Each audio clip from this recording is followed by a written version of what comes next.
ever discovered is the Negev Desert in Israel. It's about 1.8 million years old. That's it. Every other piece of exposed land we've ever found is newer than that. So, where'd all the land go? And 3CR0 Plays is now live. If Streaming ancient Fortnite, civilizations existed Battlepass before giveaway, humans, they could be very hard to detect. #sponsored. Come Because of through the and Earth's find out. plate tectonics, today's mountains are yesterday's ocean floor. New land is formed every day as old lands are eroded into dust. That's why discovering fossils is a lot more difficult than people think. Very specific conditions need to be present for fossilization. The organism needs hard body parts like bones, teeth, and shells. The remains need to be quickly covered and protected from scavenging and erosion. You need high pressure for mineralization and low oxygen to prevent decomposition. This almost never happens. Dinosaurs roamed the Earth for about 180 million years.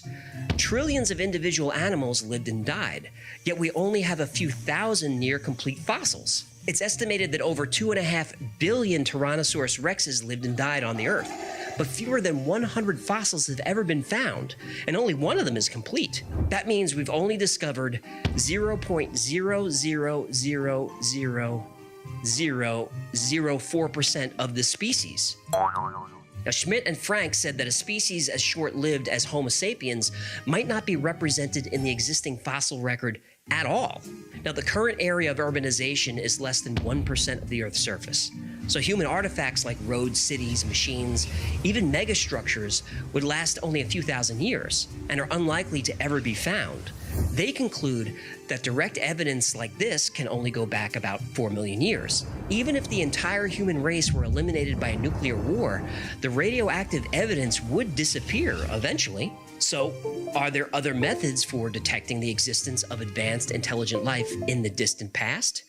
Turns out there are. Civilization, at least as defined by the authors of the Silurian hypothesis, is where industrialization occurs on a global scale, as ours does. Now, as we speak, industrialization is leaving clues of our existence that will be detectable by scientists 100 million years in the future. Now, eventually, our time on Earth will be crushed down to nothing more than a thin layer of rock sediment. Yeah, that's uplifting. Now, in a sedimentary core, a layer of a few centimeters is deposited every 1,000 years. And in those centimeters, future paleontologists will find evidence of our geologic era called the Anthropocene. Now, for example, we grow so much food now that our use of fertilizer is actually redirecting the planet's nitrogen supply. And this nitrogen cycling is also changing its isotopic signature. And this isotope will be detectable in the sediment. Agriculture and deforestation increase soil erosion, and that erosion washes into the sea and becomes part of the sediment. Now, human mining activities have increased the amounts of gold, lead, chromium, platinum, and other metals, and these also will be visible in the sediment at greater rates than before. But the element that will really tell the story of civilization is carbon. Humans conquered the planet by harnessing combustion, and it seems reasonable that intelligent life forms everywhere would do the same thing. When we burn the tissue of long-dead plants, fossil fuels, we change the ratio of isotopes in the atmosphere, and this is called the Seuss effect. The green omelet guy? Different Seuss. Yeah. Carbon comes in 15 flavors, but the most common isotopes are carbon-12, carbon-13, and carbon-14. Carbon-12 is light carbon. This is the isotope preferred by plants and used during photosynthesis. And animals that eat plants consume the plant's carbon-12. And animals that eat plants consume their carbon-12, and so on. Now, volcanic emissions are carbon-13. Carbon-14 is radioactive and decays predictably over time. Fossil fuels have no carbon-14 at all.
they should be liable.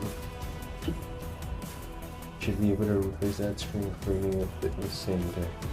If it does now, I do suggest wait until tomorrow you have them repaired. Unfortunately, I don't have that screen in stock at the moment. I should have it tomorrow. But I do suggest that you go back and have them repair their mistake.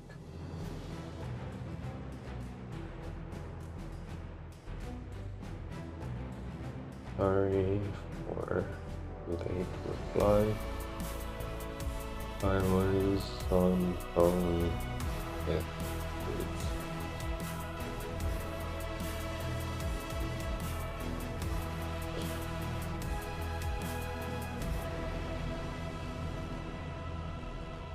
Chat. We live.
Yeah.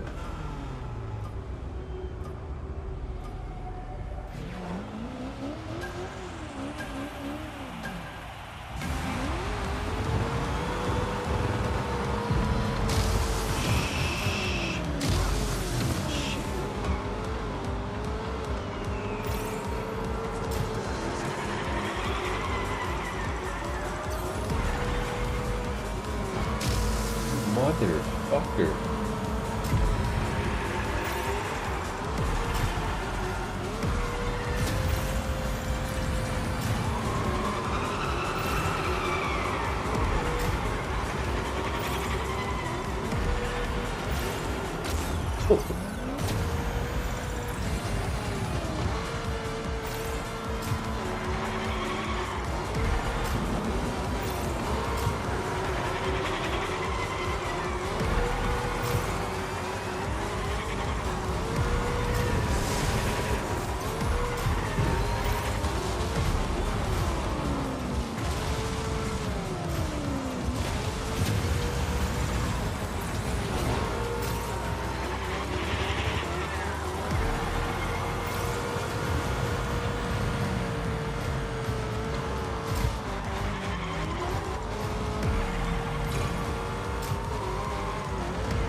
shit.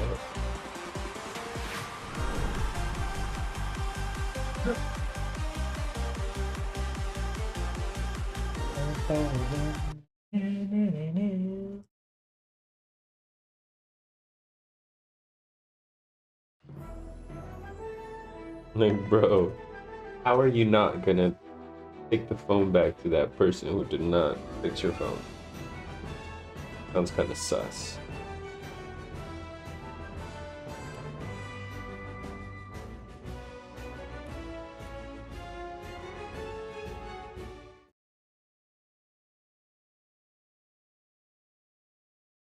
Puppy.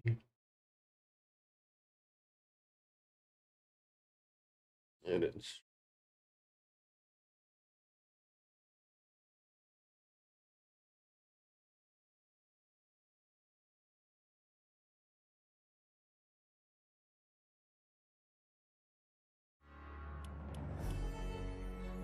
Island 266.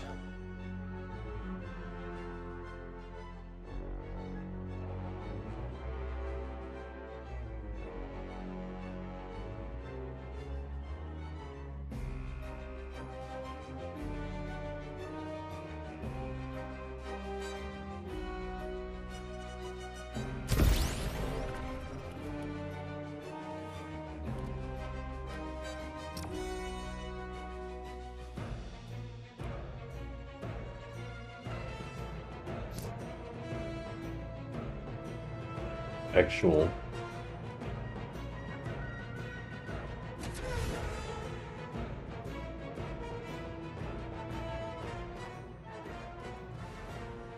I actually get those.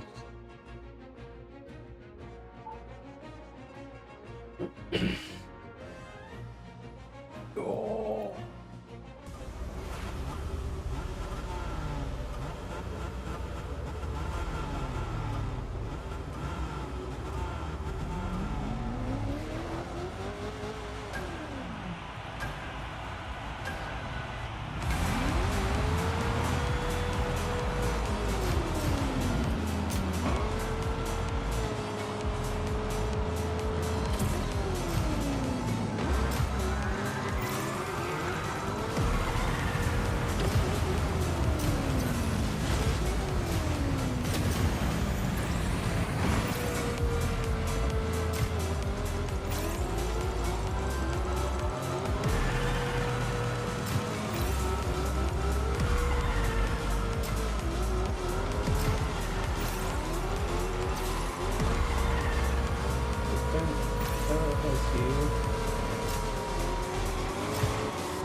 On me, I see you.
Lambo.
Nice.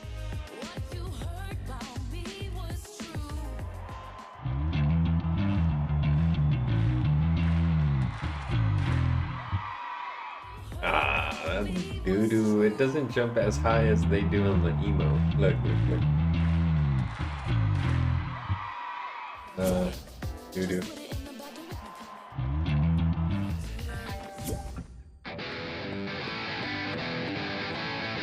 Yo. Oh, perfect. You're wearing a guy skin. Alright. Go to the item shop. And you see the kick it emote? Let's see.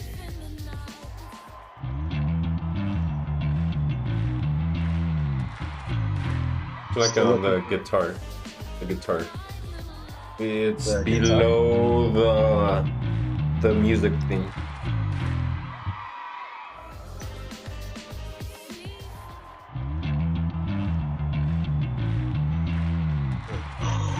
Wait, when did they brought the Lamborghini back? What the heck? I've seen it today. Right now, I'm like, Oh oh. man, too bad it wasn't here last time when I got the finish the giveaway. I would have asked you for that one. Hey. That's what I would have thought of asking you right there. If this was ever in the shop. Then, Hey, you could say, you could. But yeah, do you see the kick it one? yeah.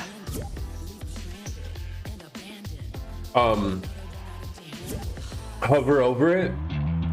Does your character jump up and split the legs as high as they do on the emote? Ladies and gentlemen, Let's see. Yeah, he does. All the way up there? He does, yeah. Ah, so it varies on the sex of the character. what? Because the female doesn't split the legs that high or that wide. Hold up, let me try with Naruto. Yeah. Oh yeah, he This does. isn't- What? Look, do it with the girl. What are you guys doing, bro? I'm so confused.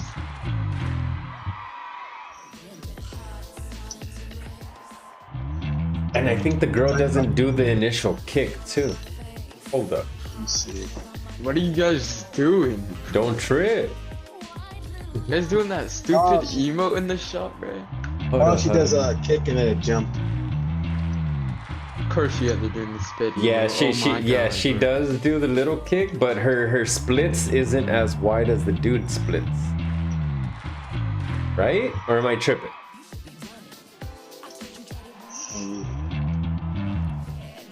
Kick it. Why are you watching Kick It?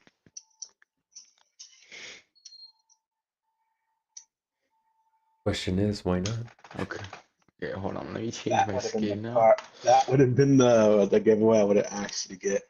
Yo, Operation Bright Starter Pack? I got the starter pack on there, but I didn't Hey, get the boy does do a split hire. What the? Dude, it's 375. I know I could get it, but I don't have enough because How much money do I I'm have? saving for that If Fortnite I have crew. $2, I'm gonna be mad.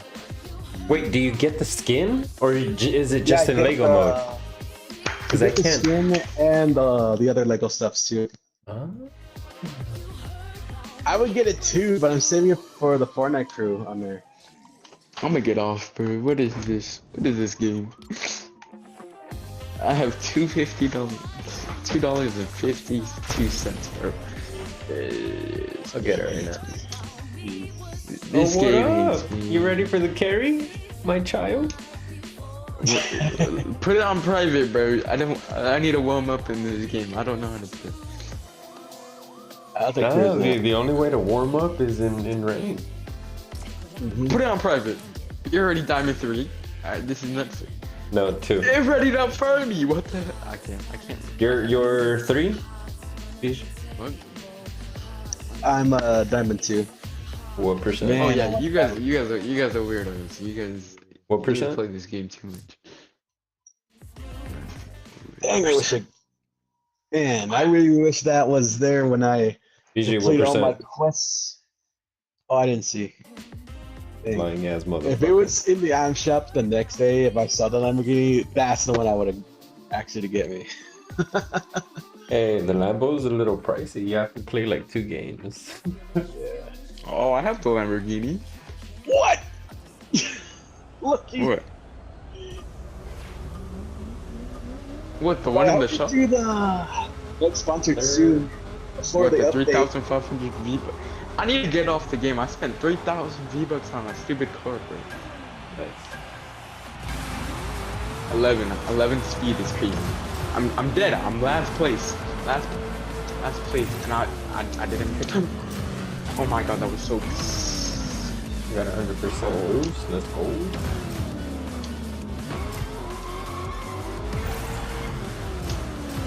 But who put on this stupid game mode? That guy named Aiden, I think. Don't touch the game mode, you little faggot. Bro, yeah, last night, me and what's his face got in a fight. I don't know what this means. BJ, what's his name again? The taco muncher. Lewis? Yeah. Oh, the taco guy? Yeah, taco muncher or something. Are you guys being toxic? Yeah, BJ was like, chill out because he was live or something.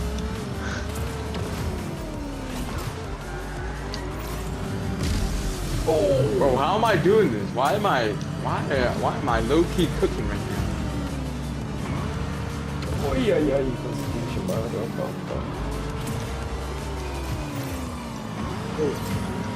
Hey man. Hey, BG, how do you hit both of those? What the fuck? I don't know. I don't know. Is Shut up. BJ the one in first place? Yeah, this motherfucker. I'm first. You guys He's hacking. He has the chrono. promo for freaking Rocket is crazy. Look at him. Look at him. He's hitting all the boosts. Like, goddamn, bro. Bro, no! Oh my god, this little sped monkey. There's like 5 of them that just went past me, bro. For these kids need to quit. Oh my Jesus. Bro, look how many kids have passed, bro.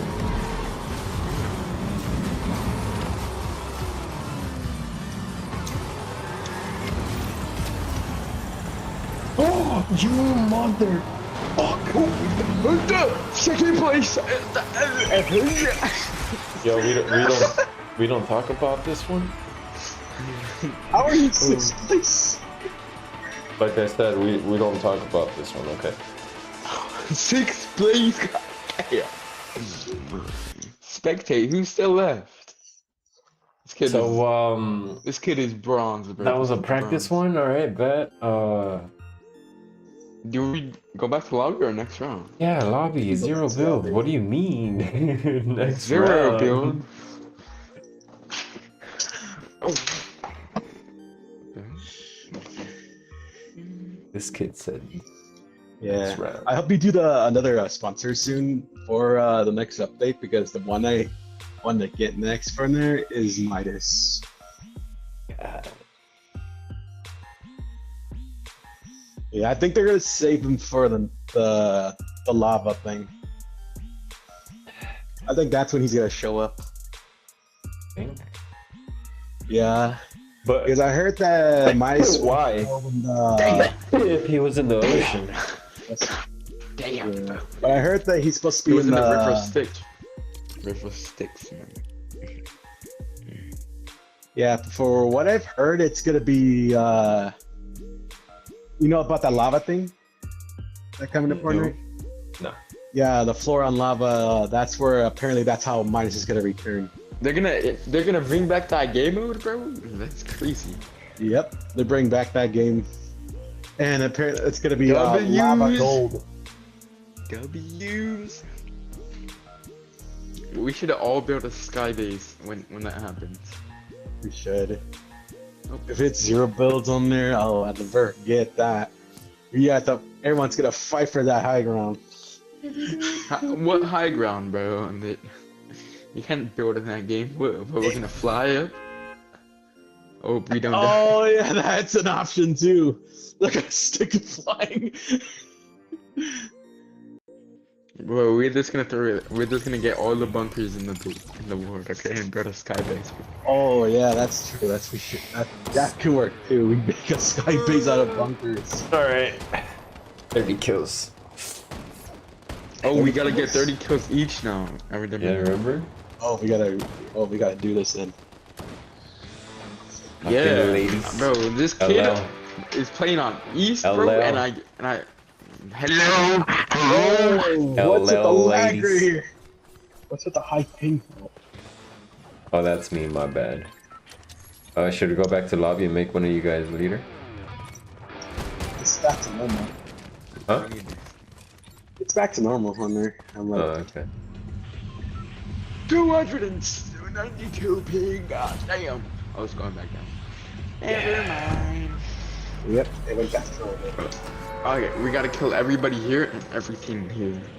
Yes. Bro, why do you have one beer? Why do you have one beer? Do you? God damn. What? On your Twitch, why do you have one person watching? It's because there's 2 on Kick, and 1 on D Live, and 2 on X.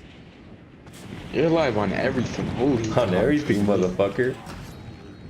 What You up? need, you need a code. You need a code. I'd find someone very lucky if I were ever to get the Lamborghini. It's gonna be. Bro, like I have the $1,000. Lamborghini. It's on my other account. Though, Oh, I need a. Bro, I had like 13,000 V-Bucks for Hey. nothing. Don't give a fuck. Really? You ain't gonna buy me shit? Right here, right here, right here. Where? Where is he? We need to get the kill. 30? We need to get the kill. No, I have to get the 200. kill. No! Go back. Bro, we're You not stole my gonna gold? talk how You stole guys- my gold? You stole my gold? Bro, I have max gold already. Like W's in that Lies, shit. lies. How did you collect Three- that gold just now? I have 3,000 gold. 3,600. Not max gold. Not max gold. Lies. Shut up, monkey. Bro, I can Lies. kill you with a grade gun right now, dude. You That's why can't. you don't like. You can't. Here, let's play 0 builds. You can't. 3v3 go golded because Oh, you don't know how I'll to full build. box you in 0 builds. Shut up. How you gonna build a 0 builds? You spend money. That's how. That's how I got it. Freaking, That's how I got it. freaking. Video's going off right now. Holy god, you know. So far, I'm taking the lead. Good. Oh wait. Oh fuck that gun. Where that gun's shit. You want this gun? Who wants this gun? This gun's ass cheeks. I might need to pick it up. Oh my god, I'm picking it up. Did you really try to run for it? You want it? I don't want it. Okay, you guys know that. Bro, shut up, You guess where I'm at. I didn't know we had Shut up, Frieza on our you team. monkey. Ooh. Did you just see Freezer, bro? Get up, you monkey. Come on, B-Dude. Get all the kills. Don't let this nigga take all of it. Is this the one that upgrades your damage? No, this one. Oh yeah. Yeah, this one does siphon. The one that Shoot upgrades your that damage nigga. is the dude by Zeus. Shoot that bitch. Oh god. I have one of those too. Fucking use it. Got a second Siphoning bomb. you, dude.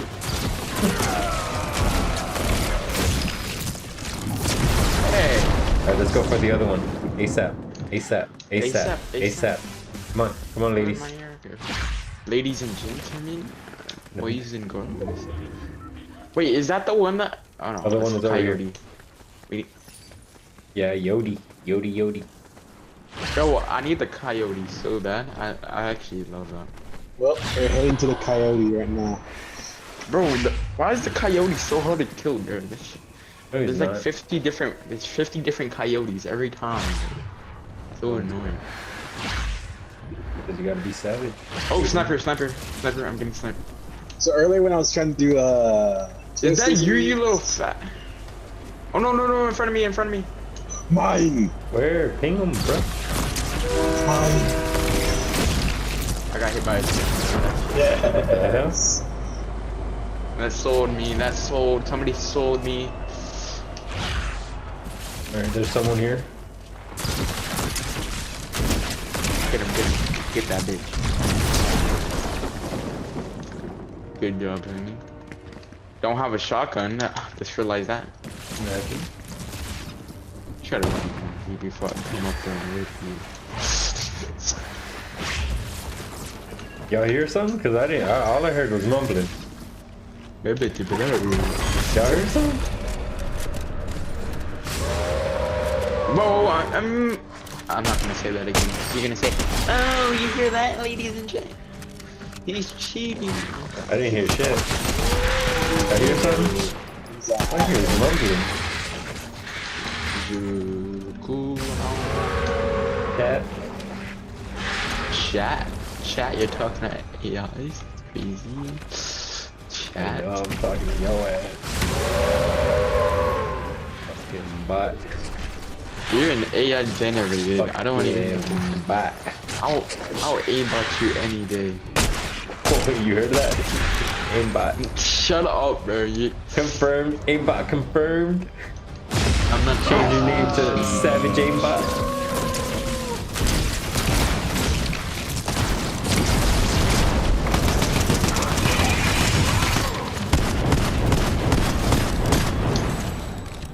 Where's the medallion? Give me the medallion, In my possession, mother. please, bro. Call me Dada. Give this to me. Oh, dang. Actually, you actually give it to me if I say it. I actually need it, bro. I need it, please. What the fuck is that?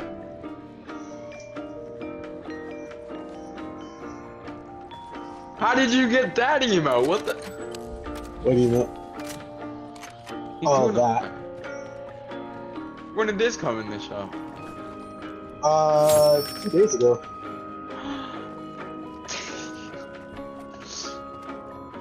Is he just gonna sit there now? I mean, I could. Oh, my leg's so cramped right now. I'm just gonna.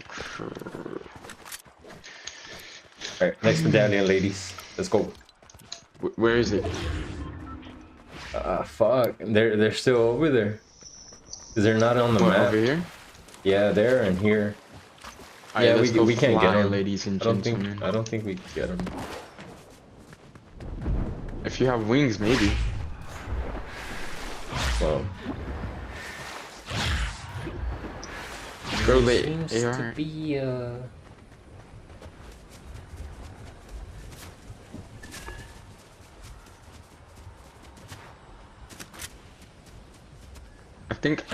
I think you capped it, bro. We're running. we're We gonna need to jack kill the their- rest. their We little need to kill supply the thing. rest of the lobby. We need to kill the rest of the lobby. The at this supply point. drip. The supply drip. Supply drip. Yeah. Oh, they're there. Watch out. Oh my god. Oh my god. There's a car behind me. Oh my god, I need help.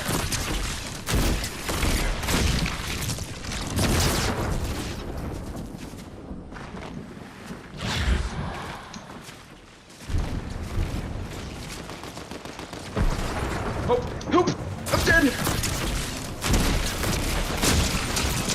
30, 30, one shot. Dead, 200. I took one. Wait, one of them has the medallions. Somebody has medallions. Oh yeah, they do. No way. Yeah, they're on the way over here. Hey, what about me, bro? Aiden. Oh, here. Shut the fuck up. I was already calling you a punk ass over. Shut up, dude. Before I go in your chat and report you.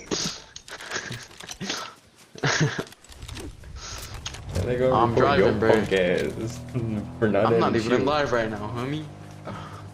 Still get reported.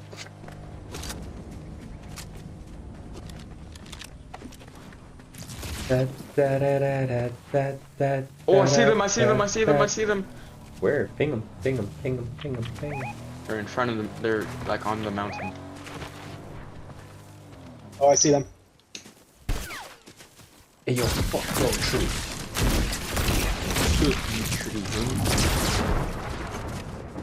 Oh shit, sniper. Sniper is sniping.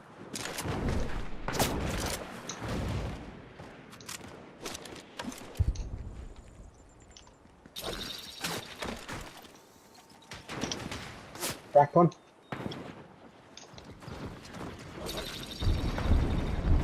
Cracked him.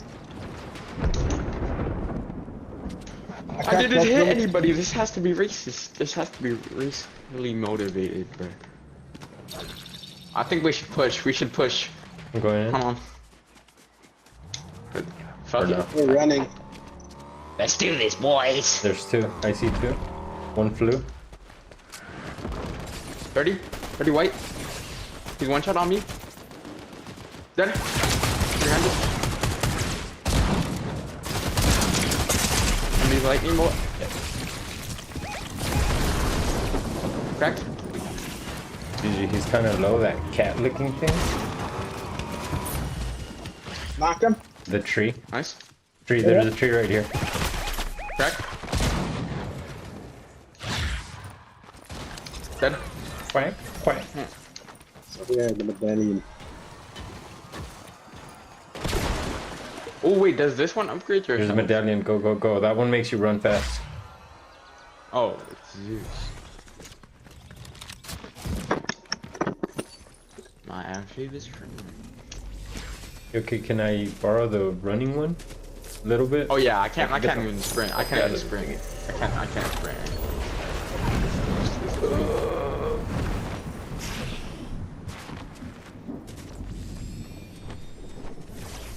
El gato volador.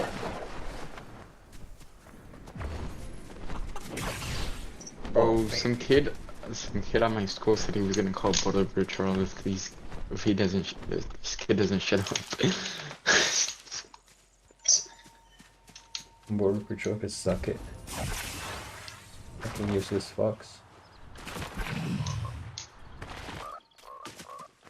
That's a waste of resources in my opinion.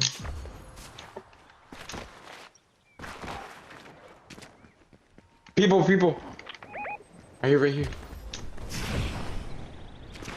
Oh, not on this bitch ass nigga, bro.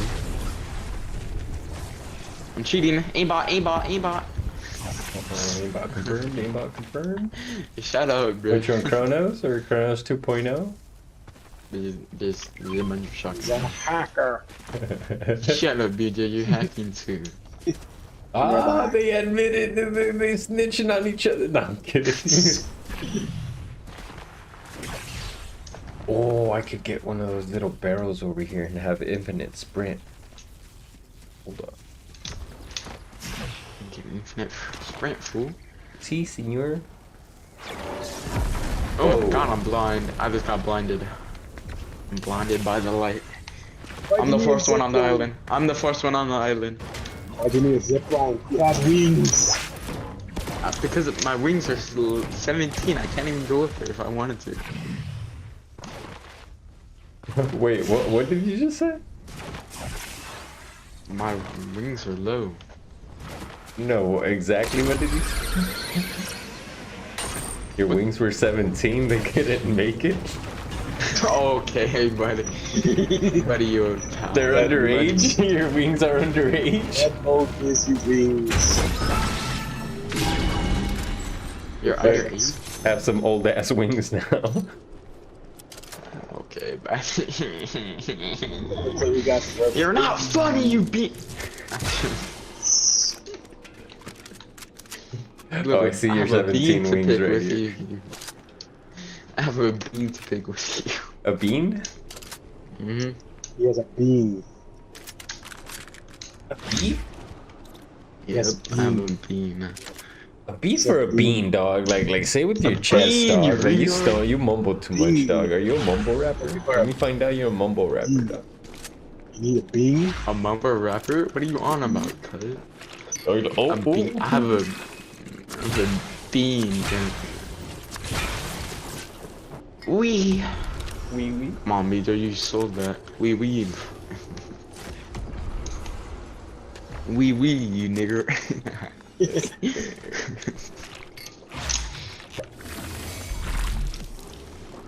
Rotisserie chicken, bro. Like that's what I'm having for dinner. Where we going, food?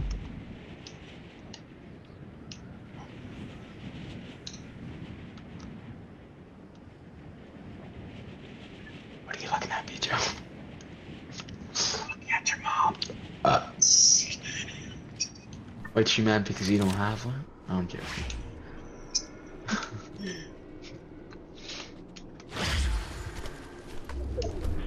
What you looking at, you little faggot? Yo, little bitch ass. Shut up, bitch ass nigga. Sit down, man.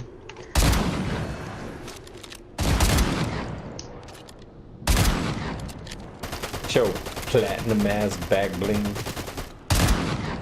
Imagine being platinum. This is a different season, bro. Imagine.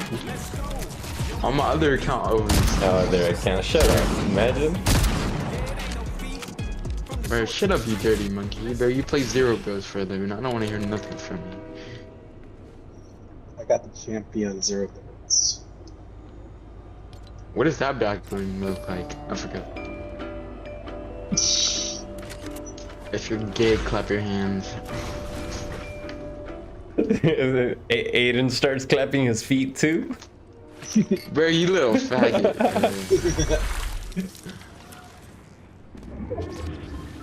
We all know you're gay. So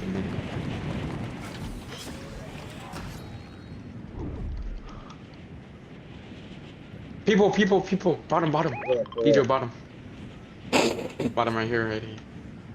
He BJ. He said you're a bottom. Oh, there he is. Dead. 300. Dead. You weren't taking that kill from me. Said I was. Said I wasn't. Where are we? Oh, we came right back over here. What the fuck? Right here on me. 30 white, 30, dead. 300. Nice. Dead, 300. 4 piece. Dead, whole squad. You only killed 2. I snapped the third wheel. Shut up, monkey. I made him low. I made him low. Eat that. I'm laughing on you. Oh, am I getting shot at? What am I getting shot at from? This thing. Come here, you little African. Yo, back. I can. All my bullets go straight. Oh my god, I'm cooking right now. It's us against I'm just chilling over I here. got us against them. It's a 3v3. I'm flying up to go look for them. Well, I can find them before you do. They're in a I see him. they're in a bush. They're over I'm there. cheating. What? Over there. How did you see that? You're cheating. No way. I'm They're right there. reporting you. I'm reporting you for criminal. Over there. Go get him. You're Go get 'em. lying. Go get them, ladies. Oh They're over yeah, there. there. They're not right there. They're right here. You little freaking. They're right by me. They're right here. He was trying to sell you, Viju. Come on, do my dirty work. Ready? As I fly into the sky. 80 Back on down. him. I hit somebody for 80. Wait, I cracked one of them. Where? I don't know. I threw a lightning bolt. You think I know this?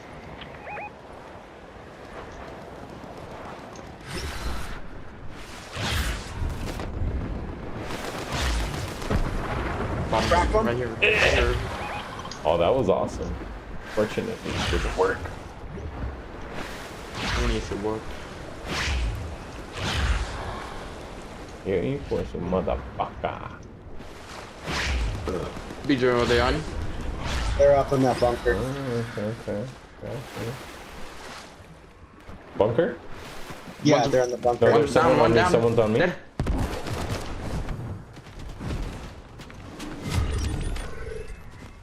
He's on the run. There's two of them. I got a crown. I got a crown last second too. I'm coming. Reported? Oh shit. They're dead. We're running. Easy dubs.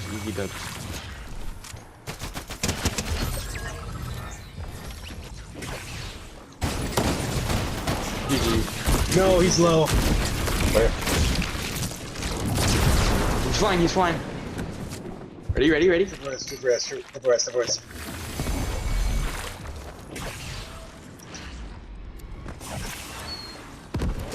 Oh, he flew. I have a crown. It's on me. Somebody go help Viju. Alright, I'll go. Yeah, Fucking alien, what the fuck are you doing? I'm dead. Oh my god! I sniped him! How do I clip that? I want Not knowing how to clean? I'm logging into my other controller. Clip that for me. Hi. Oh yeah. What up? Oh What the- yeah! Oh I got yeah! the way. That was a W clip. Shut up, fool.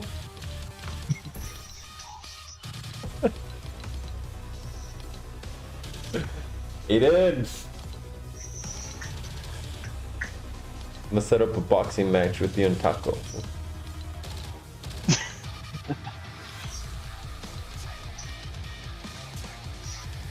That's a match. That's gonna be the featured match for next month. No, you know what? For March, April, May, June, July. Let's make it for July. The winner gets $500. Featuring Savage and Delirious? Dang. Dang. Plot twist. I pull up, beat the shit out of both of them. Spank them on stream. I did that on live too. Eat that. That shot was disgusting. Disgusting. Shit. I'm him. Yes, just like that. Look.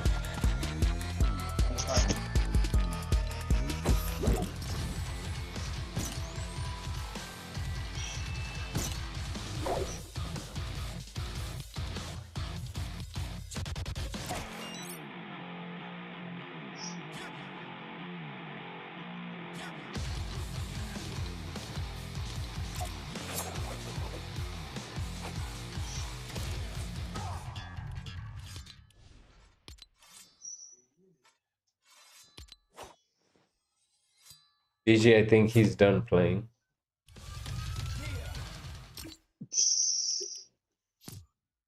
Savage. I think he doesn't want to play no more. Tell him in the chat to ready yet. He got his crown and he's like, all right, I'm dipping.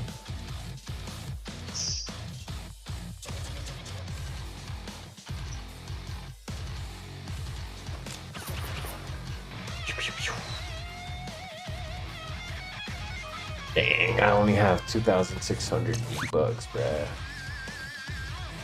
You want to send me the Lambo? I want the Lamborghini, bro. That motherfucker's 35. I know. Why does that one have to be so expensive? Right?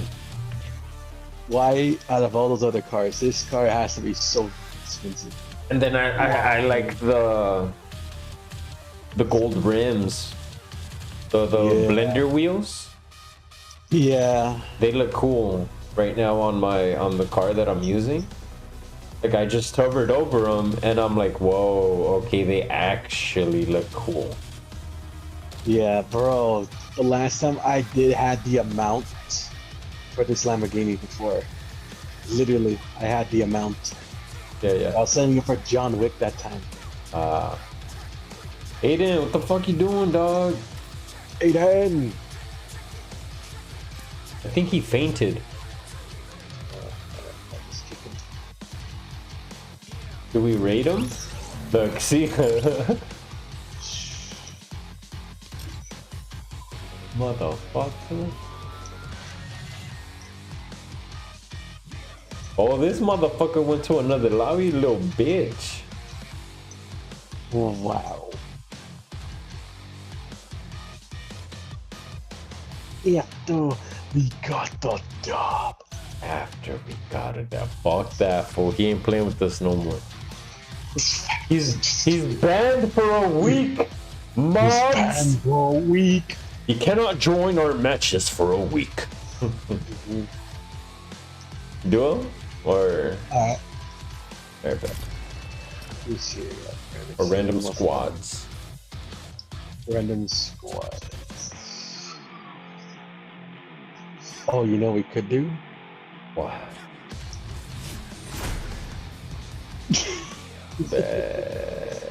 Wait, dude, I'm not trying to rank up no more.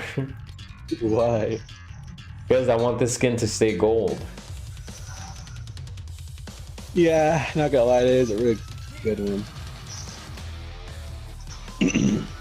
Yeah, the blue one sucks, and yeah, I don't think I'll get the Unreal. Yeah. Let me see This how is they look. where my armor is on there for the skin. Oh, nice. That's plat, right? Plat. Yeah. Yeah, I have that glider. The plat glider. Wait, go to it again. You use that skin.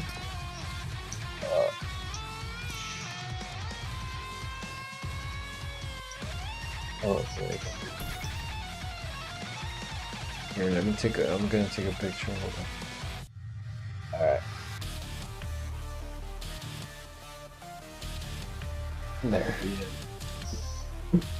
I'm gonna name it. This is why I don't want to rank up.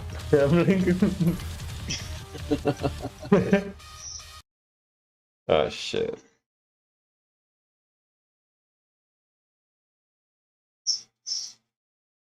Should have been checking the audio.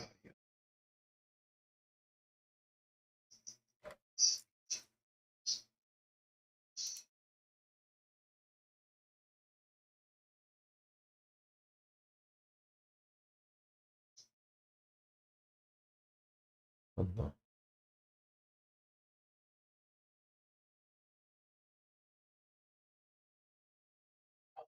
Someone else gonna find that. Yeah, it was firing up.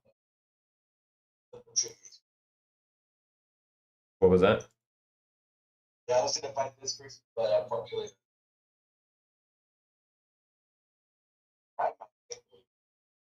Have your Yeah, it's because my headphones died, so the audio transferred to the controller.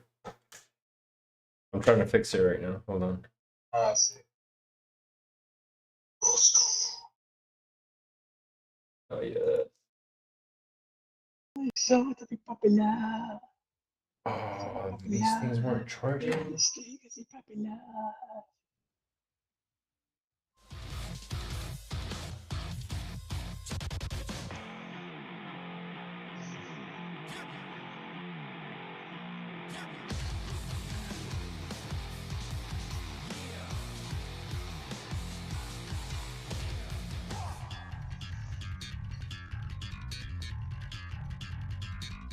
Percent. Okay. Oh, did you download the Rocket League? Yeah, I have. Oh yeah, I have it. Oh yeah, turns out the pass in there, some of the stuff can be in Fortnite.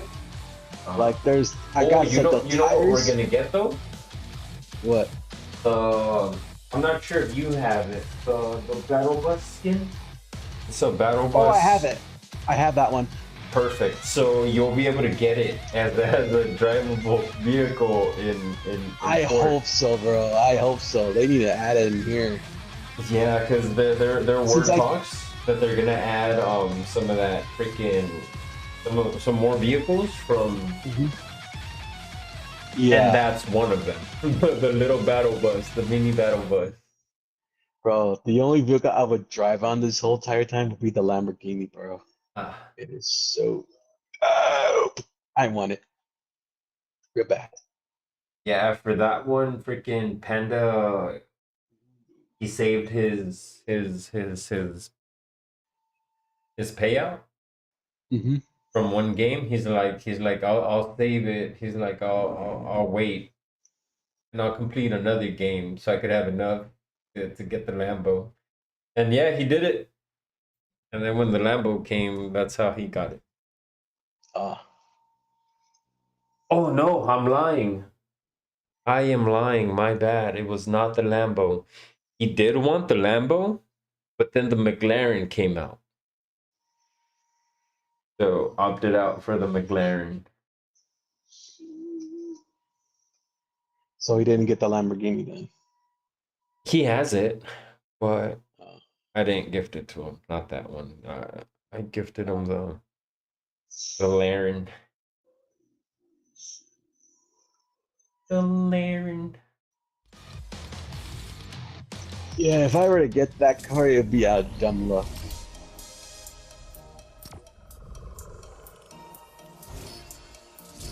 Like I would spend the 36 if it comes out with the prices for that.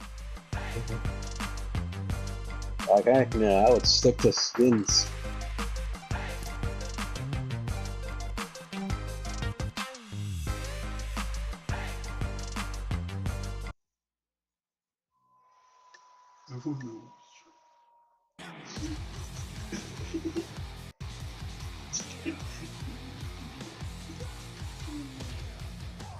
Yo, he said so. He said he got in a fight with Papa.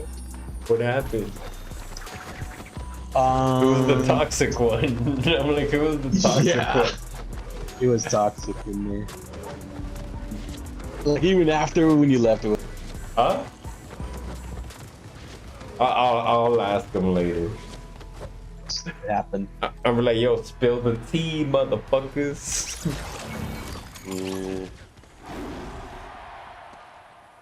Were they kill stealing each other? Nah. We were playing ranked. That's what it was. Gotcha.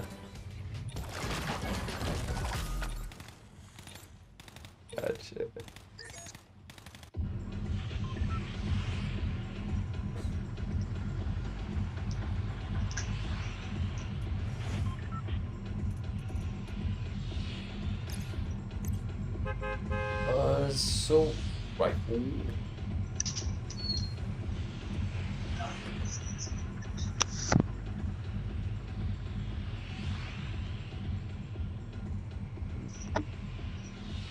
Zero. Yeah. We're in squads, and they did not give us. That is fogged and it's too late. If we back out, we'll lose the... Yeah. Ride it out. Fuck it. Easily go off his squad life.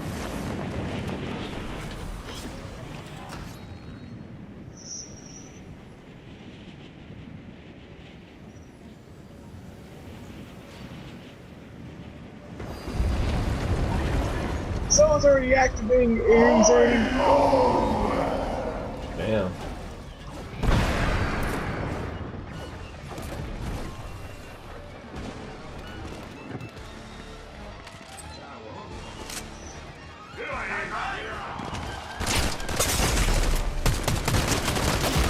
There you go.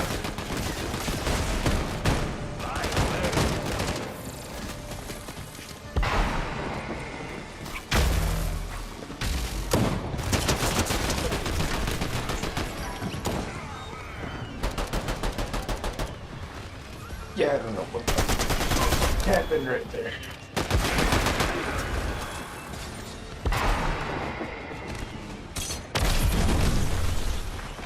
This guy's gonna have a purple style, right?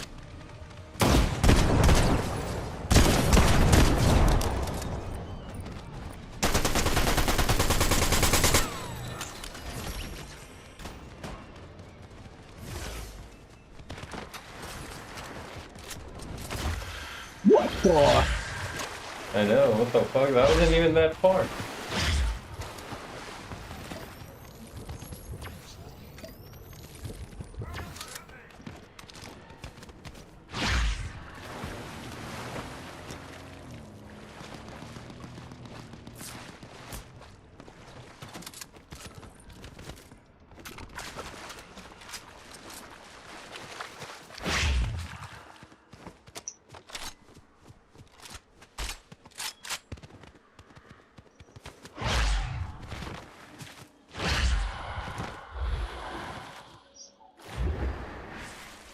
Yeah. Hopefully you have another sponsor for the next update before we're in 9. When's your sponsor? I think this one has one more day and like a few hours for it to finish. Yeah, I was gonna ask you that. When is this one supposed to end? Yeah, I really want to try to get the grind from Midas when I get him.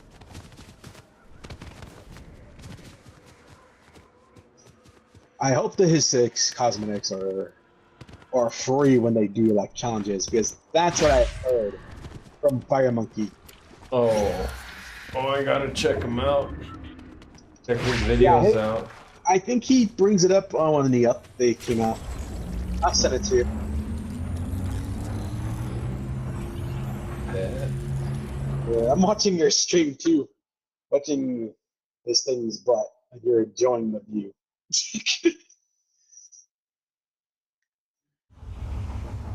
The queen. I'm not doing party Fs.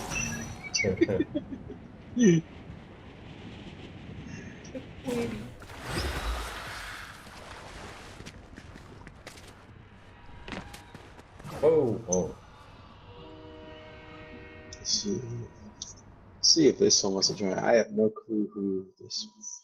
Wait a second, there is someone. I know she's gonna join it. I haven't played with her for a long time. Alone. Yeah.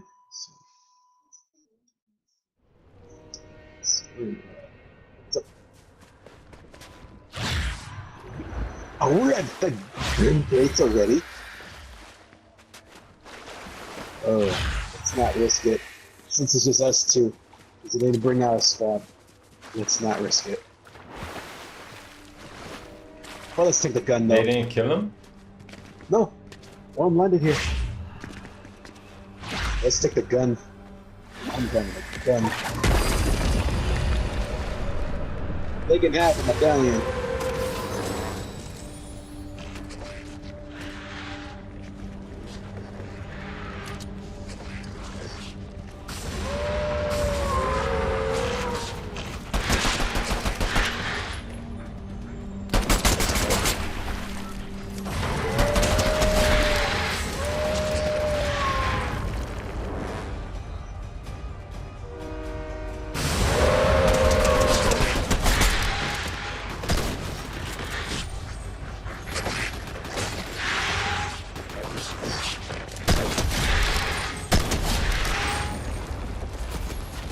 Whoa. Team. What? Yeah, there we go.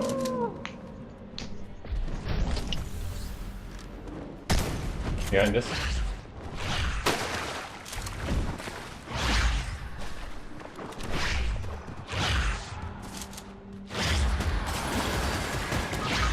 He's low.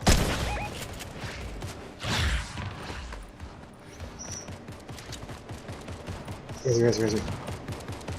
I'll let you know if he's coming. He's here. That's his teammate. But they're They're going fighting for the... Yeah. You I have had kills? him so low. Oh, fuck. I'm stupid.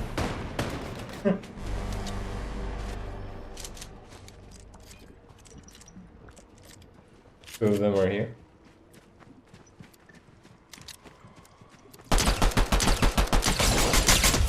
Auto. Is that you with the lightning? Yeah, I did tag him, but I found out it's somebody else's teammate. The dude's flying.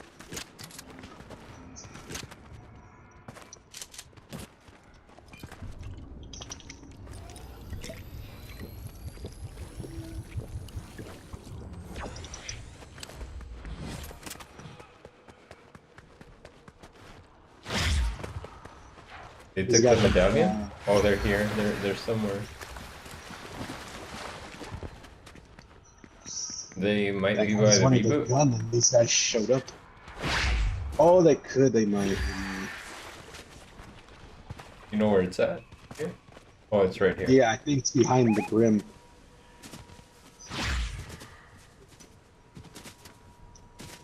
Yeah, don't want to stick around and find out. Alright, we're here. Yeah. You gotta play this smart.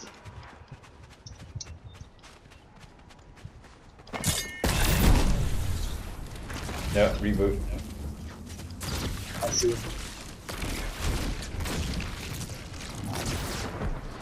I literally cracked this guy big time. Yeah, crack Yes, whoever's him. helping is trying to kill him. Which means that's the guys with the medallion from Hades. Should we go? Or no? No? Nope, that's dead. The third party's coming. Let them fight it out.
Oh, shit.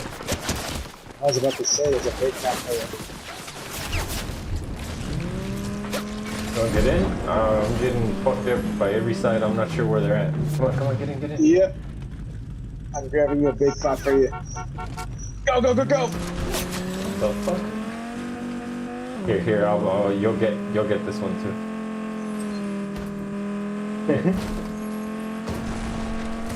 Oh, there's another one here for you? Hold up.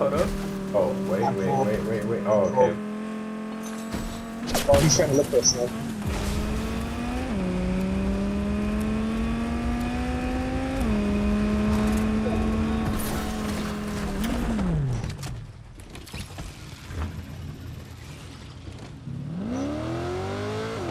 Is that the new one?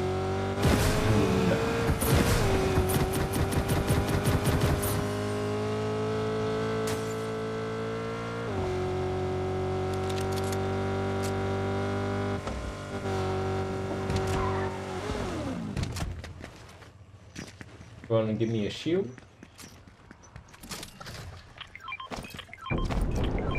Thank you, sir.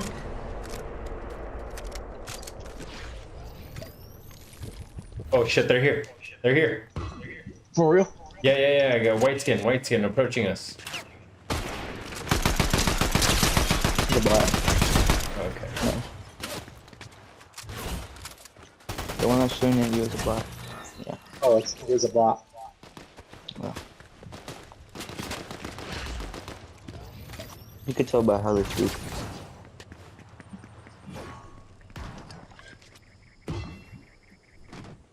Seen them creeping up. I'm like, wait, hold up.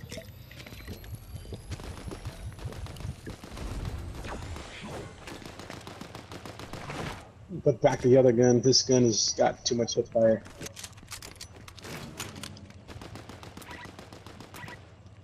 Oh, it's still the same.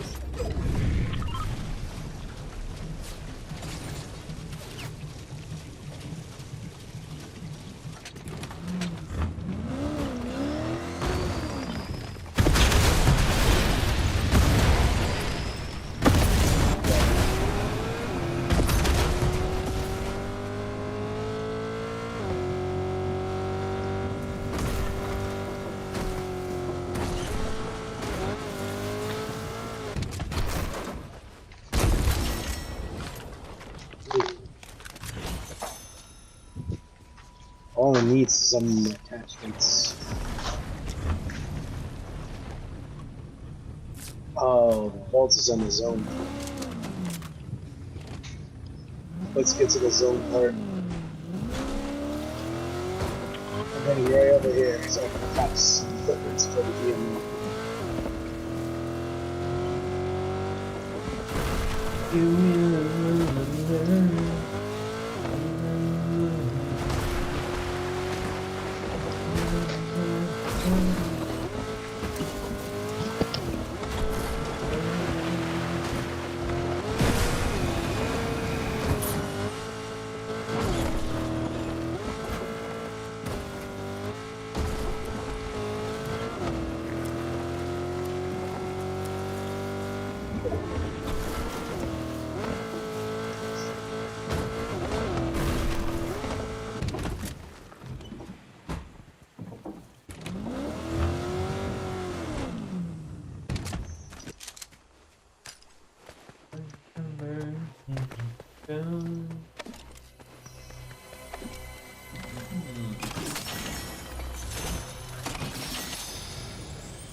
Oh, there is a guy change. Oh, I just realized.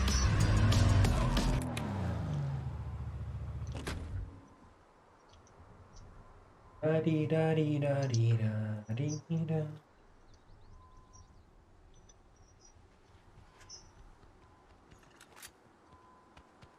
Oh, what the heck? I put the wrong attachment on this one. This is full.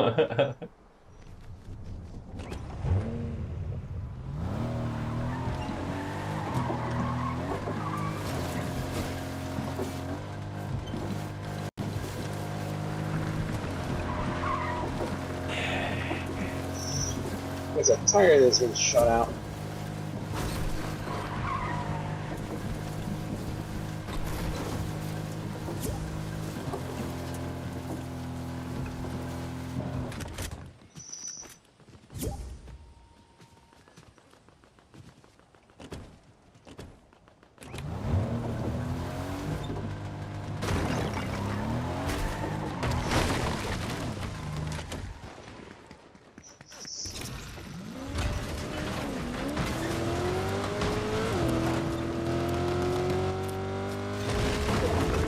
Yeah, but there's more of them. I just literally third party this one.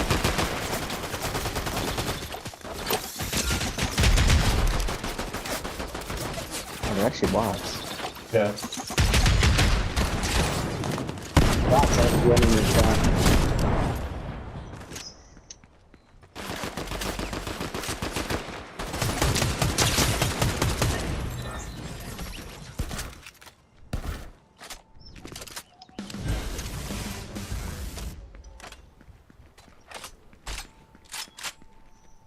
Oh, he does it. They're throwing grenades. Heck no, I'm not including this one. Why? That one throws grenades. The most useless item in the game.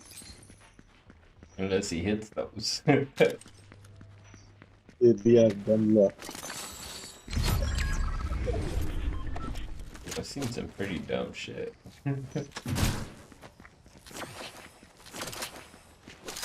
Over here carrying a gas tank.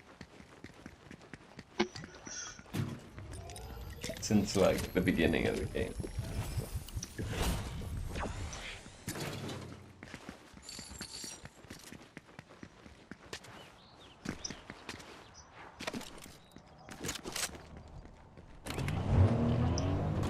There's two teams.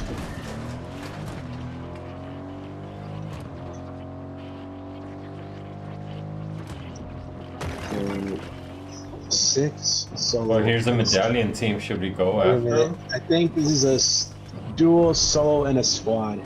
Should we go for the medallion team? We got a third party of this one. Well, we got high ground still. They have to come to us. Yeah, let's get them before they get all their good stuff. Oh, I see somebody with wings. Where? He's flying over here.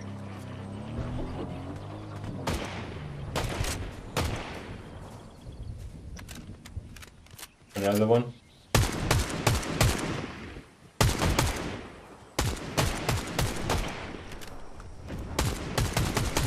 Watch out.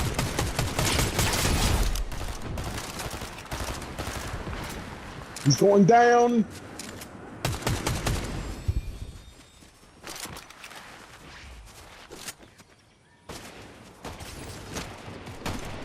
Careful. Where are they? Knock on. Knock on what's going behind. Finger. Woo! I might be dead. Oh shoot. Yeah, the zone. Yeah, dude almost got me. Good thing I had the car up there. Watch out, he's back there. Oh shit, he's in the car with me. Oh, motherfucker.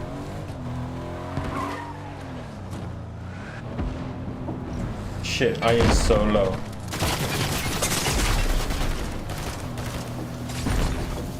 Oh, he's on me, he's on me. Oh man.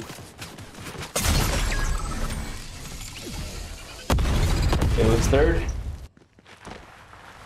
Dude, he was the Ur taking out the whole squad.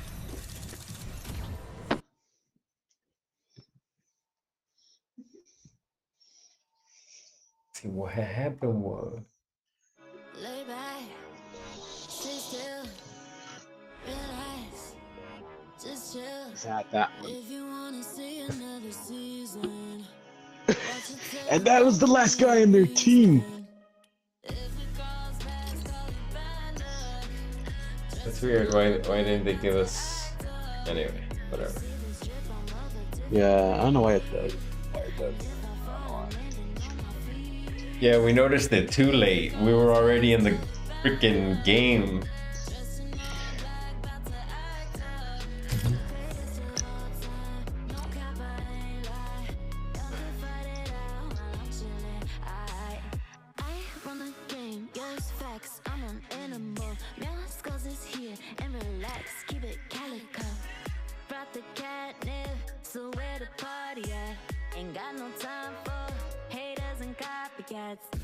Yeah, I'm not stressed.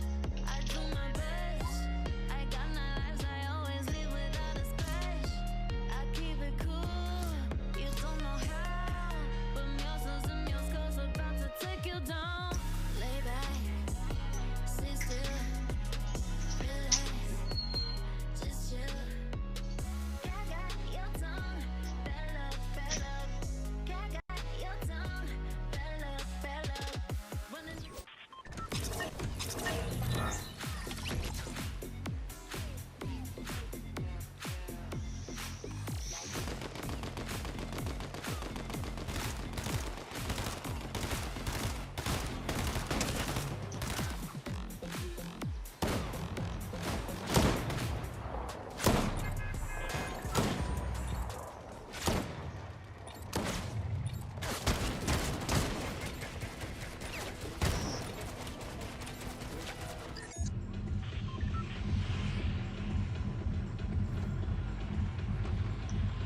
Where are we landing?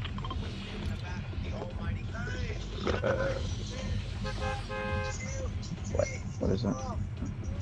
Okay.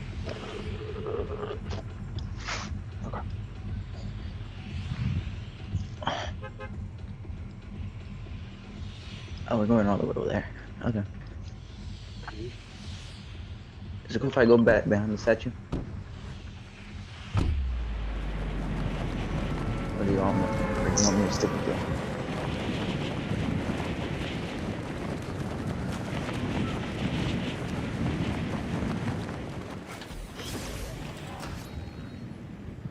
Wait, you're going this way?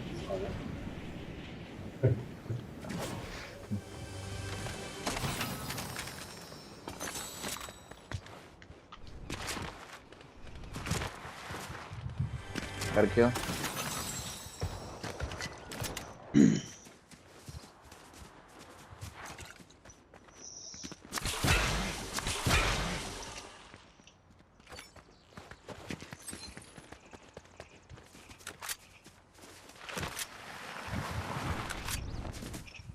And they should put a jump pad up here.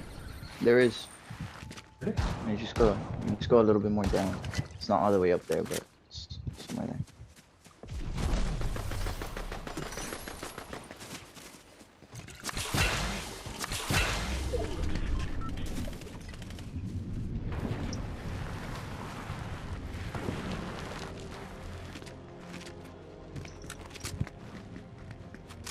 Just waiting for Broski to come up.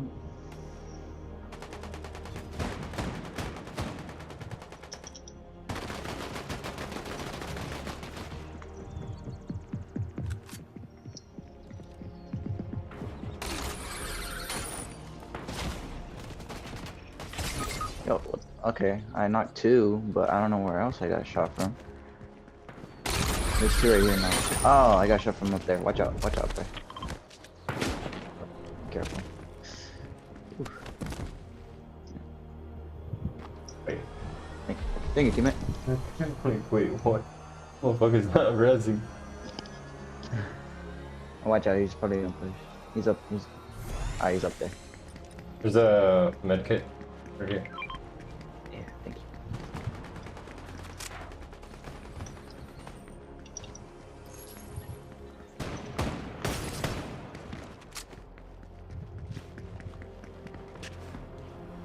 He's up there. Watch out. You see him? Cracked him. Where'd he go? Down the zip line or what? I think he went below. Okay. Yeah, he's gotta be down there. Oh, right. Thank you. I'm sorry. Yep, there he is.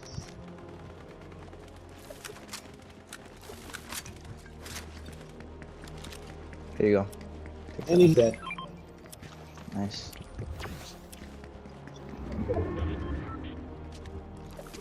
Okay. Are we gonna get me down or? You gotta deal with these guys first. You're not the only ones here. I didn't see any. Where are they? If you guys see them.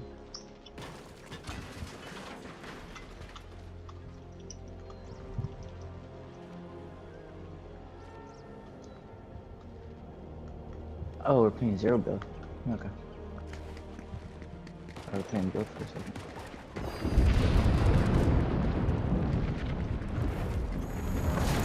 Hello, Zuzu.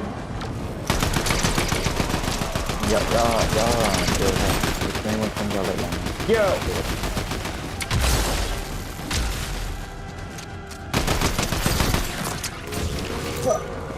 Got a kill. Oh, leave it.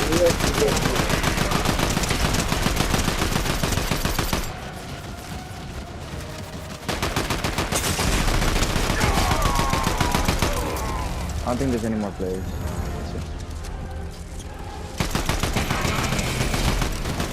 God damn, what the hell did that come from? Hell yeah. What up, Slick? Give me your weapon, Zeus.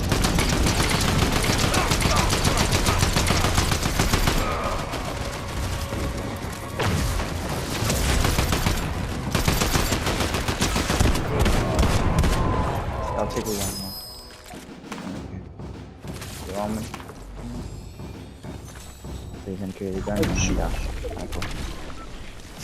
Oh, so okay. Oh, players in front. Catching someone flying Yeah. on top of here. Yeah, he's up Oh, there. where goes the pitch flying? Oh, Cracked man. him. He was definitely cracked. Ah, damn it. I'm pushing. Even though I'm Zip kinda line? low. Yeah, someone on the left. I forgot I have. Oh, what the hell just happened? There's one right here. He's a bot. He's just standing there, like a bot, literal bot.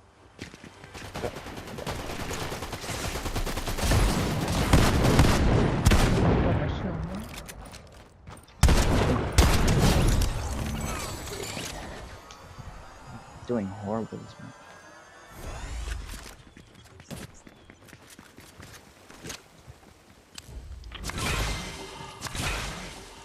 I'll take it.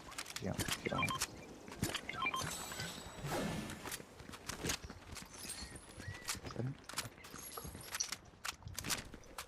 There they are. There. Straight ahead.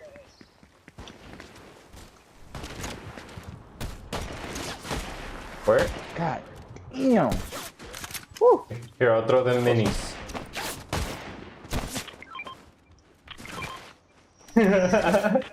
Oh, hit one for 116. Oh, shit. Woo. Yeah, he sniped me. But I hit one for 116. He's Oh, just- shit.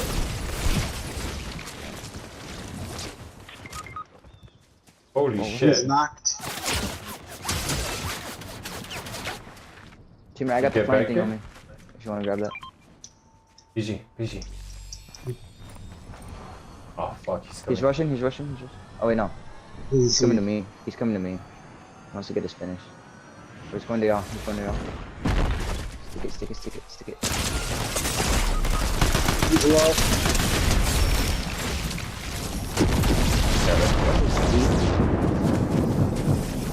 Oh, they had crown. They're low, too. Damn, one's at 1 HP with all the shields. Alien.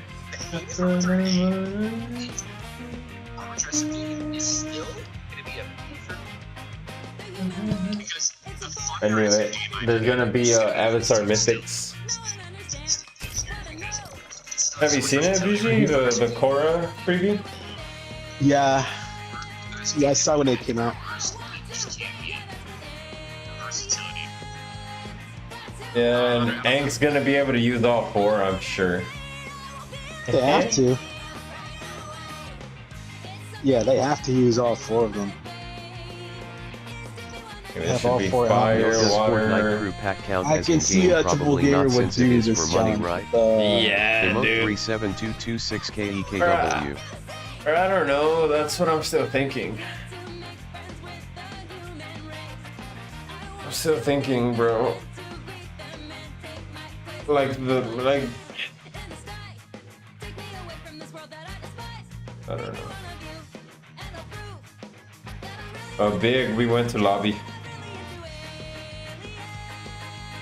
Oh, what the hell? No. Oh, Yes, sir. I'm pressing circle. Circle. Oh, it's rating up for you. Oh. Okay. I was pressing circle so many times, I'm like, what? I'm Okay, 3 we're going bars into it. away up leveling up so I can get that emote. Oh, BG. Yeah.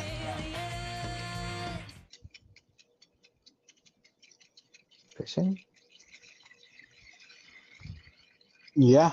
Oh, so I didn't understand you. Like, what do you think about that? Like, do you think the reward should be handed out like once we get paid by the game sponsor? What do you guys do? You guys like partner up or something? when you do these sponsors, you guys like fund it up Yeah, with these and things? the thing is, they don't give us the payment like right away. Yeah, like it takes a while. Like if you see the picture I sent you, let me see. Which one? The It's, one you guys are talking about? yeah, with that other guy. Oh, I didn't send you the other picture. Here, I'll send you the one before that. All right, let's land right over here. Alright, everyone, was it? She hit me like that. Okay, that picture. If What you're more cheap, bro. You saw how you the did hell? the Sea of Conquest game? Yeah. I still haven't gotten the payment for that. I'm gonna receive it until April 3rd. Uh-huh. But I already gave you guys out the payment. You know, I handed out like over 150 worth of like rewards and shit. You know? Yeah.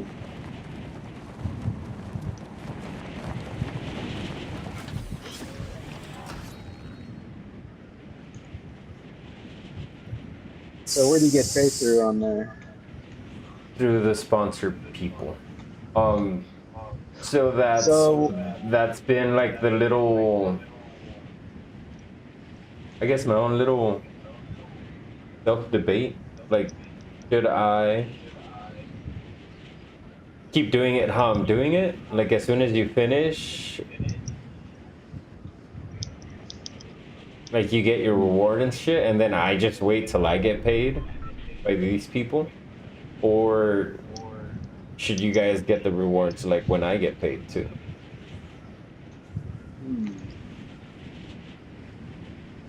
I mean, I don't mind it. Okay.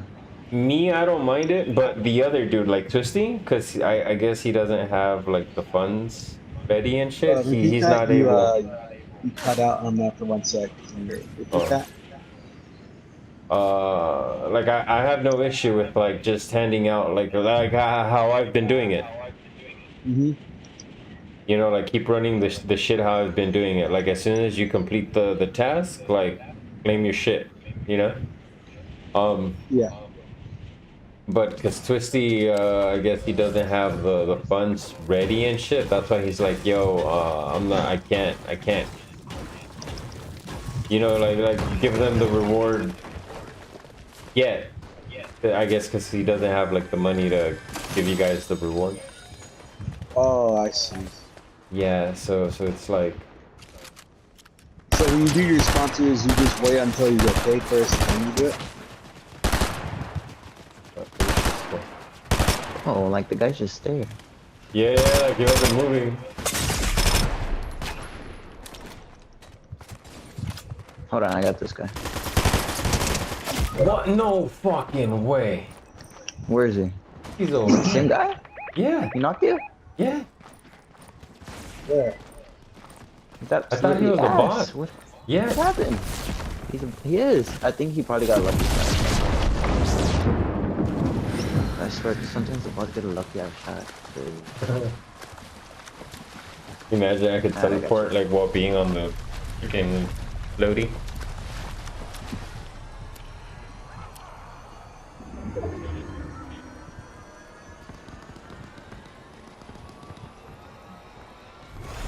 Good. Oh, so Good amount of kill. what did you say, BG? Thanks, dude. All I was trying to do was get the new chest, but no, they have to shoot me.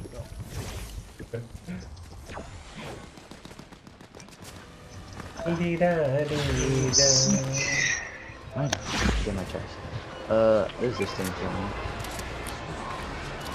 Oh, so you're talking about? Not bad.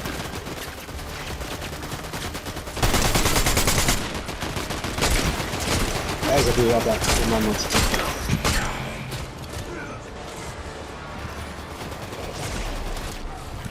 There you go. Come on, Haiti. Come on. I thought your bots were gonna be better.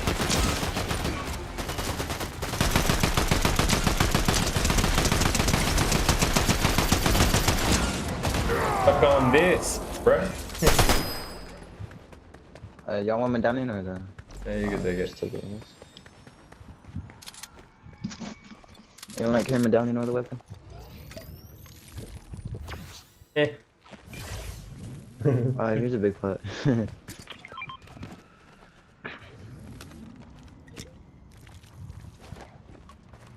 Damn, they You got you wanna low. be alien? No. I set on minis. I got the shotgun. It's not really good, but it's alright. Where did Biggie go?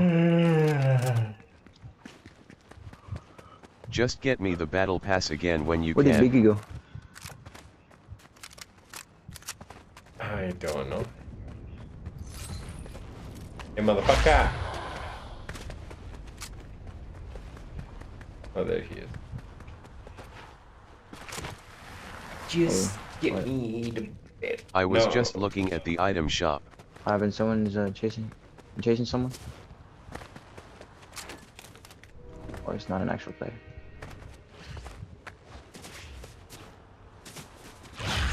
Let's go DC. Huh? I think BG disconnected. I mean, no. If he disconnected, it wouldn't say his mic is still there. Maybe you have to do something?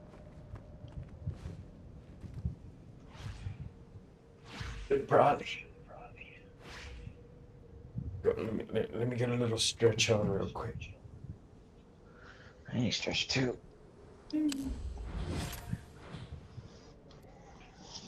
Oh, shit. That's a good stretch. Okay. Oh, I just want to go, like, try to find people and kill them. Where are the other medal? Oh, someone dropped the medal. And someone picked it up.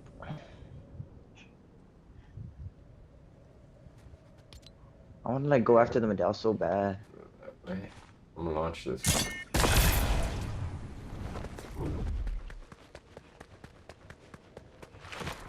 Oh! Wow, damn. I thought I was gonna land in water.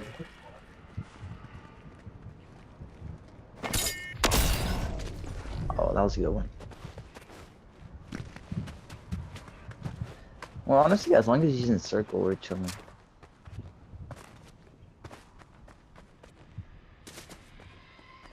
It'd be better if we had a fishing rod, though. Do you want these Zeus's? I got a medkit. No, do you want the Zeus's? Or no? Oh, I'll get him.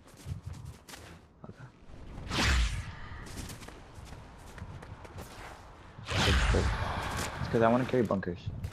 I don't know if I should take the Zeus or the bunkers.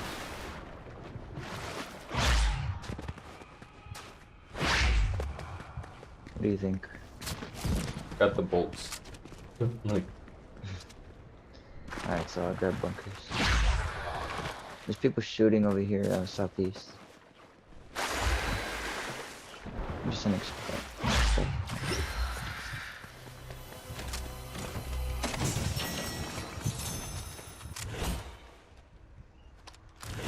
Oh shit, that's Medal fighting.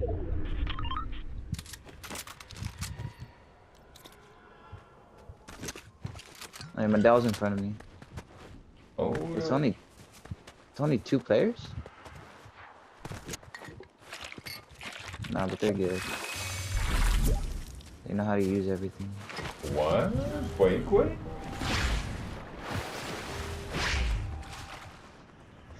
They're going to bunker.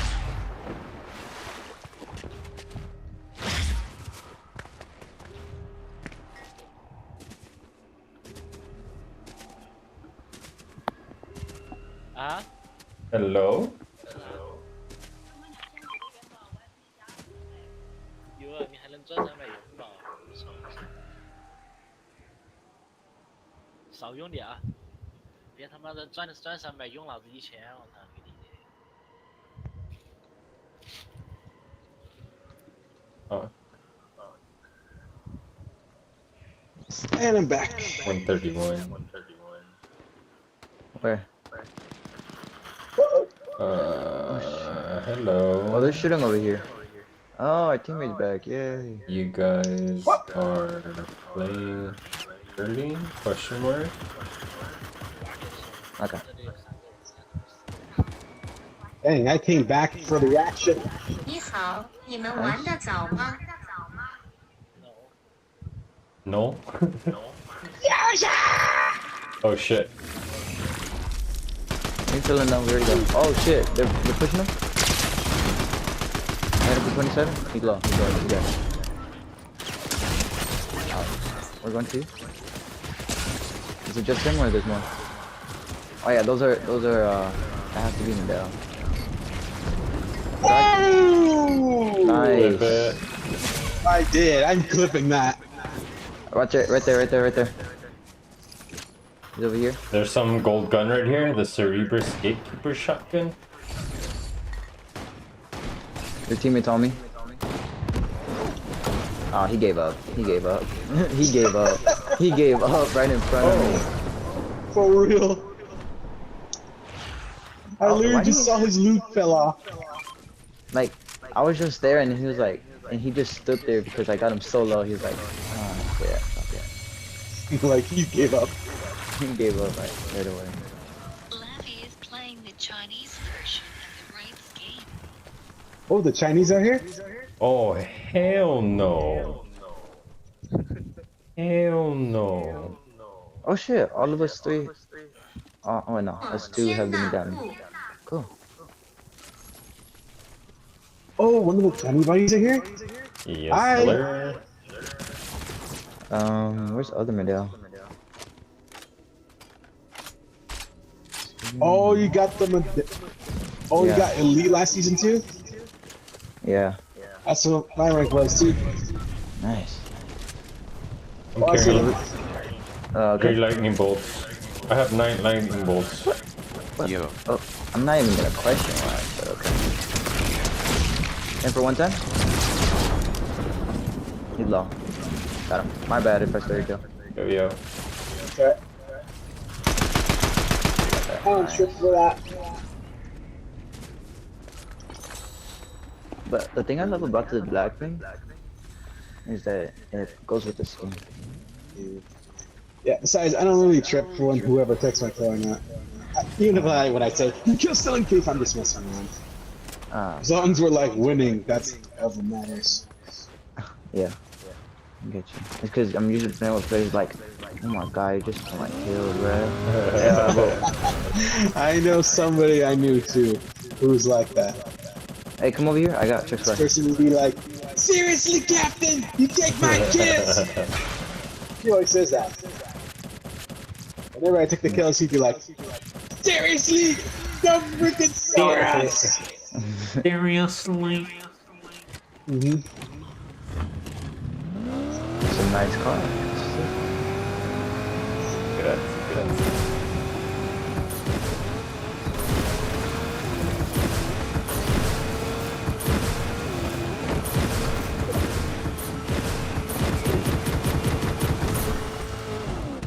Damn!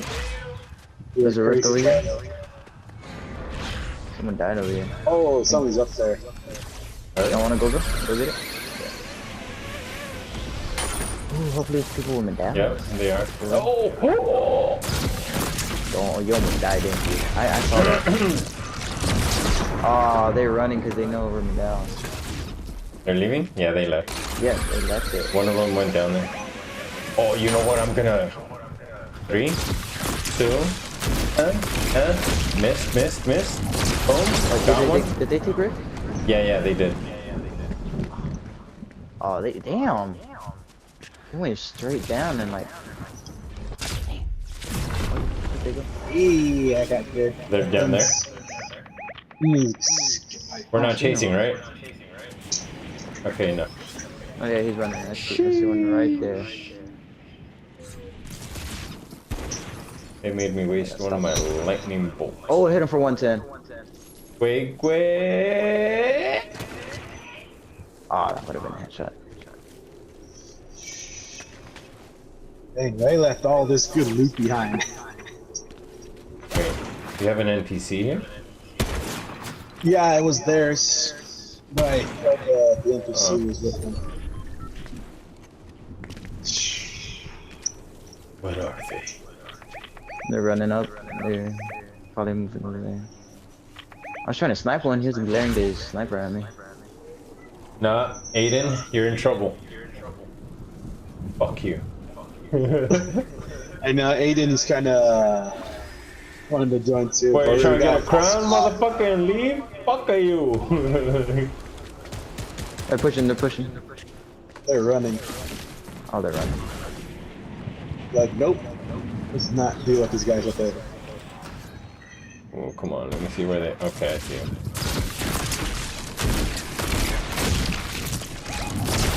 Oh, I thought that guy had a lightning bolt. Hit one for 40. Lightning bolt. He's running. Damn it. We could push him. It's just them two. Right there. Yeah. Oh, almost. Oh, there's one back there. Oh, llama? Yes. Yep, I spotted that. Oh, I see him run over there. Yeah, that's the one I'm talking about. Oh my god, if that tree was in the way. No.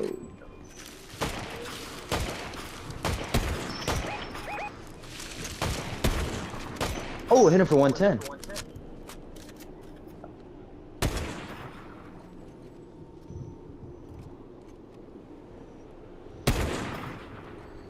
No. I think I know him. Run closer.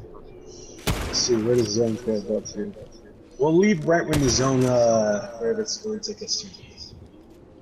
I might Middle of the actually street? He's going for the car?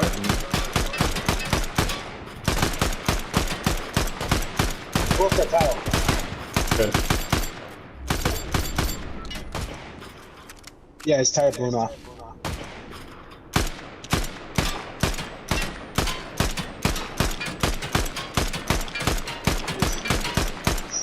Let's head to this high ground where we were at. Let's get to the vault.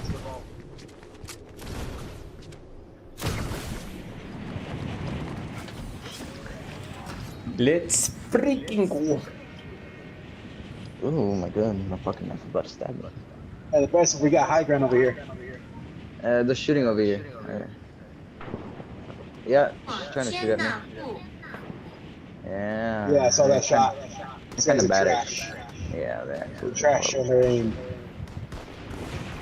This is how you really aim, son. I'm gonna teach them how to learn. Not that one. Alright, cool. 4个月了，快5个月了。 Oh, shots fired. Where? You're at that, right? Yeah. Yeah, he's dead. Well, there's really no need for me to carry minis. For real. Okay, I think I don't need mobility with this medallion.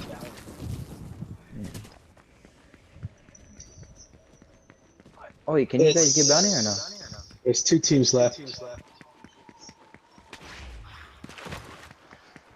I could take them. I could take both. Probably. Probably not. I'm pushing over here, trying to see if they're here.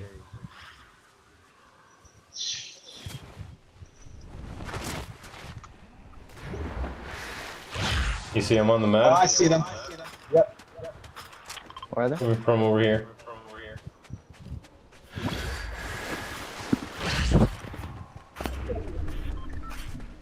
You went in the water? He's coming to you. Yeah, I hit him for 110. Where? Ping?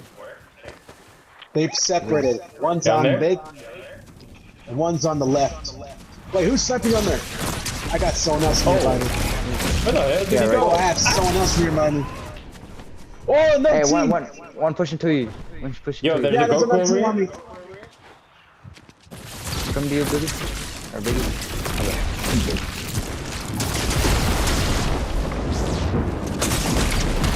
Yo, help me with the bird! Oh, fucking bird! Fucking shit. Bro, I did him so bad. I'm not even worried about the sniper behind me. Oh. He's super low. He's super low. He's super low. No, that's Yeah, Goku, focus, Goku. Ah. Nice. I'm gonna take your spot. He instantly died. That means that team is over there. Yeah. So. Oh yeah, there's 2 more teams. Hitting for 110. One right there.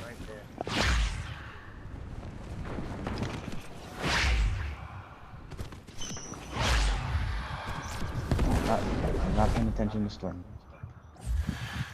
Here, left VG, you see him? Yeah. Pop that bird.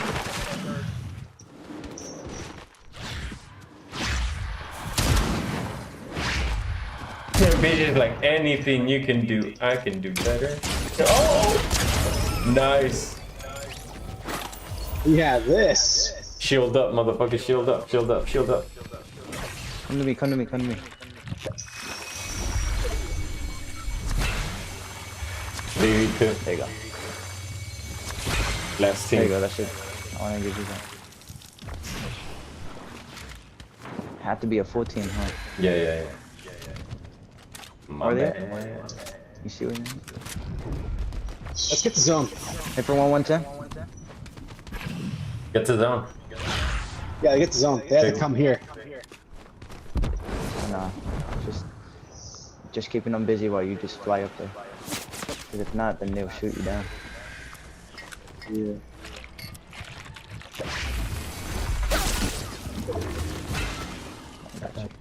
Alan busts the ninja. Go hit the rest, hit the rest. Go in the storm. Hit the reboot. No, I'm kidding.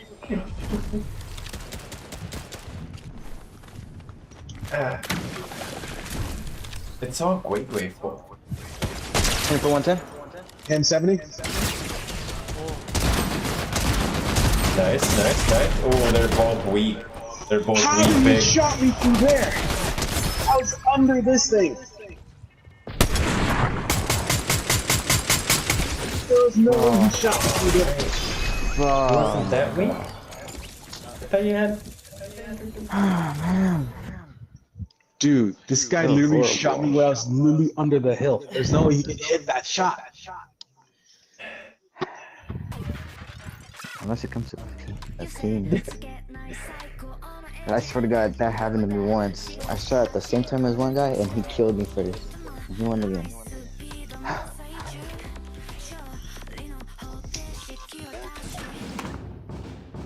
Yes, I got it.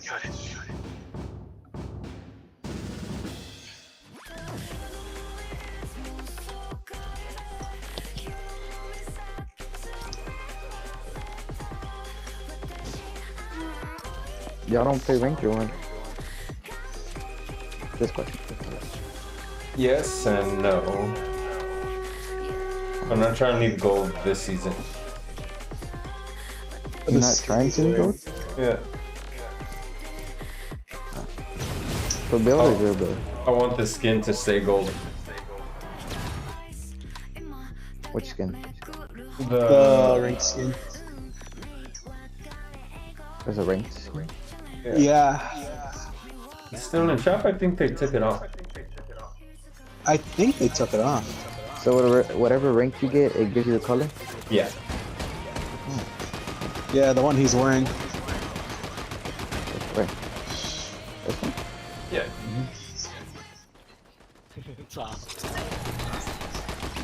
Wait.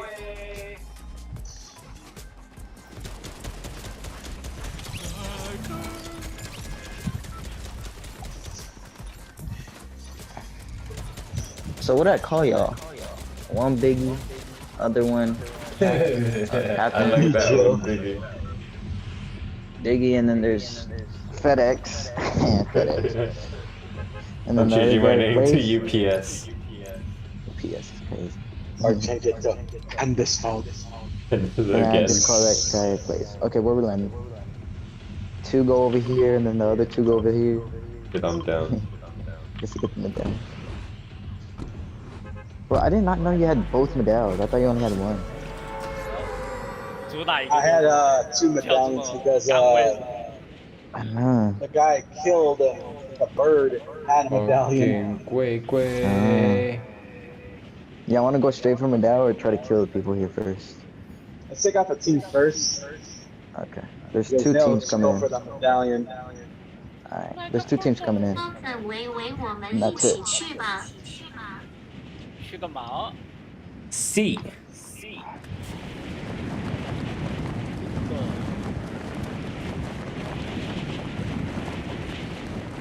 我操 Where are you, Gui Gui? Let me see. There's this motherfucker. Alright, knocked one. Gui Gui. Okay. Ahí está. Oh, okay. Okay. I seen Oh, that sniping snipe. from behind is crazy. Yeah, these guys are not playing about playing. This round. Oh my Jesus. Ooh. What a lucky snipe. I jumped right when he sniped me.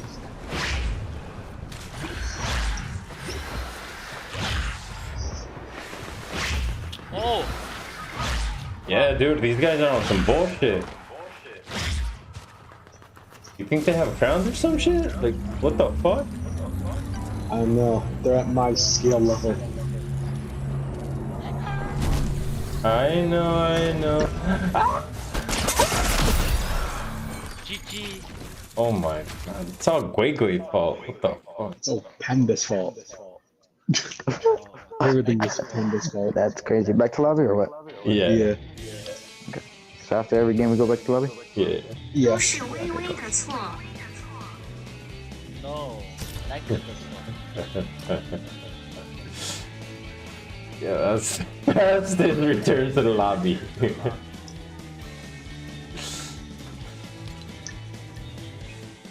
Yeah, like, take a look at this skin. Right to his. That's a platinum armor right there. Oh. Looks better in gold. What about diamond? I want to see what's in diamond. Is it still in the shop? Right. Oh,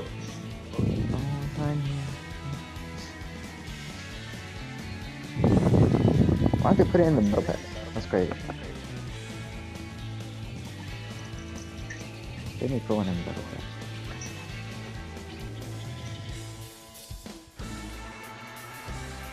Or do I have it? I don't think I do. Which one? The one y'all was wearing. Let me see. Please don't peek at the bottom of my I skirt. don't think I have it. What the heck? They're the one.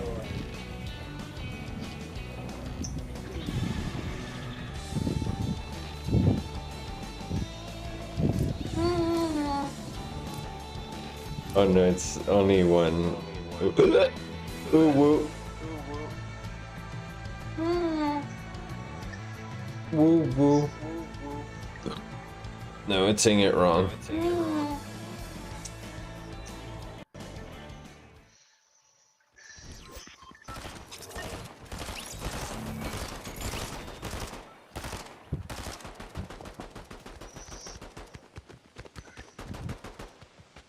You look pretty cool with your shitty yellow body. Shut up. Toxic. Wake. What the fuck? I'm gonna drag this one out. 一嘴有毒的微微 motherfucker。 Pinche way. Hey, you, both of you guys hit the underworld, and then we go and grab this one. Okay. Wait. uh-huh Follow me.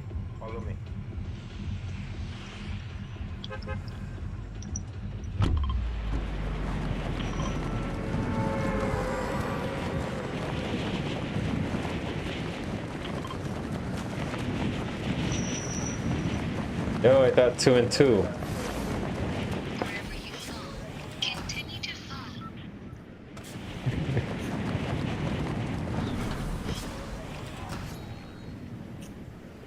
Funny guy. 有趣的坚果。Oh no. 我屌，全他妈是人。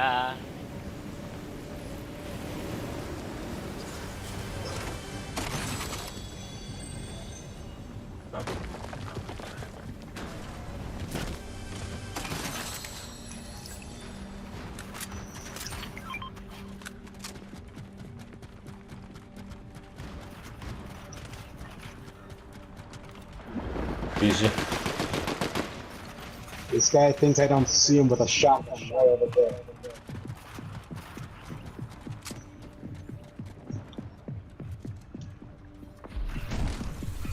Yeah.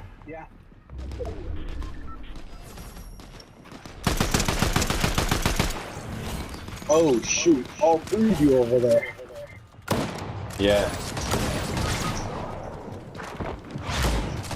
Fuck.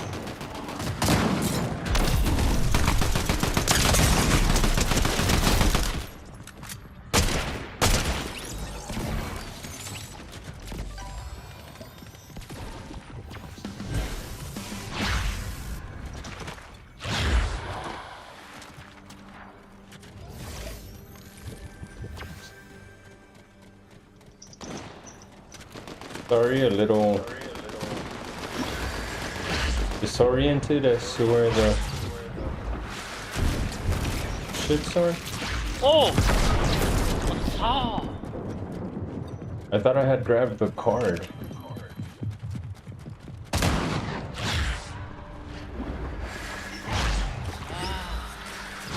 You go with him. They're actually on me, dude. Oh, they're on you? Oh shoot. Yeah. We'll get your cards if you try to survive. Go with You him. guys not letting me go? Are you coming? I'm rebooting. Okay, yeah, res. Thank you. I tried to rev this guy too. Oh, it's too late. I have to wait till it Okay, charges it's up. cool. Oh no.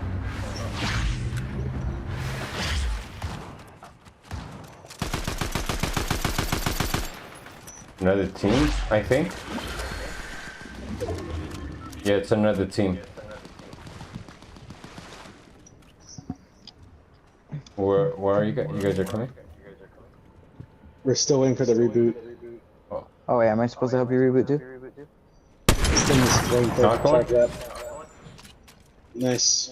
Should I go help him or help reboot? Killed them? Yeah, the go crown? Yeah, go help him. I got this one. Okay, okay. Knocked another. Let's go on the truck. I'm gonna get there in time. Oh, don't die on me.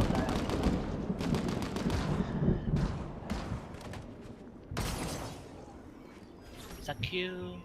You're welcome. Okay, I have the crown over here. Fuck, he's seen me, I think. I was hard scoping his ass.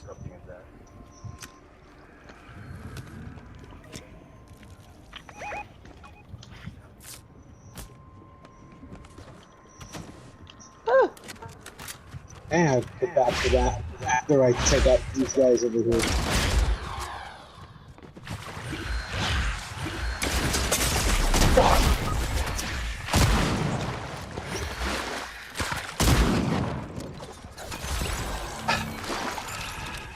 Am I missing a player? Like, how is he still alive?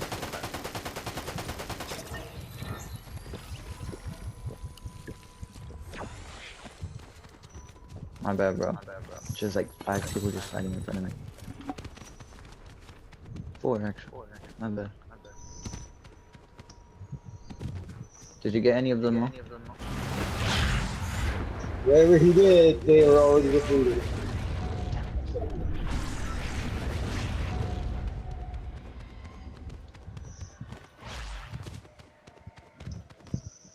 Okay, next time I'm shielding everything. No ammo. That's just fucking great.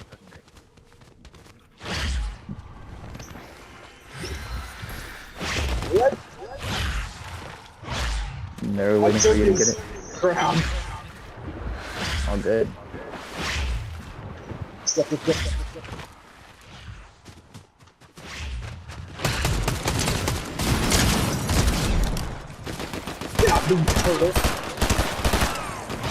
Where's he at? Where's he at? On me. Got him? Oh, my bad. I'm about to get that.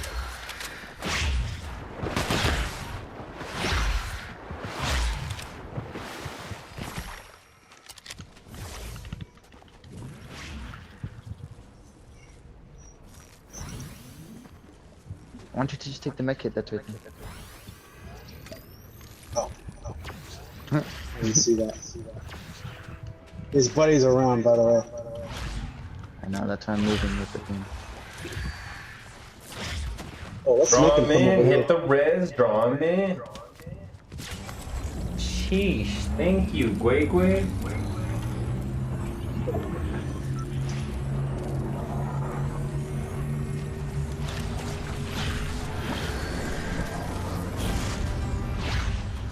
I saw birds. They're pushing in. There he They're is. pushing in right here.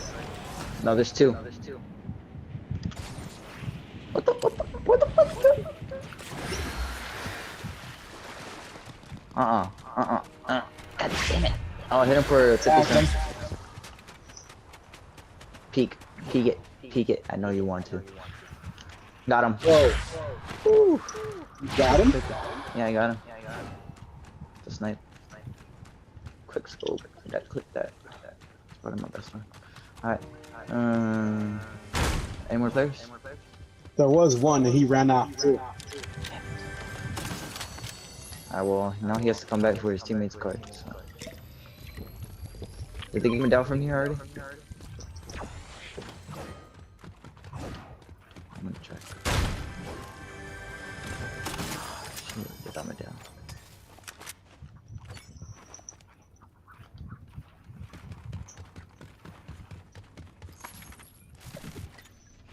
Oh shit, his teammate's hiding right here.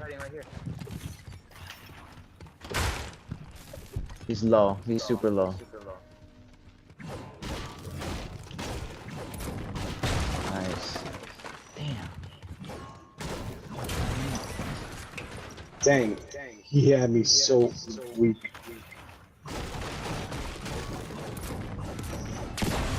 Where are the gunshots? I'm like so low and I'm just going straight for the kills. I wish I had that siphon right now. Even if you do damage, it gives you health, right? You have to eliminate them. I'm gonna try to head back over there for that. I think they already got it, didn't they? Oh no, they didn't. No. You want me to go with you or are you chilling? Yeah.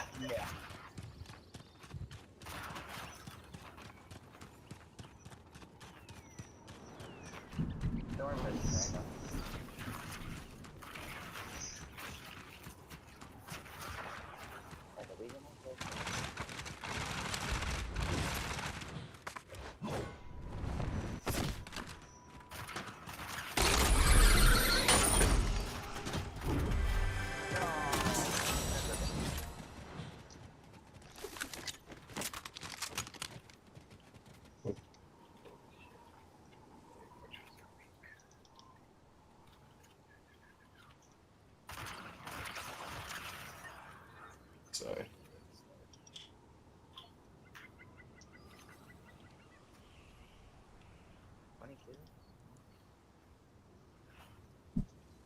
I don't know if I'm gonna get there on that.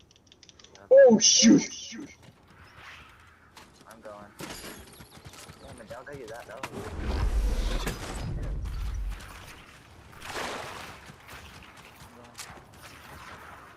Whoa!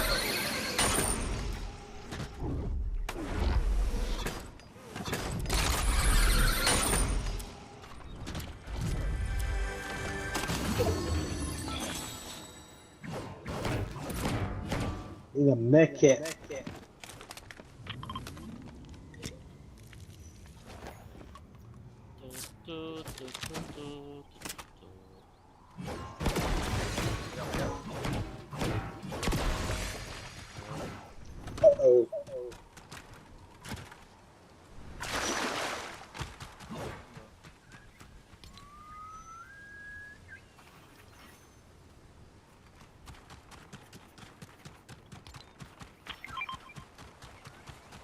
Whoa.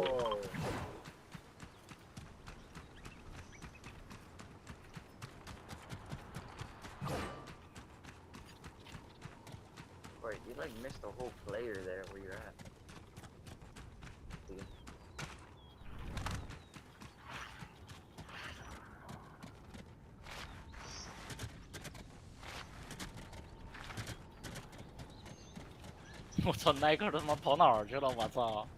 Shut up. Where is a Mickey in this whole dungeon?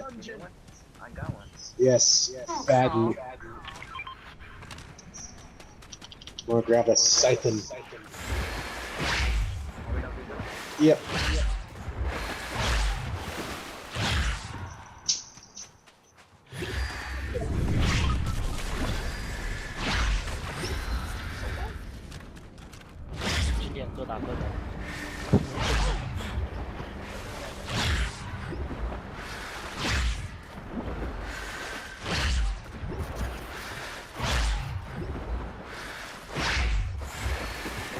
That was mine.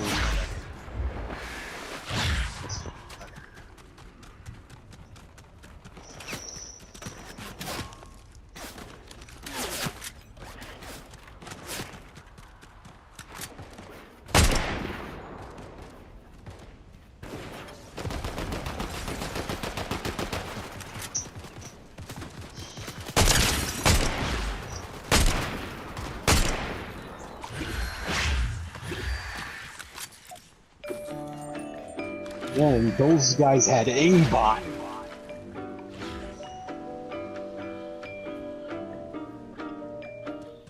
Who had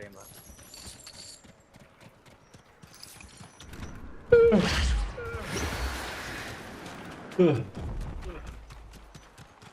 Need to cut my toenails. Chat.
Shots fired.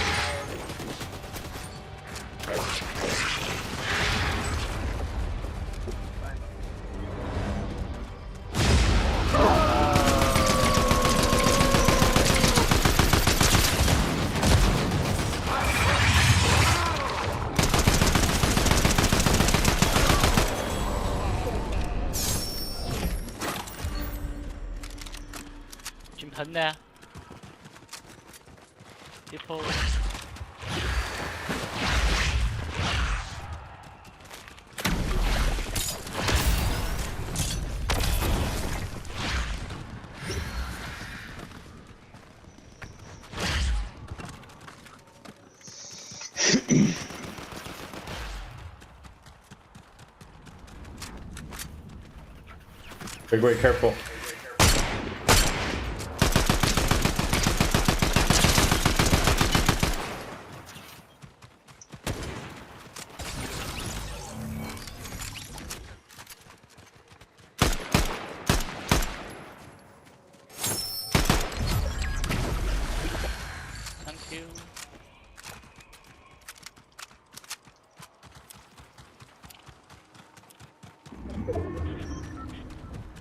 There's a slurp thing right there.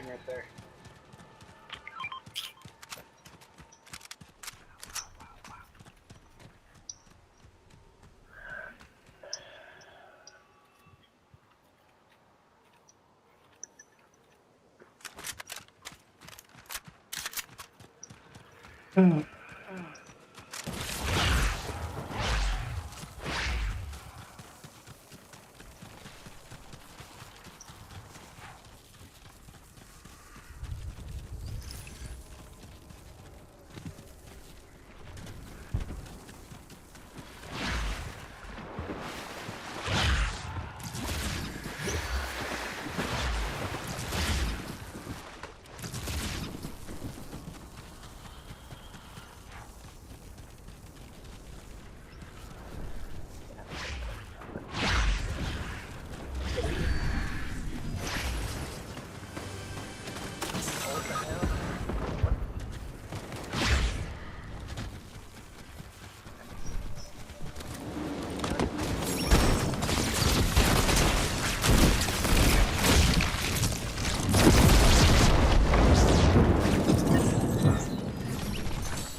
shit.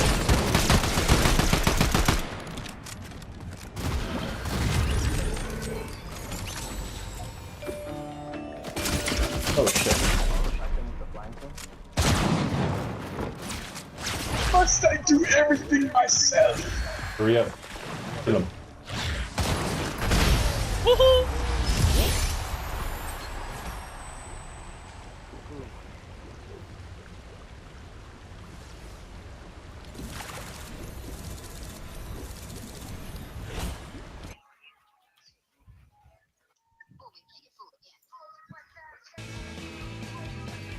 入口。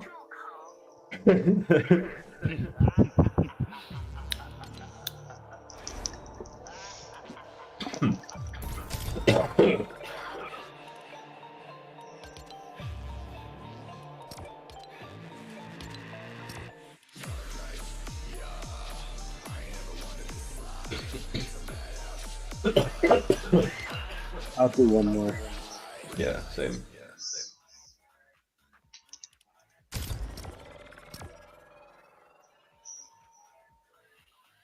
Last one, Gui Gui. Then going to go to bed.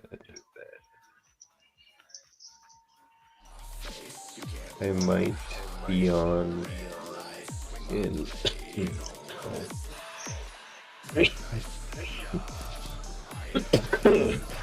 5 hours. Not sure.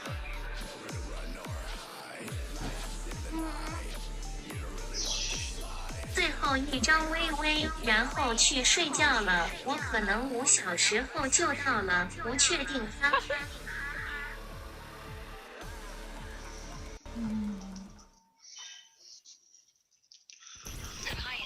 Me too. Nice.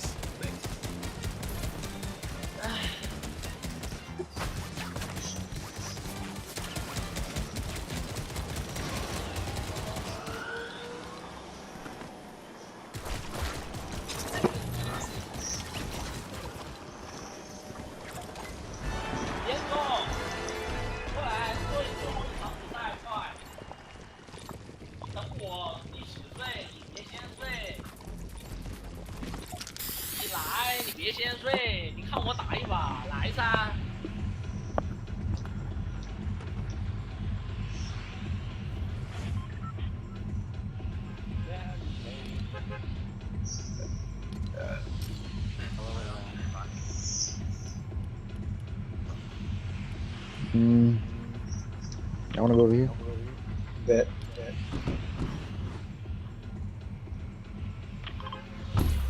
Should 2 go over here and then the other 2 go over here? Or should we just all stick together and then move at once? Yeah, because the last round was stupid.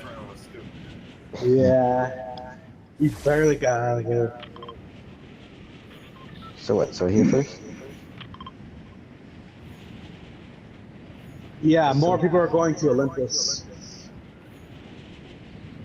Why is that?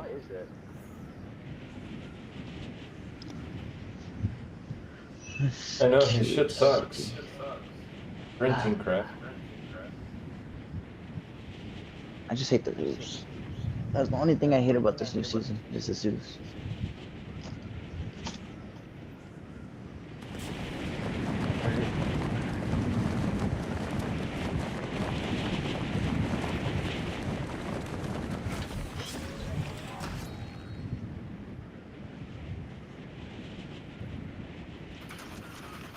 我操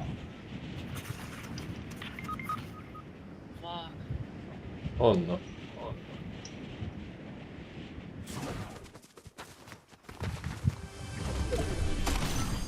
Ah, fuck. Fuck you, dude. He has me at 1 HP.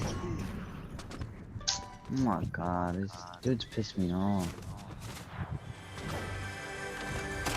Absolutely horrible. You just got lucky because I didn't have a weapon.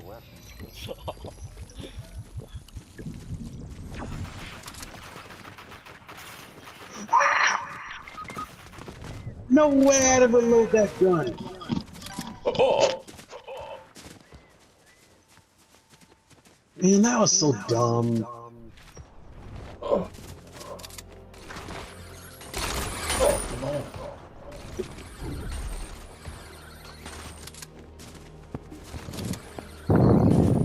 Beautiful. We can quickly fall asleep. Shut the fuck up.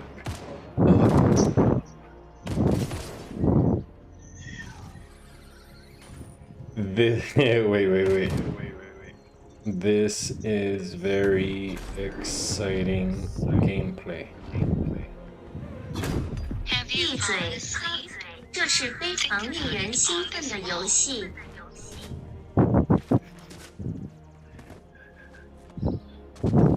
来可能不。 Motherfucker just called me a bot. Mother. 闭嘴！这是非常令人兴奋的游戏。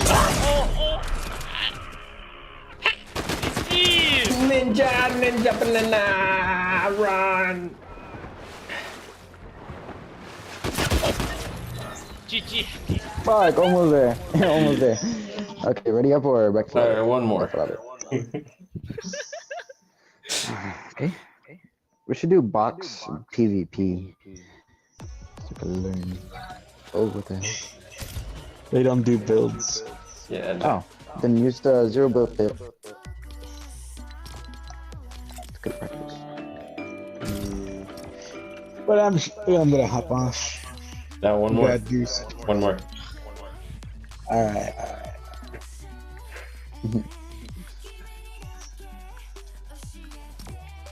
One more for the chat.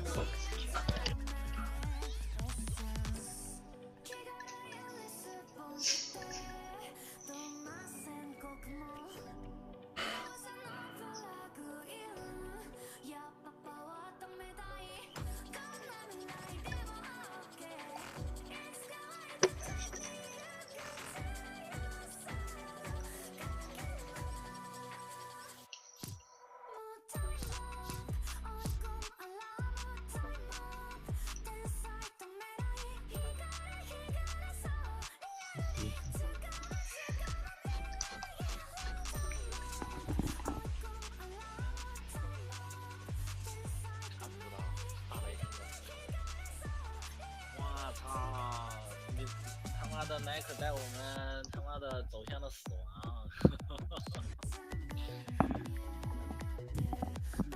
入口。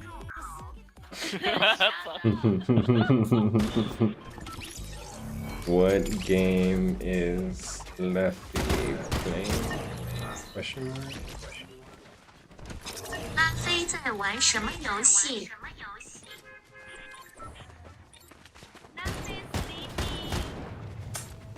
What?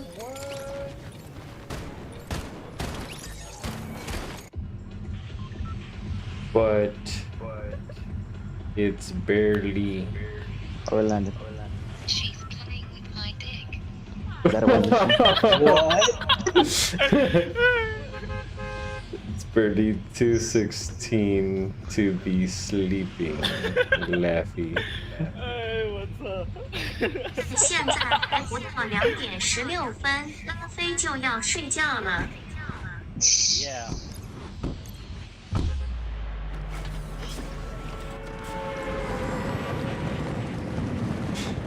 I want girlfriend to play with my dick. While I play Fortnite 2. 我也希望女朋友在我玩堡垒之夜时玩弄我的鸡巴。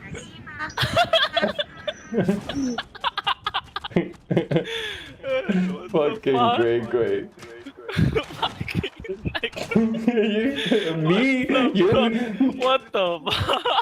Hey, do not blame me. You are the one who started this, okay? 哎，我操！他在说他也希望有女朋友在玩堡垒之夜的时候玩他的鸡巴。嘿，别相信我，你是那个开始这一切的人。Motherfucker. What just happened?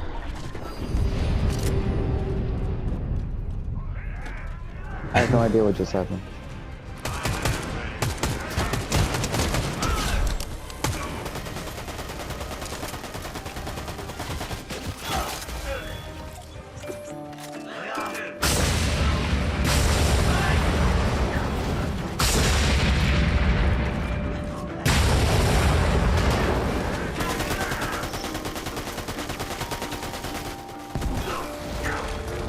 Bro, you should do that if you're the last person standing.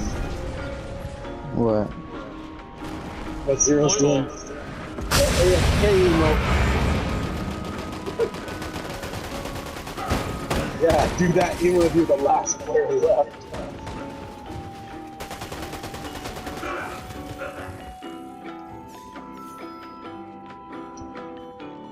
Oh, bro, took bullets. Bro just took So everything. look, it's the same with Zeus's DMR. You can have the AR once I claim the DMR. That Zeus.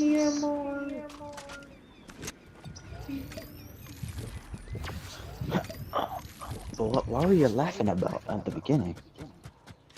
Oh, it's because my boy's dead. Because I asked him what game is his girlfriend playing. Huh?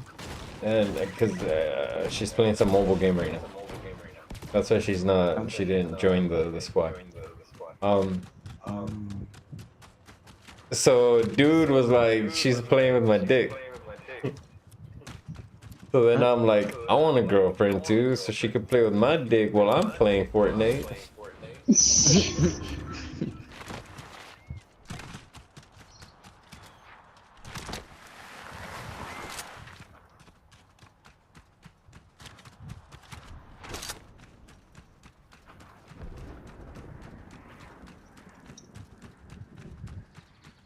Watch out, I think I saw players earlier.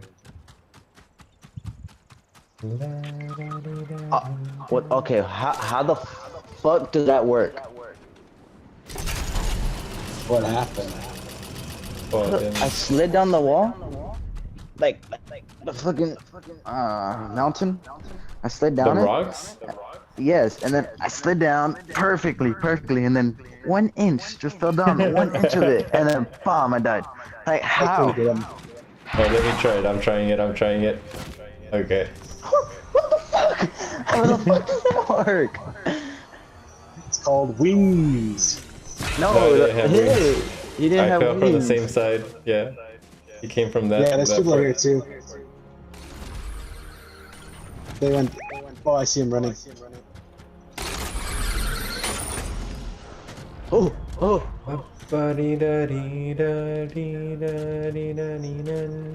You want me to start it? Oh, what the fuck is that thing? Oh, he's rebooting. You have wings, go for it. Or take Zeus out.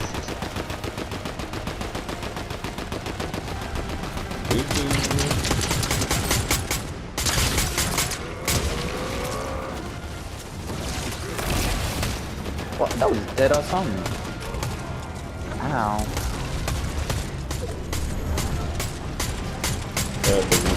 What happened with you guys?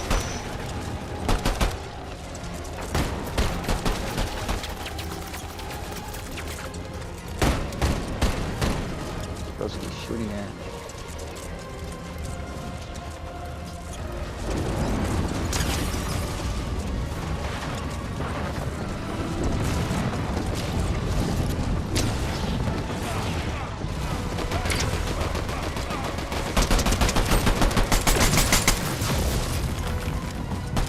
Oh, he's almost there. Yes, you can have the medallion. Ooh, and they are. Thank you. Oh, shoot. Over here, outside. Alright, I'm Back fine. one of them has wings. Yeah, they're right on me, dude. Oh, what the hell? Right here, right here, right there, right there, right there, right there. Already. Oh shit. Do you not have shotgun? Right there, right there, right there. Watch out, watch out, watch out. Behind you, behind you, behind you. All damage. Can you drop down? I don't know. Don't shoot me, don't shoot me, don't shoot me. You shoot me, you're gay. Shoot me, you're gay. Shoot me, you're gay. Shoot me, you're gay. Shoot me, you're gay. Fuck! You're gay. Damn it! And the medallion almost fell down. Y'all could have claimed it. Hey, but if you shoot him, one's down, and I think the other one's low. I think I don't have no ability to get up there.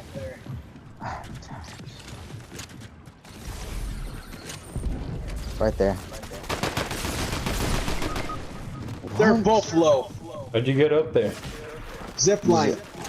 He's falling towards him. Drop the Zeus so he can do it too. It's on me. On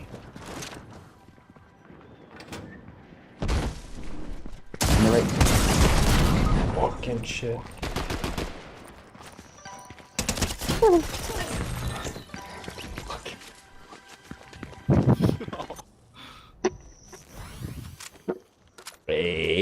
Wait.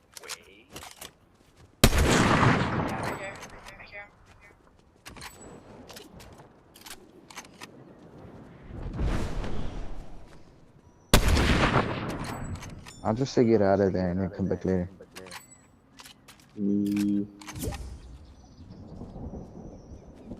No, Aiden, you're still in trouble.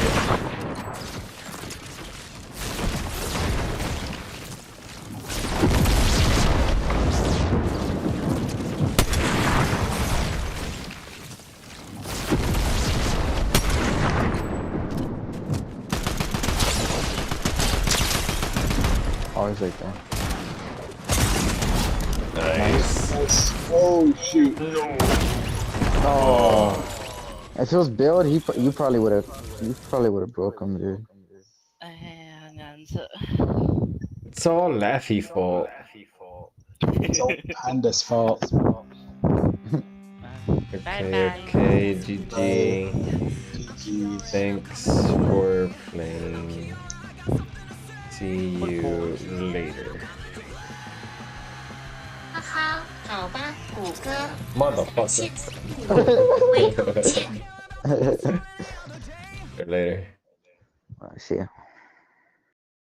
Pinche güey.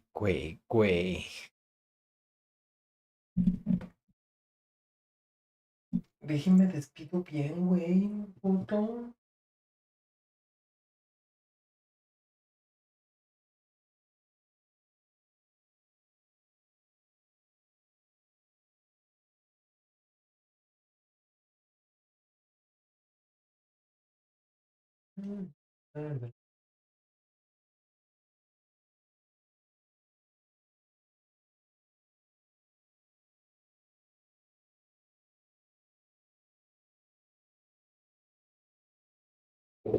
Tomorrow we have to call Brianna.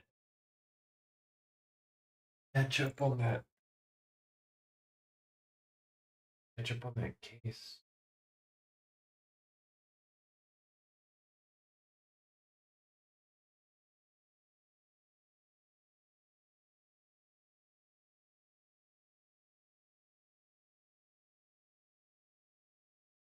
Pretty dang good for just.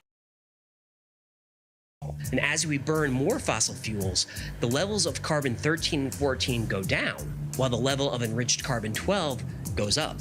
All this carbon in the atmosphere also causes the Earth to warm slightly. What? Global warming is a myth. It's not. Sheep. Look, you can argue that the warming is man-made or that it's not, but either way, we're up about a degree.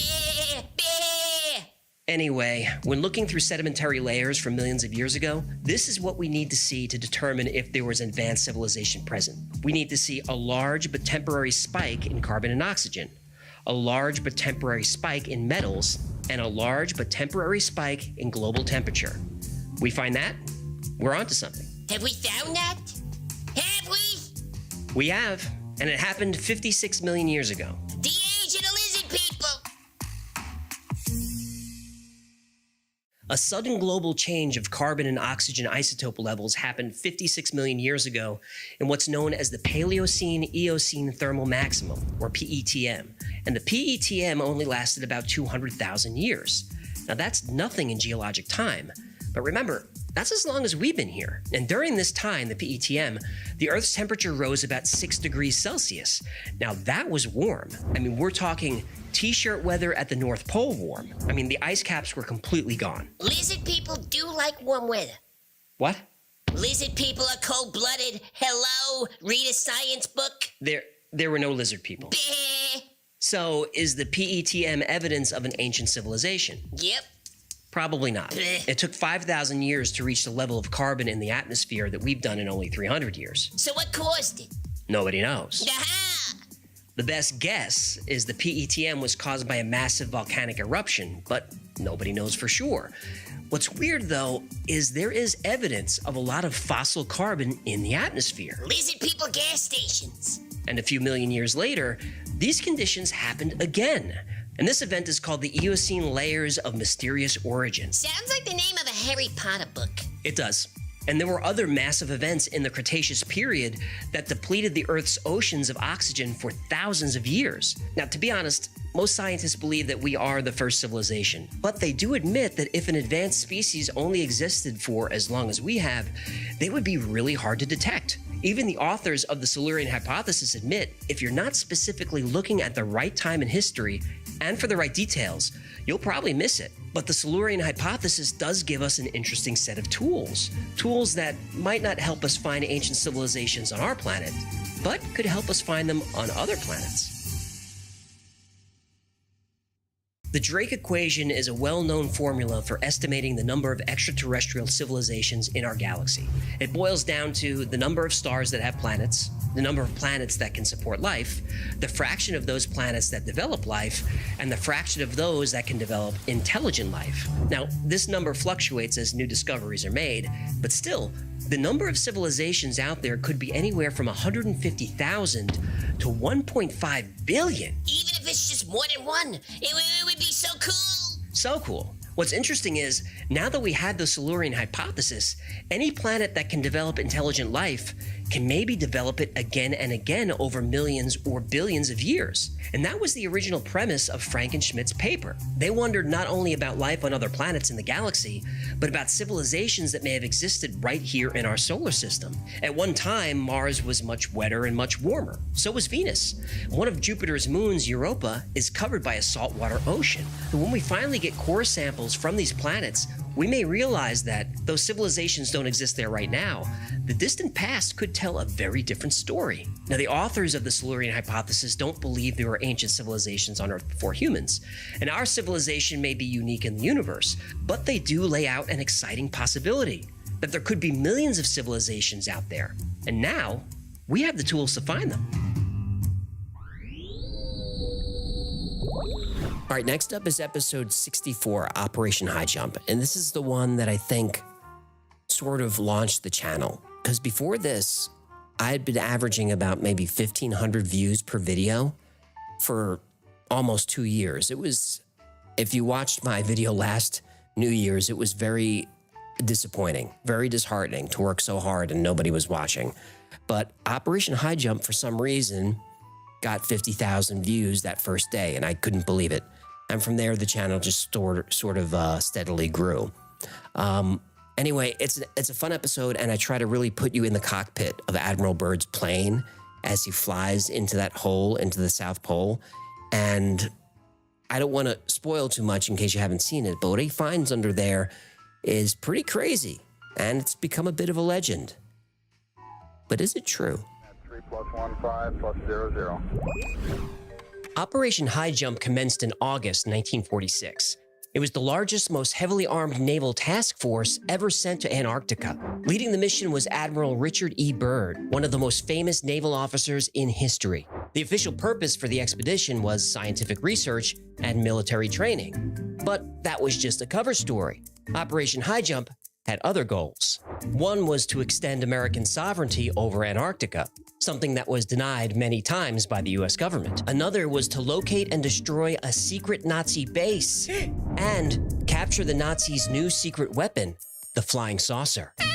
UFOs were seen all over the area, suspected to be Nazi test flights. Admiral Byrd was sent to find out. Did they find flying saucers? Oh, they found a lot more than that.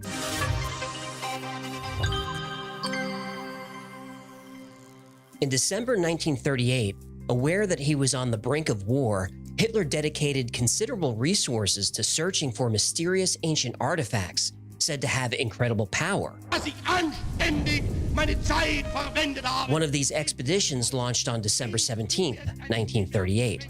The SS Schwabenland was sent on a secret mission to Antarctica. On board were scientists and engineers, but also members of the Thule Society, a German occultist group. The Thule Society believed that a highly advanced race of human-like beings called Aryans existed somewhere deep inside the Earth, and the entrance to their world was at the South Pole. The classified mission of the SS Schwabenland was to find a location for a secret underground base and make contact with the Aryans living in the Hollow Earth. And once contact was made, negotiate for access to their technology. The ship reached the Antarctic coast a month later. For the next 3 weeks, they mapped hundreds of thousands of square miles of the continent. About 150 miles inland, aerial reconnaissance found what is described as an Arctic oasis, an area about 300 square miles that was free of ice, filled with warm water, and even contained plant life. In the ocean beneath the oasis was a geothermal vent that kept the area relatively warm. This was the ideal place for a base, especially for U-boats. This is where the Nazis would establish the infamous underground facility known as Base 211. Over the course of World War II, Base 211 became a massive complex, as large as a small city. Initially, it was designed as an offensive structure, where U-boats and missiles could be deployed. But as the tide of war turned against the Axis powers, it became clear that the base would be an ideal way to escape. In the final months of the war, huge amounts of equipment, supplies, and personnel were transported to Antarctica. At the same time, thousands of Nazis escaped justice and were smuggled to South America, with most of them hiding in Argentina. One of the infamous German officers to disappear was Hans Kammler. Kammler was in charge of Hitler's secret weapons program. Kammler's engineers had created a prototype long-distance supply plane with a range of over 4,000 miles called the Ju-390. Only 2 of these were made. One of them belonged to Kammler. And as of April 1945, neither Kammler nor his plane have ever been found. And just a few months later, thousands of UFO sightings were reported all over South America. The American government feared that Kammler and his scientists had escaped to Antarctica, where they were continuing their work, operating out of a secret military base hidden deep underground. But these were just rumors. There was only one way to find out. Go to Antarctica.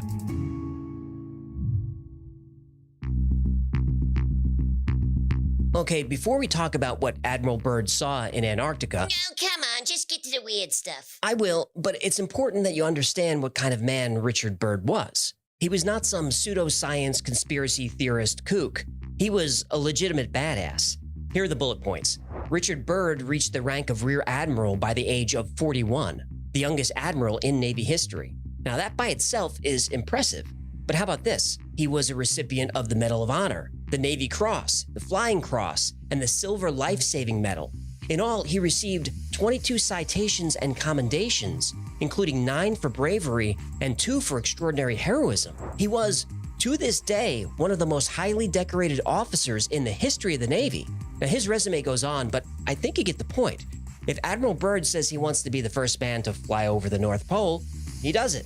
And if the United States sends a major expedition to the South Pole to conduct a top-secret mission, well, there's no more qualified person on the face of the Earth to lead it than Admiral Richard E. Byrd. Operation High Jump commenced in August 1946.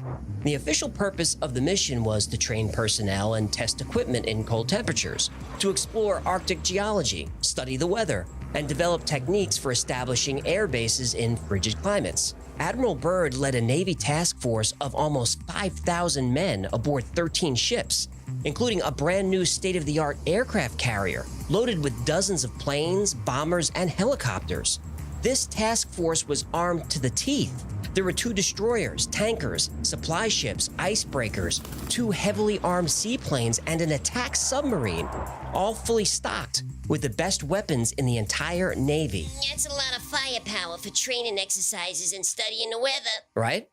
That mission was the cover story. No personnel training or equipment testing ever took place. No practice maneuvers, no military exercises, no scientific study of any kind was ever done. According to eyewitness testimony, declassified records, and Byrd's own journal, Operation High Jump had other purposes. One goal was to extend American sovereignty over the Antarctic continent, something that was denied many times publicly by the US government. Naturally. The other goal was to locate and destroy the secret Nazi military complex known as Base 211, and to capture any flying saucers they could. The Armada arrived on January 15th and immediately started building a base called Little America. But then the Operation High Jump story takes a turn. Originally meant to be a 6 to 8 month mission, after just 40 days, the base is evacuated and the task force withdraws. This massive, expensive, and important mission is suddenly terminated. So, what happened? And this is where Admiral Byrd, a legend in his own time, becomes a legend for all time.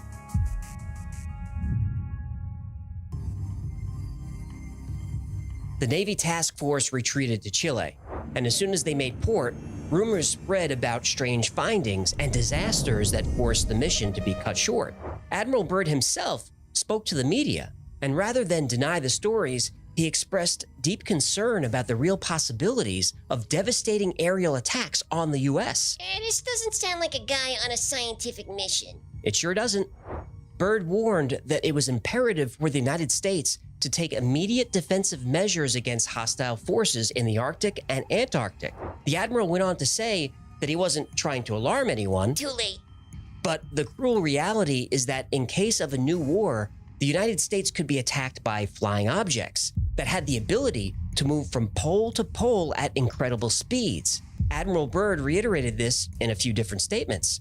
He warned that there was a new enemy that could attack any country at any time, anywhere, no matter the distance.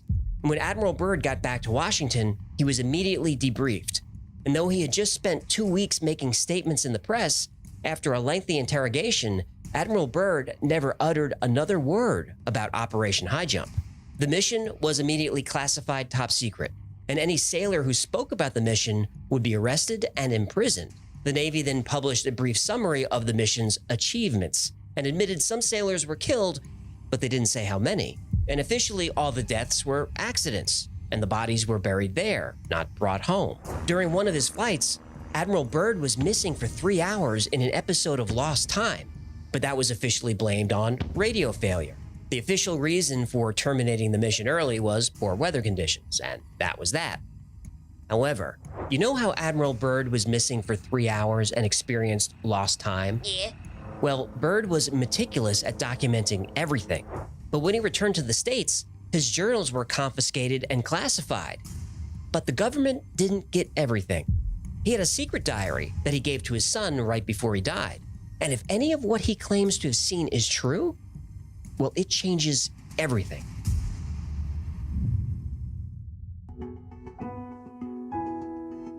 According to Admiral Byrd's diary, he fuels up for a flight early in the morning. The weather is clear, and mechanically, the plane checks out. At 8:15, at an altitude of 2,300 feet, he checks in. 08:15 hours. Radio check with base camp. Situation normal. At 10 after 9, he notices a color pattern in the snow. Nothing extreme, but he circles the area to get a closer look. He makes visual contact with camp and radios in his findings. Then, his instruments start to act strange. He writes that both his compasses are gyrating so much that he can't even use them. So he uses the sun to navigate and maintains a visual of camp. He reports that his controls are feeling sluggish. He's concerned about the wings icing up. There's a little ice, but no indication of a problem, so he continues flying toward what he perceives as a mountain range. 0949 hours. 29 minutes elapsed flight time from the first sighting of the mountains. It is no illusion. They are mountains and consisting of a small range that I have never seen before. He crosses the mountain range and descends toward what he describes as a green valley with a small river running through it. There should be no green valley below. Something is definitely wrong and abnormal here. We should be over ice and snow. To the port side are great forests growing on the mountain slopes. Our navigation instruments are still spinning. The gyroscope is oscillating back and forth. He drops down a bit and circles back for a closer look. He reports the green as being moss or tight grass. The light seems different here. He can see the ground easily, but he can no longer see the sun. Now, this starts to worry him because he's using the sun to navigate, but he gets distracted by something he didn't expect. On the green valley below, a large animal is grazing. It appears to be an elephant. No, it looks more like a mammoth. This is incredible, yet there it is. Decrease altitude to 1,000 feet and take binoculars to better examine the animal. It is confirmed. It is definitely a mammoth-like animal. Report this to base camp. Admiral Byrd flies over green pastures that stretch for miles, and he's so amazed by what he's seeing, it takes him almost 30 minutes to realize it's not cold anymore. Frost on his forward window is gone. Same with the bits of ice that were on the wings. He removes his gloves. The window of the canopy is warm to the touch. He records an external air temperature of 74 degrees Fahrenheit. His instruments are now back online, but his radio is out. And remember, in the official report, Admiral Byrd was out of radio contact for 3 hours. So he flies for another hour over what looks to be a countryside or a pasture. On the horizon, he sees the impossible, a large, shining city. The plane shudders. Admiral Byrd grabs the controls, but they're not responding. He notices the plane feels light and buoyant. Then, on both sides of the plane, strange aircraft are rapidly closing in. They're disc-shaped and seem to be radiating light, and somehow they're running completely silent. Now, thinking this is now a really good time to head back, Admiral Byrd tries the controls again. No luck. The plane's engine suddenly cuts out, but somehow continues flying, controlled by some unseen force. The craft are right up alongside his plane now, close enough that Admiral Byrd can see markings. In that instant, his wonder turns to terror. The markings are swastikas.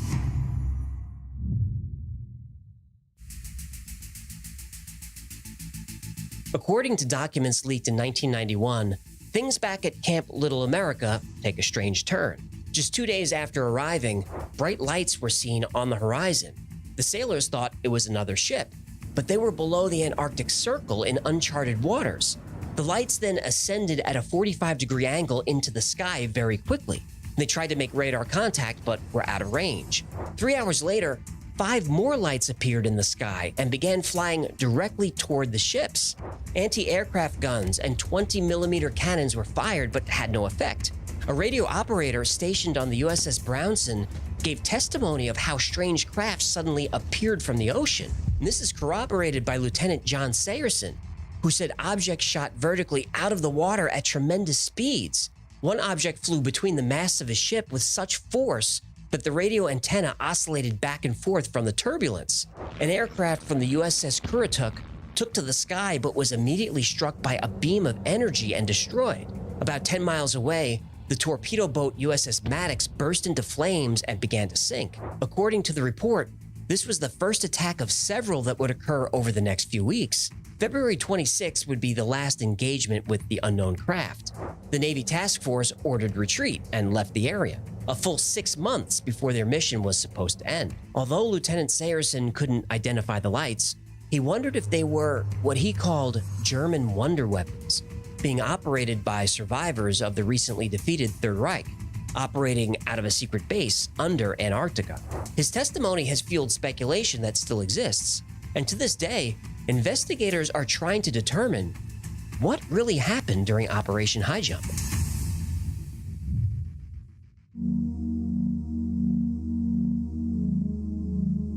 Admiral Byrd's radio, which hadn't been working for at least an hour, suddenly comes back to life. Though the signal was distorted, a voice starts speaking English with a slightly German accent. Welcome, Admiral, to our domain. We shall land you in exactly 7 minutes. Relax, Admiral, you are in good hands. The plane gently lands itself, and Admiral Byrd is met by several men, all tall with blonde hair. Aryans? Sounds like it. Byrd joins the strangers on a platform that levitates and rushes them toward the city at great speed. He's directed to an elevator that takes him quickly and silently deep underground. He is to have an audience with the Master. Admiral Byrd is led into another room where an older man is seated at a long table. Admiral Byrd is asked to sit down. The Master says his people are called the Ariani, and they've been observing humans for a long time, but only now are they choosing to interfere. The Master says that Admiral Byrd's race is too immature for atomic energy and are at risk of destroying themselves. The Master says every time they try to make contact, their ships are fired upon and pursued by fighter planes. So instead, they chose Admiral Byrd to carry this message. Because he's a famous and well-respected figure, the Master hopes that the world will believe him. After the meeting, the Admiral is escorted back to his plane. And after flying for a few minutes, a voice comes through the radio that control of the aircraft is now his. A voice says, "Auf Wiedersehen," and disconnects. Definitely Aryans. When Admiral Byrd arrives at the Pentagon in March 1947, he is debriefed and interrogated for hours. He relays the message from the Master and advises the President. He's ordered to remain silent about the operation, and indeed, Admiral Richard E. Byrd never spoke a word about this mission again. The final entry in his diary is a number of years later. Admiral Byrd feels what he calls the long night coming, but doesn't want this knowledge to die with him. Just as the long night of the Arctic ends, the brilliant sunshine of truth shall come again. And those who are of darkness shall fall in its light, for I have seen that land beyond the pole, that center of the great unknown. Admiral Richard E. Byrd, United States Navy, 24th of December, 1956. And Admiral Byrd passed away 3 months later. This secret diary was found by his son, Richard Byrd Jr., and subsequently released, as was his father's wish. And 18 months after that, the Antarctic Treaty was signed, forbidding anyone from going to Antarctica without special permission from one of 12 signatory governments. And even with special permission, you may only go in a few small designated areas. Antarctica is bigger than Europe, bigger than Australia, bigger than the entire United States. Yet all that land is off limits. Why? Was there a secret Nazi base? Is there a civilization living underground? The UFOs described by the sailors in 1947 behave an awful lot like UFOs we're seeing right now. Since we can't go to their world, they could be trying to come to us, with the same warning they gave Admiral Byrd. So maybe instead of trying to destroy these craft and destroy each other, we might want to listen to what they have to say. And who knows? The entire fate of the world may depend on it.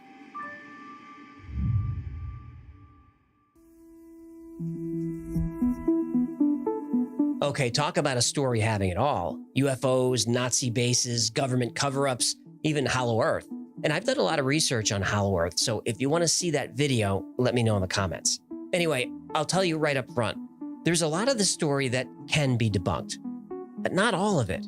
Let's start with Admiral Byrd's secret diary. It's not real.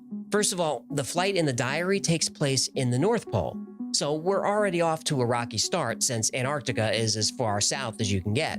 And some of the log entries are almost identical to actual published log entries from the Admiral. The same types of instrument failures, engine issues show up in both places for some reason. Also, whole paragraphs of what the Master said to Admiral Byrd seem to be plagiarized from the 1937 film Lost Horizon, where the main character is talking to the Dalai Lama who issues the same kind of warning. In 1964, a book about the Hollow Earth was released by Walter Siegmeister under the pen name Raymond Bernard. Admiral Byrd is mentioned quite a bit in the book. Bernard went on to write lots of books about UFOs and Hollow Earth, and later, when Byrd's secret diary appeared, guess who wrote the foreword? Yep, Raymond Bernard. But the dead giveaway for me? The secret diary is full of exclamation points. Like, lots of them. If you read any of Byrd's other logs, no matter how excited he gets, he doesn't write like he's posting on Reddit. He writes like a gentleman. So what about the Nazis? Here's where it gets tricky. The Schwabenland did go to Antarctica in 1938, but its mission was to secure new ports for whaling to supply Germany with its own whale oil for margarine. Whoa. A Nazi mission to the South Pole for a delicious buttery spread? Exactly. Germany wasn't at war yet, but Hitler was planning it. A lot of oil and fat-based products were imported. Hitler wanted to make sure that these industries could continue and his army could be fed in case foreign supplies were cut off. The Nazi mission did claim some land for Germany, and it's widely thought that they did look for a location for a base and maybe even tried to build one, but no evidence of a base has been found. However, Nazi artifacts have been found in the Arctic in the north, which could be why this story continues to circulate. But so far, nothing in the south. Could be underground. It could be. I'm not saying nothing's there, I'm just saying we haven't found it yet. Or they found it and aren't telling anybody. Well, that's always a possibility. The US government did lie about the real purpose of Operation High Jump, and it's true Admiral Byrd never spoke about it publicly, except for those cryptic comments in the Chilean newspaper El Mercurio. El Mercurio is a real paper, and Admiral Byrd did give them an interview. Obviously, the article was released in Spanish, but when it was translated back to English, his words were twisted around to make the story sound more dramatic. Never let the facts get in the way of a good story. Right. Byrd never said there are ships that can fly pole to pole at tremendous speeds. He said the United States could be attacked by planes coming from the poles, and it should be ready for that. And Operation High Jump had a press contingent, about a dozen reporters giving daily reports. There really wasn't much going on, so rather than send back a 3-word story, lots of ice, the reporters added their own flair. For example, Byrd did find a small lake that had uniquely warm temperatures with algae growing in it, but it was reported as a land of blue and green lakes and brown hills in an otherwise limitless expanse of ice. And the UFO attack? Right. In 1991, after the collapse of the Soviet Union, millions of secret documents were released. And one of those, written in 1947, was a description of Operation High Jump. And in 2006, a Russian documentary was released based on that secret intelligence report. The Soviets did believe that Operation High Jump was a mission to find and destroy a Nazi base. And look, with all that firepower, I don't think that's a stretch. The reports of the battle with UFOs comes from the Soviet documents. But it's iffy on the facts, and they got some of the names of the ships wrong. But they did get some right. And the US military has a history of changing a ship's name and rewriting the ship's story if it serves Navy policy. Propaganda. Always. The Soviet report said that UFOs weren't trying to destroy the American ships, which they easily could have done. They just wanted the ships to turn back. The mission was cut way short. The official reason for that is weather. But that's a lot of resources wasted because of weather. Were there really UFOs protecting something down there? Or is this disinformation deliberately leaked to the Soviets by US intelligence? I don't know. I've debunked as much as I can for you. Even though a lot of the story is false, not all of it is. And it seems as the only way we'll get answers is to go to Antarctica. But if there's one thing that every government in the world agrees on, it's that whatever is down there needs to stay there. But I'll leave you with these final thoughts. Just a few months after Operation High Jump, a UFO allegedly crashed in Roswell, New Mexico.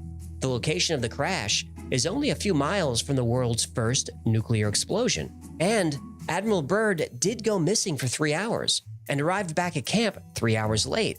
He was in a small, short-range airplane, so why didn't he run out of fuel? I still enjoy that one. I love the sequence of the airplane when he's flying through the hole in the South Pole, but I still kind of cringe at it because I'd love to redo that whole thing. I can make it so much better. Our production has come a long way since then. Anyway, next up is the story of Paul Benowitz, Richard Doty, Phil Schneider, the Dulce underground base. And this was episode 85. And this was about the time where I started kind of really going after the intelligence community. Not like the guys and gals that are out there keeping us safe. We love those people. I mean the shadow government, the shadow intelligence, the people that keep the UFO information from us. Now, I don't know what they know, but I know they know something. So this was the episode that touches on really all the intertwining stories and how they created this disinformation campaign that really threw a monkey wrench into the entire UFO community, at which I still think that community has not recovered from it yet. Now, I don't want to say this is a super dark episode, but we do get pretty serious.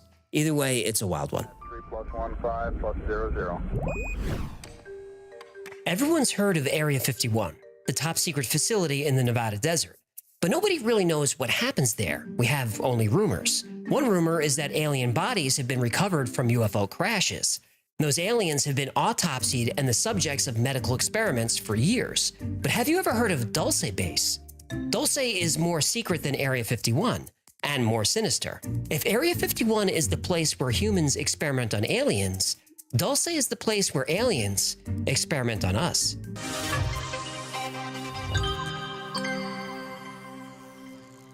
Dulce is a town in New Mexico near the Colorado border on the Jicarilla Apache Reservation. Though the town is small, with fewer than 3,000 people, the area has the largest number of UFO sightings per capita in the world. The stories of strange lights and objects in the sky go back as far as the first people to inhabit the area thousands of years ago. Newer stories claim there's an underground base within the Archuleta Mesa near Dulce. Though there's never been hard evidence of this base, there are quite a few people who have come forward over the years that indicate something is happening in the area. There are witnesses who claim to have worked on the construction of the base, worked at the base, and some who've seen it from the air. There are even people who have claimed to have seen the base from the inside after being taken there against their will. In 1975, a rancher in Dulce called the police in a panic. One of his cattle had been killed. At first, he thought it was a predator, but predators don't do this. Officer Gabe Valdez responded to the call. He couldn't believe what he found. The cow was drained of all its blood and had undergone a procedure where many of its organs were surgically removed. And around the cow's carcass were tracks in the soil that looked like they came from the feet of a tripod. Next to each of the tracks, the ground was scorched, indicating there was an aircraft that could take off and land vertically. In the tracks, there was a yellow, oily substance that couldn't be identified by any lab. It seemed as if the tripods, whatever they were, followed the cow for about 600 feet. Valdez was able to see where the cow had struggled before this happened. Valdez knew this was a little outside of his lane, so he contacted Dr. Howard Burgess of Sandia National Labs. Dr. Burgess arrived 72 hours later to assist. Though 3 days had passed, the cow wasn't decomposing, and predators and scavengers wouldn't go near it. And at some point during those 3 days, one of the cow's ears was removed. Over the following months, 17 animals would be killed this way. All were missing their lymph nodes, all were missing multiple organs, and all taken surgically. All the animals were drained of blood, and the little blood that remained wouldn't clot, not even after several days. Soon, investigators started to become sick. 7 people who visited the ranch complained about headaches and nausea. This gave Dr. Burgess the idea to test radiation levels in the area, and radiation was twice what it should be. And during this time, investigators working at night saw orange lights moving silently in the sky. Investigators working during the day saw black helicopters circling overhead. Valdez wondered if this was more than a local phenomenon. He looked for cases of animal mutilation in the surrounding areas, and over the course of a few years, an estimated 8,000 animal mutilations were reported. Now, I was able to find the official FBI report on this, which I'll link below. And despite everything I've told you about the condition of these animals, the FBI said, quote, "It was consistent with predator action, and there is no federal interest in continuing an investigation." The only predator that can do this is the predator. What predator is that? Oh, you know, from the movies, with the face like a scoongeel. Funny you bring that up. Where was that predator from? Another planet? Well... Oh, if it bleeds, we can kill it!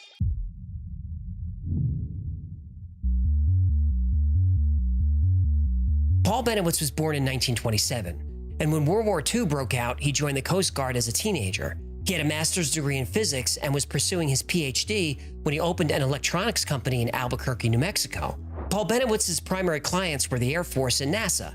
He did so much business with the Air Force that he actually bought a home and established a lab right next to Kirtland Air Force Base. And we have an entire episode that covers him and how he was misled and abused by the United States government. Link below. Kirtland Air Force Base is a massive complex spanning over 80 square miles. Over 20,000 people work on the base. Kirtland also happens to be the largest storage facility for nuclear weapons in the Western Hemisphere. On the grounds are the Manzano Mountains, and under the Manzanos are 80 underground bunkers, including a presidential emergency shelter. Connecting the bunkers are over 40 separate tunnels, though nobody knows for sure how many. The people who built the facility were not allowed to tell anyone about what they were working on. Paul Benowitz was a gifted engineer and was interested in UFOs. From Paul's second-floor balcony, he observed and filmed strange lights in the sky. He also recorded radio transmissions that seemed to be alien in origin. Paul occasionally worked for several UFO groups, including the Aerial Phenomena Research Organization known as APRO. And even though UFO research wasn't yet mainstream, APRO was a respected organization known for scientifically grounded research. In 1979, Paul attended a conference in Albuquerque where he met Officer Gabe Valdez. They traded stories about cattle mutilations, alien abductions, and UFO sightings that were happening in the area. And Gabe Valdez and Paul Benowitz struck up a friendship. Valdez was basically the go-to cop for any strange phenomenon in the area, and Paul was compiling more and more data that aliens were real, were here, and were very interested in Kirtland Air Force Base. In 1980, Valdez caught the Myrna Hansen case and asked Paul Benowitz for help. Myrna Hansen claimed to have had a terrifying experience. When she was driving to her home in Eagles Nest, New Mexico, both she and her son saw 2 UFOs over a field. They left the car running and got out to take a closer look. They saw a cow grazing in the field get lifted into one of the UFOs by a beam of light. The next thing she knew, Myrna and her son were back in the car, the engine off, and hours had passed. But what happened during those hours, she had trouble remembering. And what she did remember, she had trouble discussing.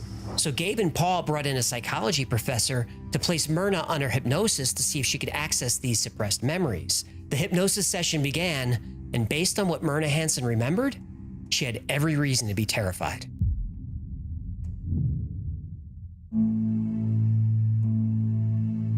Myrna Hansen remembered that as she was driving and saw very bright lights in the sky, she and her son got out of the car to see what they were. The lights were coming from a floating craft and were affecting a herd of cattle.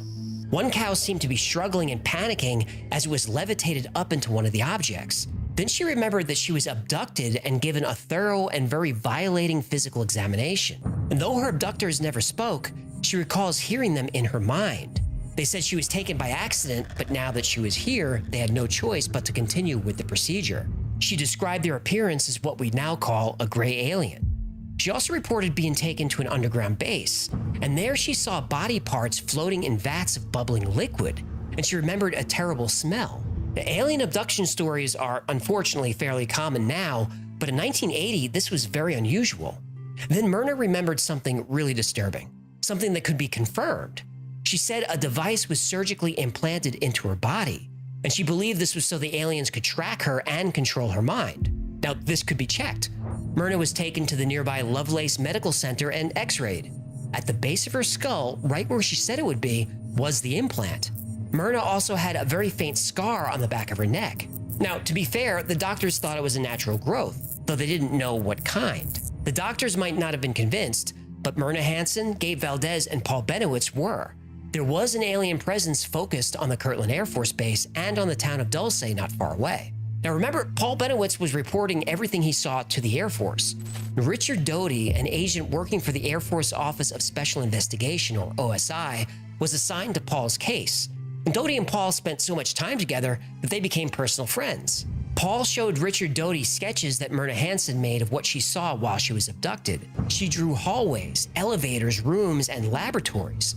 Then Doty confirmed that her drawings matched the Manzano Weapons Storage Complex, which was an underground facility. And over the next 20 years, more and more information would emerge that confirmed not only are aliens on Earth, but they're also working with the United States government. But when did this partnership begin? And why would the government be working with aliens, and for what goal? Well, in 1995, we would get our answer when Phil Schneider, an engineer who helped build Dulce Base, blew the whistle. And it's darker than you could possibly imagine.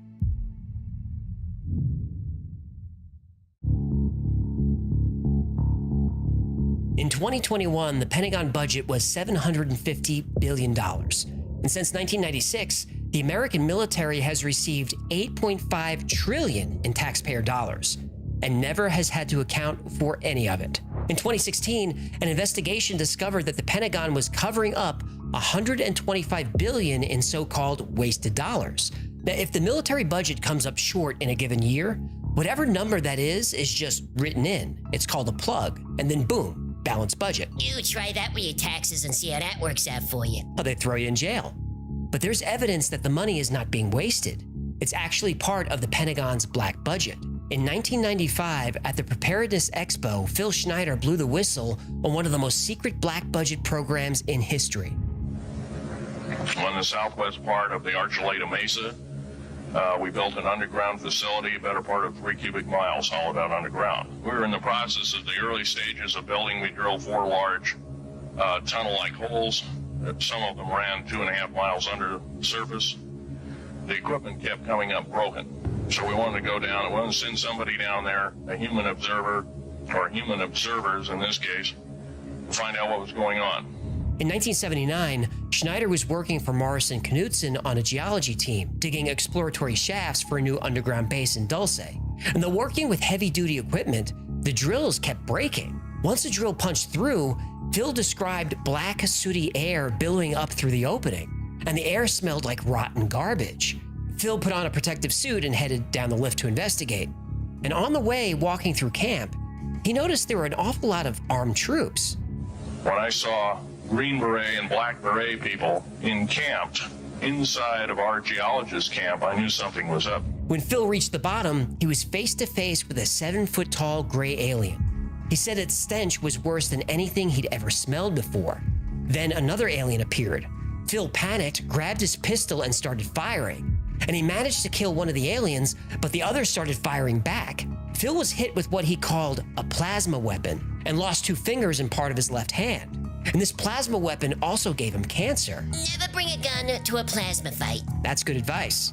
Now, Phil thought he was dead when suddenly a Green Beret who had followed him down grabbed him and put him on the lift. Now, Phil made it, but nobody else did.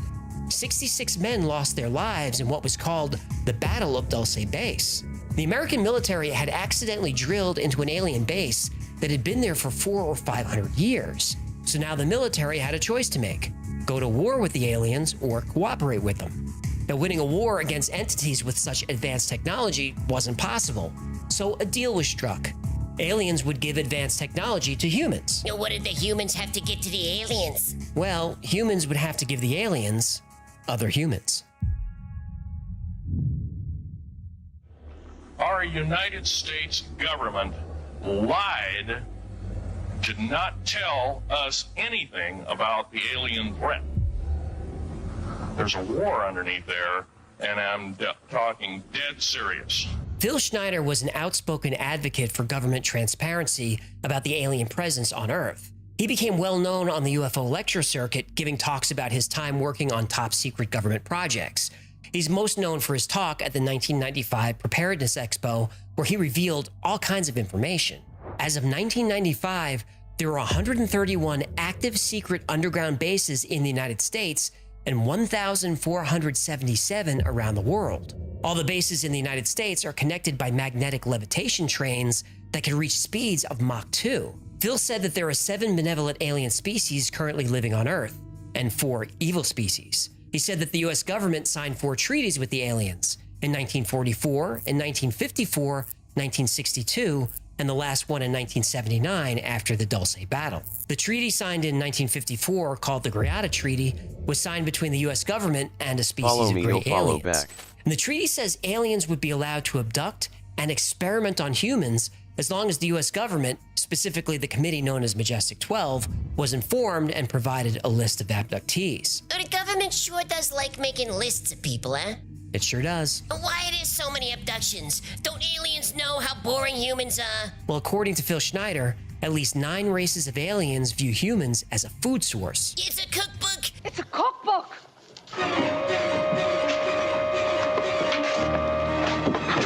No! No!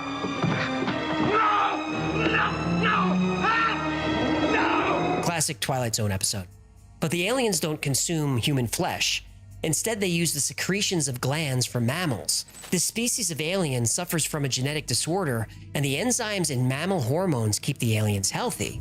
And some alien races use human adrenaline as a recreational intoxicant. Ugh, they get high from human secretions? They do. Yeah, that's a hard pass for me. Me too. Now, in exchange for access to humans for experimentation, the aliens would provide the United States with advanced technology.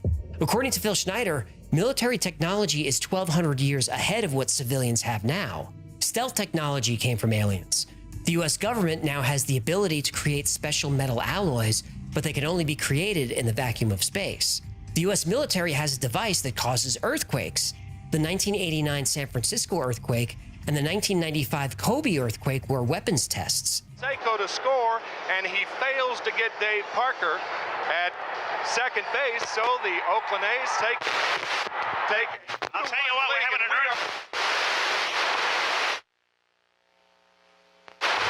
And Phil Schneider makes all kinds of other claims. He said the bombings of the World Trade Center in 1993 and the Oklahoma City bombing of 1995 were done with miniature nuclear devices provided by the aliens. He said AIDS and other viruses were created as a means of controlling the population. All right, hold on. I gotta stop you there. What? You expect me to believe that a government would artificially create a dangerous virus in a lab? My friend, that is a bridge too far. Sarcasm? Yes, of course it's sarcasm.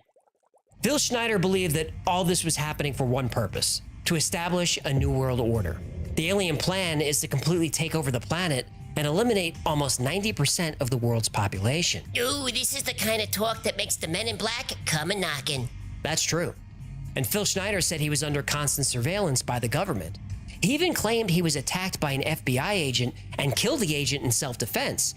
And he reported this to the FBI, but nothing came of it. No, because the government would have to admit to all this stuff. That's right. Phil was constantly in fear for his life. He said he had 11 close friends all die under mysterious circumstances, but every death was ruled a suicide. In fact, Phil Schneider told his friends and family over and over, if I ever end up dead, I didn't kill myself. It was murder. He was adamant about this. Yeah, I can't help notice that you keep speaking about this guy in the past tense. Well, in January 1996, just 4 months after he gave his famous lecture, Phil Schneider was found dead in his apartment. Now, come on. Apparently, he had taken his own life. Oh, come on. There's a good chance that when I fly back to Reno, to Vegas, I have to drive home. I left my car down in Vegas. I have to drive home alone. I'm scared to hell. Phil Schneider was constantly worried. He told his family that if he was ever found dead, to not believe the story, that it was murder. A few weeks after that, Phil Schneider was found dead in his apartment. At first, his death was ruled unknown, even though he had a medical tube wrapped around his neck. And a lot of details about his death don't add up. First, there was no note. Also, he had enough pills on hand to die painlessly. He also had a gun. The medical tube was wrapped around his throat 3 times and then tied in a knot under his chin. Now, strangling yourself this way seems difficult, especially in Phil's case. He was missing half of his left hand. His shoulders had limited motion. He had brittle bone syndrome from cancer and spent a lot of time in a wheelchair.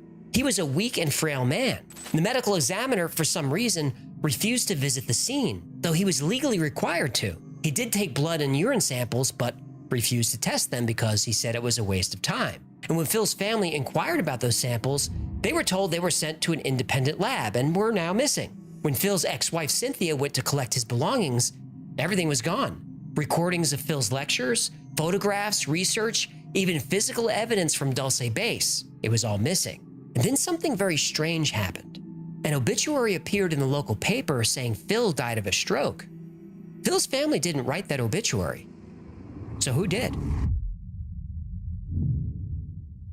Any senator, House of Representative, person, President of the United States, Vice President, any cabinet member lying to the American public is a traitor and should be dealt with in an appropriate fashion. Phil Schneider wasn't the only person who claimed to know about Dulce Base. Thomas Castello was a military photographer with top secret clearance, and he specialized in photographing sensitive projects. Castello worked at an underground facility near Nellis Air Force Base in Nevada, most likely Area 51. He also worked at Dulce Base. In 1987, Castello turned whistleblower, and before he left Dulce Base, he stole a set of documents that were eventually called the Dulce Papers. He also stole 30 black and white photos as well as videotape. There are several things you should know about. I took an oath under penalty of death that no matter what I saw or heard, I would never divulge the information. At the Dulce base, treason is anything that mentions the details of daily operations at this facility when outside the confinement of this base. When I first arrived, the story they told us was that this is a tri-biotransfer facility with advanced technology doing advanced, adventurous methodology for medical and mental gains, which is a fancy way of saying they do really risky things with human life just to see what would happen. This is the most famous Costello photograph, humans in pods. What the hell's going on here? Well, you know how aliens harvest human hormones for various purposes? I'm trying to forget it, but yeah. Well, these are cloning vats. Much easier to use humans as a food source when you could just grow them in a tube. And Costello was the first person to show us the different floors of Dulce Base and what they were used for. Level 1 is security and communications. Level 2 is human staff and housing. Wait a minute. If there's a floor labeled human staff, then that means... There is housing for non-human staff. No! Level 3 is executive offices and labs. Level 4 is mind control experiments. Level 5 is alien housing. Level 6 is genetic experiments and the zoo. What, the zoo? Oh yeah. When genetic splicing between humans and aliens was successful, they would often put the hybrid creature on display. No, boy. And level 7 is cryogenics and cold storage. Yeah? This story, this is a lot. Oh, have you had too much? Oh, wait, there's more? Oh, much more.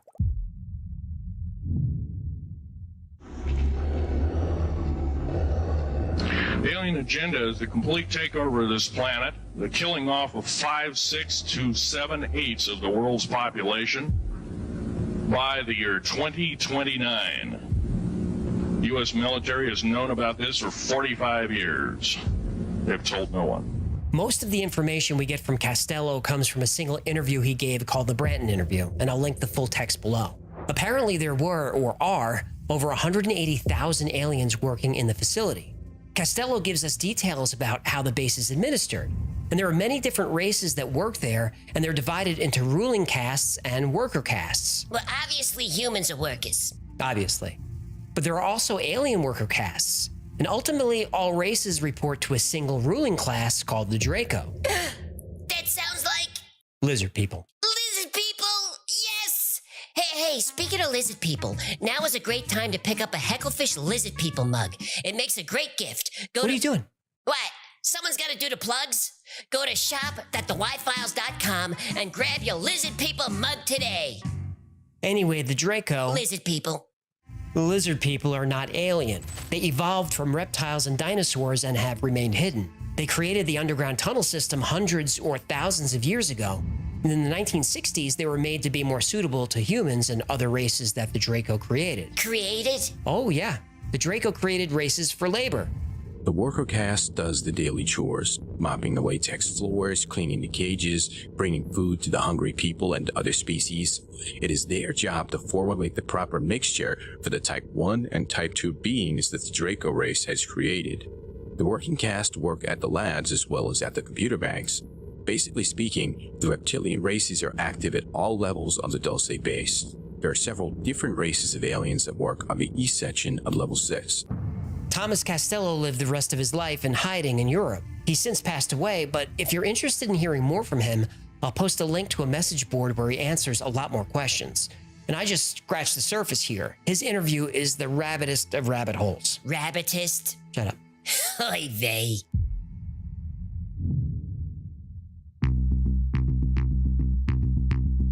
John Lear might have had a more interesting life than his father, William Lear, who invented the Learjet. John Lear was a pilot who broke 17 world records in many types of aircraft. He flew cargo planes for the CIA in the 60s and 70s.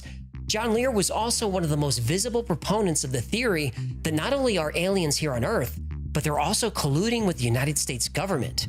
Lear became interested in UFOs in 1986 after talking with U.S. Air Force personnel who witnessed the UFO landing at Bentwaters Air Force Base near London. In that encounter, 3 small aliens walked right up to Wing Commander General Gordon Williams, and that became known as the Rendlesham Forest Incident. In 1988, Lear released a document titled UFO Cover-Up that exposed all kinds of secret government and alien activity. It's essentially a manifesto and a link to the original text below. Lear covers the death of James Forrestal, Majestic 12, Roswell, abductions, cattle mutilations, and of course, Dulce Base. Lear said that he gathered 4 independent confirmations that the 7-story Dulce Base complex was real. He even detailed the different species of aliens who live and work there. The problem is not only just the fact that there are 5 and as many as 10 different civilizations visiting us. Apparently, and this is from the research that I've done, at least 90% of them are hostile. And when I say hostile, if not hostile, they have a completely different set of morals than we do. John Lear believed that, based on evidence, aliens are trying to regenerate their own race at our expense. He said they suffered a nuclear holocaust or severe illness that caused their entire race to weaken. This is why, according to John Lear, aliens are attempting to crossbreed with humans. In fact, he said this was successfully done 7 times over several years. Lear discusses the book Intruders by Bud Hopkins. Hopkins spent years studying abduction cases and was one of the first to reveal that human females were being used to gestate alien or alien-human hybrid children. This was information Hopkins learned through interviewing and hypnotizing hundreds of abductees. Now, obviously, John Lear didn't subscribe to the theory that aliens are here to protect us from nuclear war or help us in any way. Aliens are here to use us as livestock, as breeding chambers, and as subjects of horrible experiments. And what's even more frightening is the United States government is complicit in all of this. John Lear ended his document by saying, "The best advice I can give you is, next time you see a flying saucer and are awed by its obvious display of technology, run like hell." In 1947, the Air Technical Intelligence Center at Dayton, the top Air Force intelligence men and scientists under contract, sent a secret document to the commanding general of the Air Force saying that whatever these things were, they were real. And it started out with a crash at Roswell. 1947 is what the public has been told. Something crashed in a backyard in New Mexico, a place called Roswell, New Mexico. Unfortunately, that's what the public's been told. The military's known about the alien question for the better part of 70 years. And a second crash site that occurred in Magdalena or Horse Mesa out west of Magdalena, New Mexico. And I have found out that the government has retrieved between 10 and 15 actual flying saucers, 3 of which have been in perfect condition, 1 of which they tried to fly. And I know that they were reverse engineering. I was never actually briefed on it, but, you know, common sense can tell me that this craft over here isn't something we made. It was reverse engineered. Reverse engineered, yeah. Yes. They trained 9 months before they ever flew it. And then they trained another, I can't remember how long, 4 or 5 months, flying it all around Nevada. And it worked fine. I'm not attacking the United States Air Force. I'm attacking a small group in there that has been persistently keeping this from the public, just as they've kept other things. The Air Force has made an art form of ridiculing people who have talked about this thing. They've done an excellent job of covering it up for the last 40 years. We've been lied to, and the lies have got to stop, and they must stop immediately. Well, that was a roller coaster of a story, and not much of a happy ending. But what's true? Obviously, there's no hard evidence that Dulce Base exists, but there's also no evidence that it doesn't. And since all we have are eyewitness accounts, let's look at the witnesses. First, Phil Schneider. This isn't a Bob Lazar situation where all the evidence is mysteriously erased. There are plenty of records that show Phil did indeed work as a government contractor on many different projects, but his story has some holes, like his misunderstanding of military and law enforcement protocols, procedures, and jurisdictions. He said during the Battle of Dulce, there were 66 soldiers from the US and NATO, Green Berets, Black Berets, Delta Force, and Secret Service. The special forces he names are American, not NATO. NATO doesn't operate on American soil and never has. And even if it did, there's no way the US government would allow foreign military to be present for this kind of operation. He said Delta Force was there. In 1979, Delta Force was barely 18 months old. Very few people even knew about it. The military denied its existence for years, and even now, everything about Delta is classified. We don't know the size of the unit, their budget, or their missions, but we do know that Delta Force was created as a counterterrorism unit.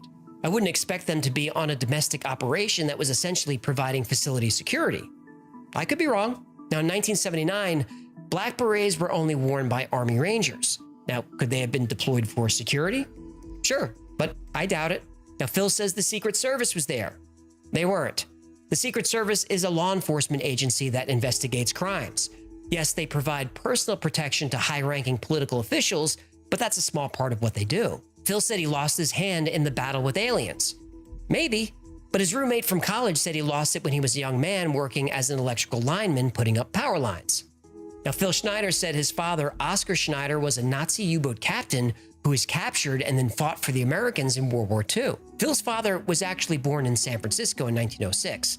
Phil's grandparents were born here too, in Portland. We have documentation that Oscar Schneider was in the United States until 1930, and then he was in the U.S. Navy Medical Corps from 1931 to 1946, and retired with the rank of captain. He never commanded submarines for Hitler or for the United States. He was a medical doctor who specialized in shipboard safety techniques. Now, Phil shows this picture in his lectures. I have a picture of one of the aliens been working for the United States Pentagon for the last 58 years. His name is Val Valiant Thor.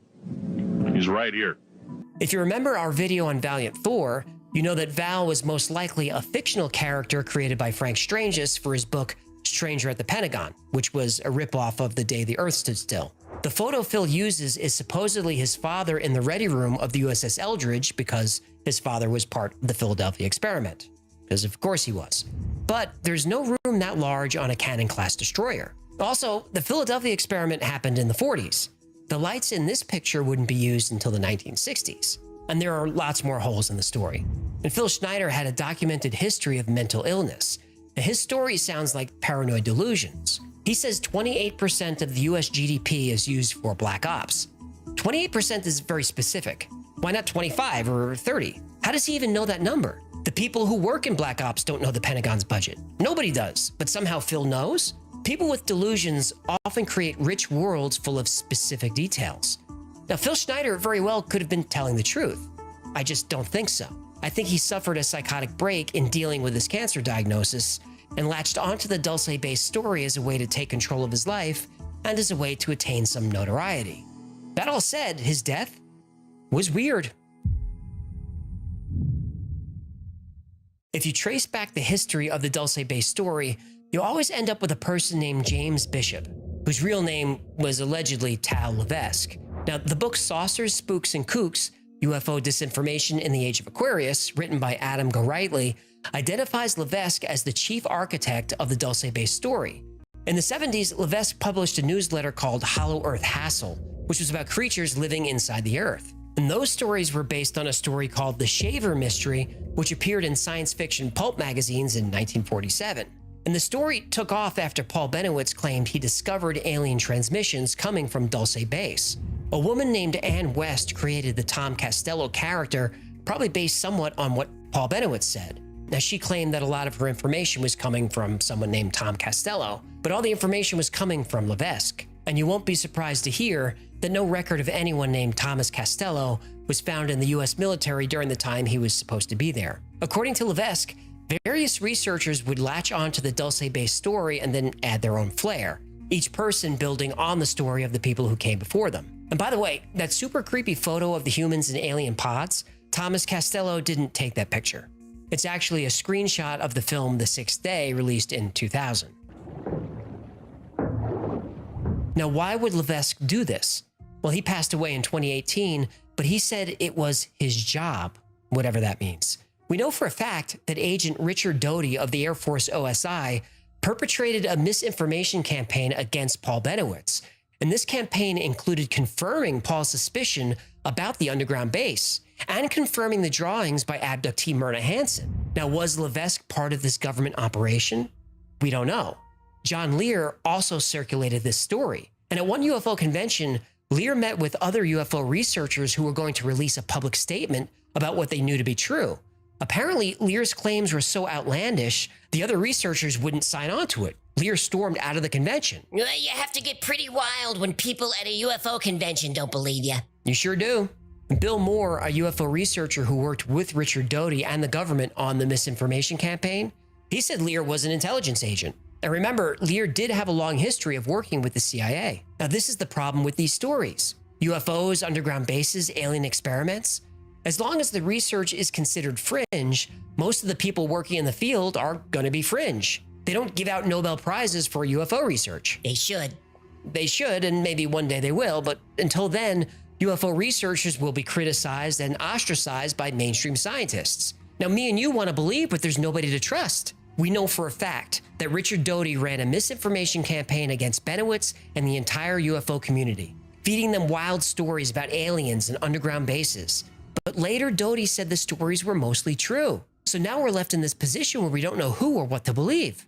We do know that the US government wants it this way. Now, I believe there are secret bases all over the United States. Is there one in Dulce? I don't know. There are lots of UFO stories that I want to be true, but this isn't one of them. Abductions, genetic experiments, organ harvesting, and a new world order? We better hope Phil Schneider, John Lear, Myrna Hansen, and all these other witnesses are wrong, because if they're not, we're in big trouble. Yeah, that one ended kind of dark. I try not to do that super often. When there's a dark episode, I try to have a more uplifting ending, but sometimes the message is just what it is. I told the truth. But the next episode is a little bit more fun. It is video 87. Oh, about Planet Serpo. Super fun story. It's about a 10-year exchange program between the United States Air Force and the aliens on Planet Serpo. And it's a wild story. I take you from the beginning of sort of the negotiations through the travel to the planet, what it's like on the planet, and then the return trip home and all of that stuff. So that's in there. So it's a pretty wild story. Believe it or not, that's up to you. Richard Doty says it's true, but, you know, we all have our own opinions about Doty and disinformation. But either way, this episode contains one of my favorite UFO videos of all time. It's the landing at Holloman Air Force Base. It's super compelling because you really can see this ship like hovering down and landing on the Air Force Base. It's wild. As to whether the exchange program is real or not, Doty says yes. I don't know, but you be the judge. 3+15+00. What if you were offered the opportunity to visit another planet? You'd get to experience the culture of an alien race, explore a new world, see and use technology that's 5,000 years ahead of ours. Would you do it? Well, before you answer, there are a few catches. You'll be gone at least 10 years, and when you return to Earth, all evidence of your existence will be erased. You have to start a new life with a new identity, forbidden to tell anyone about what you experienced. Now, would you do it? Well, in 1965, 12 astronauts were sent to an alien planet as part of a human-alien exchange program. 13 years later, they returned home. Well, most of them did. The mission commander wrote a 3,000-page report of everything the team experienced. First alien contact, the 40 light-year trip to the alien world, and everything that happened on the planet. This is the true story of Project Serpo.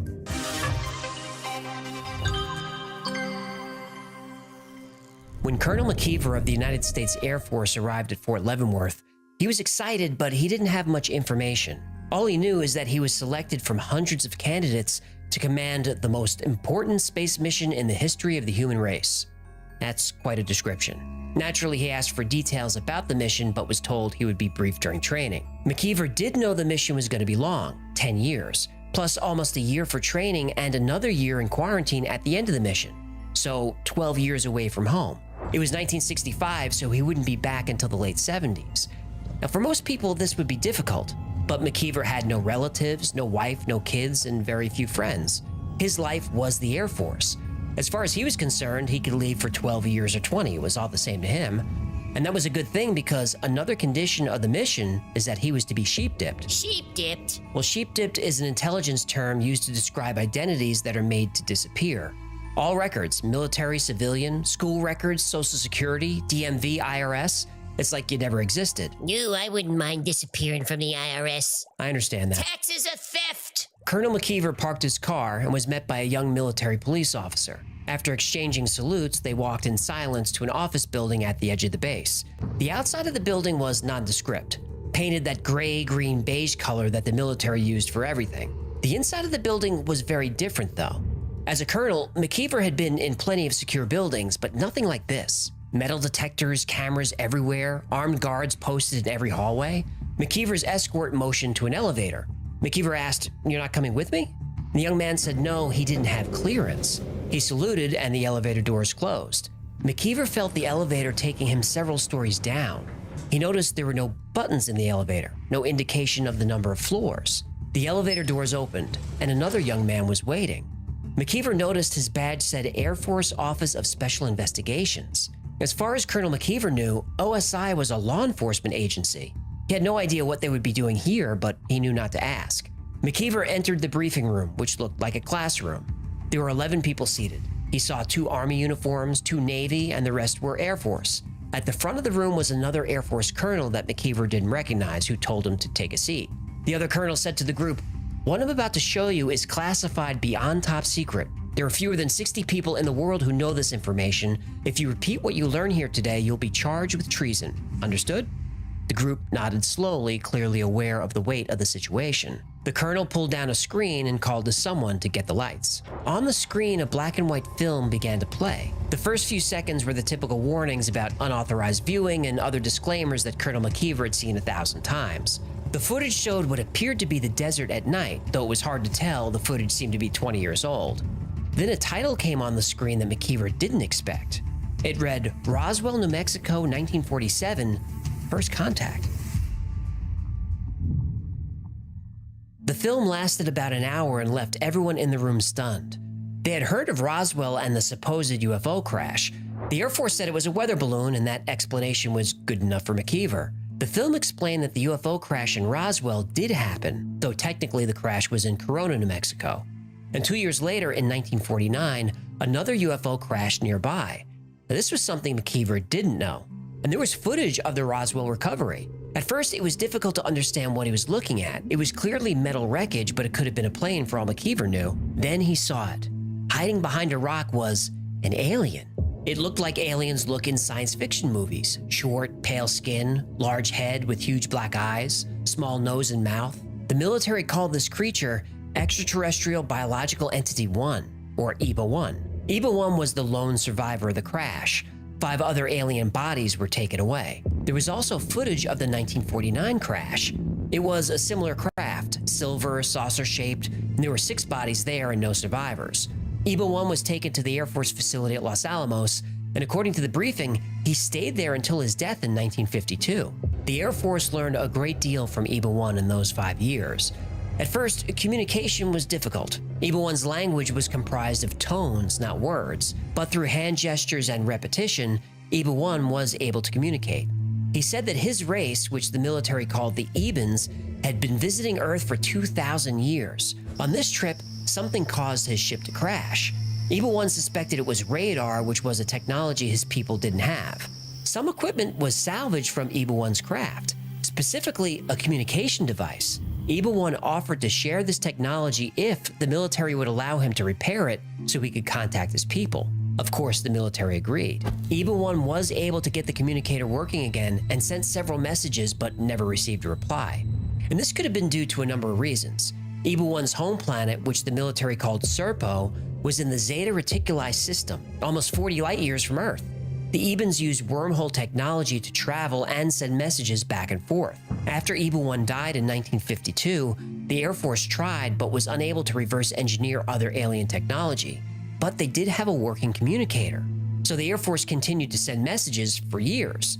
The persistence paid off. Eventually, they received a reply, and two-way communication between Earth and Serpo continued for a long time. The Ebans even learned to speak broken English. After learning about the crashes, the Ebans wanted their crew's bodies back, but the military, being the military, wanted something in exchange. Oh, let me guess. They wanted technology. Yep. But the Ebans said it would be too dangerous to give humans their technology. I could have told them that. So the Ebans suggested a compromise. The military would return the bodies of the alien crew. In exchange, an Eban would come to Earth and assist the US Army. And 12 humans could spend 10 years on planet Serpo. This became known as Project Serpo, though its actual name is Project Crystal Knight. And so began the first intergalactic exchange program in history. The training was intense and long, a year. Colonel McKeever thought Special Forces had a difficult training program, but it was nothing like this. There were the usual physical exercises and classroom training. They trained in survival, escape and evasion techniques, weapons, explosives, and intelligence gathering. They also learned about Eben history and Eben biology. But there was aggressive and invasive psychological training and testing. McKeever remembered one unusually difficult exercise designed to test the team's ability to cope with isolation and confined spaces. Team members were buried 7 feet underground, one at a time, in a 7 by 5 foot box for 5 days. No lights, no way to communicate, only a small air hole and food and water. Everybody passed this test, but some people really struggled with it. Oh, come on. 5 by 7 feet is a palace. Grow a pair. During training, McKeever got to know his team. There were scientists, linguists, pilots, 2 doctors, and a security officer. They all received general training and training geared toward their specialty. For example, the pilots were taught how to fly an Eben aircraft. This was surprisingly easy and apparently a lot of fun. The Ebens returned to Earth in 1964 to retrieve the bodies. This happened at Holloman Air Force Base in New Mexico, and there's actually footage of that landing. Roger, launch official standby. Press checklist will run down. We'll have that for you. All right, we're situated here right before liftoff. Checklist E71, Beta Minor. Roger, launch vehicle. Systems checklist proceeding as follows. Ceiling 300 Alpha and all. About a year later, in July 1965, the team traveled to Groom Lake, near Area 51, for the landing. At 6 a.m., the Eben ship landed. Several Ebens came out to meet the team of 12 and about 16 military officials. The human team was allowed to bring whatever they needed for the stay. They brought 40 tons of gear, including 10 motorcycles and 3 Jeeps. Everything was easily loaded using anti-gravity technology. Now, lucky for us, McKeever was ordered to keep a diary. Okay, we loaded everything and it fits, but we have to transfer all of it to the bigger ship once we get to the rendezvous point. Really excited about this. No reservations by anyone. The training commander asked all members to make a final decision. The team all said go. We go. Interior of EBA craft is big. There are 3 levels. This is different than the one we trained on. I think that was a scout craft. This one is a shuttlecraft. The shuttle flew into a large ship. McKeever wrote that the shuttle bay ceiling was about 100 feet high. It would take almost 10 months to get to Serpo. The human team was escorted to the area where they would be spending the next 270 days. Each team member was assigned a small pod, each with a single chair, no seatbelts or harnesses. McKeever was surprised that gravity was consistent. He was expecting to be weightless. Then he saw a light panel change from white to red. He assumed this meant they were moving. His eyes became blurry, the room started to spin, and then he blacked out. The journey was difficult. The human team spent a large part of 10 months sick.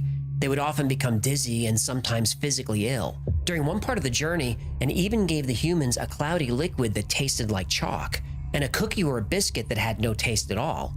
But when they ate it, they felt better almost instantly. After a while, the human team was allowed to move around the ship. We were able to walk around the ship, but it's so large, it's difficult to understand how such a large ship can move so fast. 633 wants to see the engines. Our guide takes 4 of us to the engine room, or whatever they wish to call the room. It contains large, very large metal containers. They are in a circle, with the ends of each pointing into the center. Many pipes or some type of large tubes connects them. In the center of these containers is a copper-colored coil, or something looking like a coil. There's a bright light being shined from a point above into the center of the coil. We hear a very dull hum, but no major loud sounds. 661 thinks it is a negative matter versus positive matter system. One day, toward the end of the journey, McKeever got out of his pod and asked the assistant commander, team member 203, to round up the team. 203? Yep. Team members were now required to refer to each other by their number and not their name. Oh, because they were dipped in the sheep thing? Sheep dipped. So 203 rounds up the team, but there's a problem. One of the pilots, team member 308, is missing. McKeever asks what happened to 308. One of the Ebens says, Earthman not alive. Uh-oh. McKeever asked to see him, but the Ebens say that's not possible. The security officer, team member 899, says, I'm going to get the guns. Part of the gear the human team brought included weapons. They were each issued a rifle, they had handguns, they also had grenades and C4 explosives. 899 begins to storm off when a female Eben, who speaks very good English, says, please, no guns.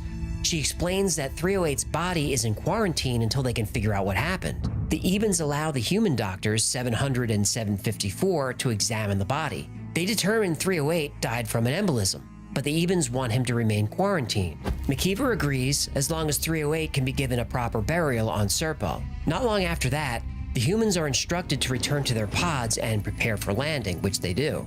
There must be something about jumping in and out of a wormhole that's hard on human anatomy, because McKeever blacks out again. Boy, this guy really can't hold his wormhole.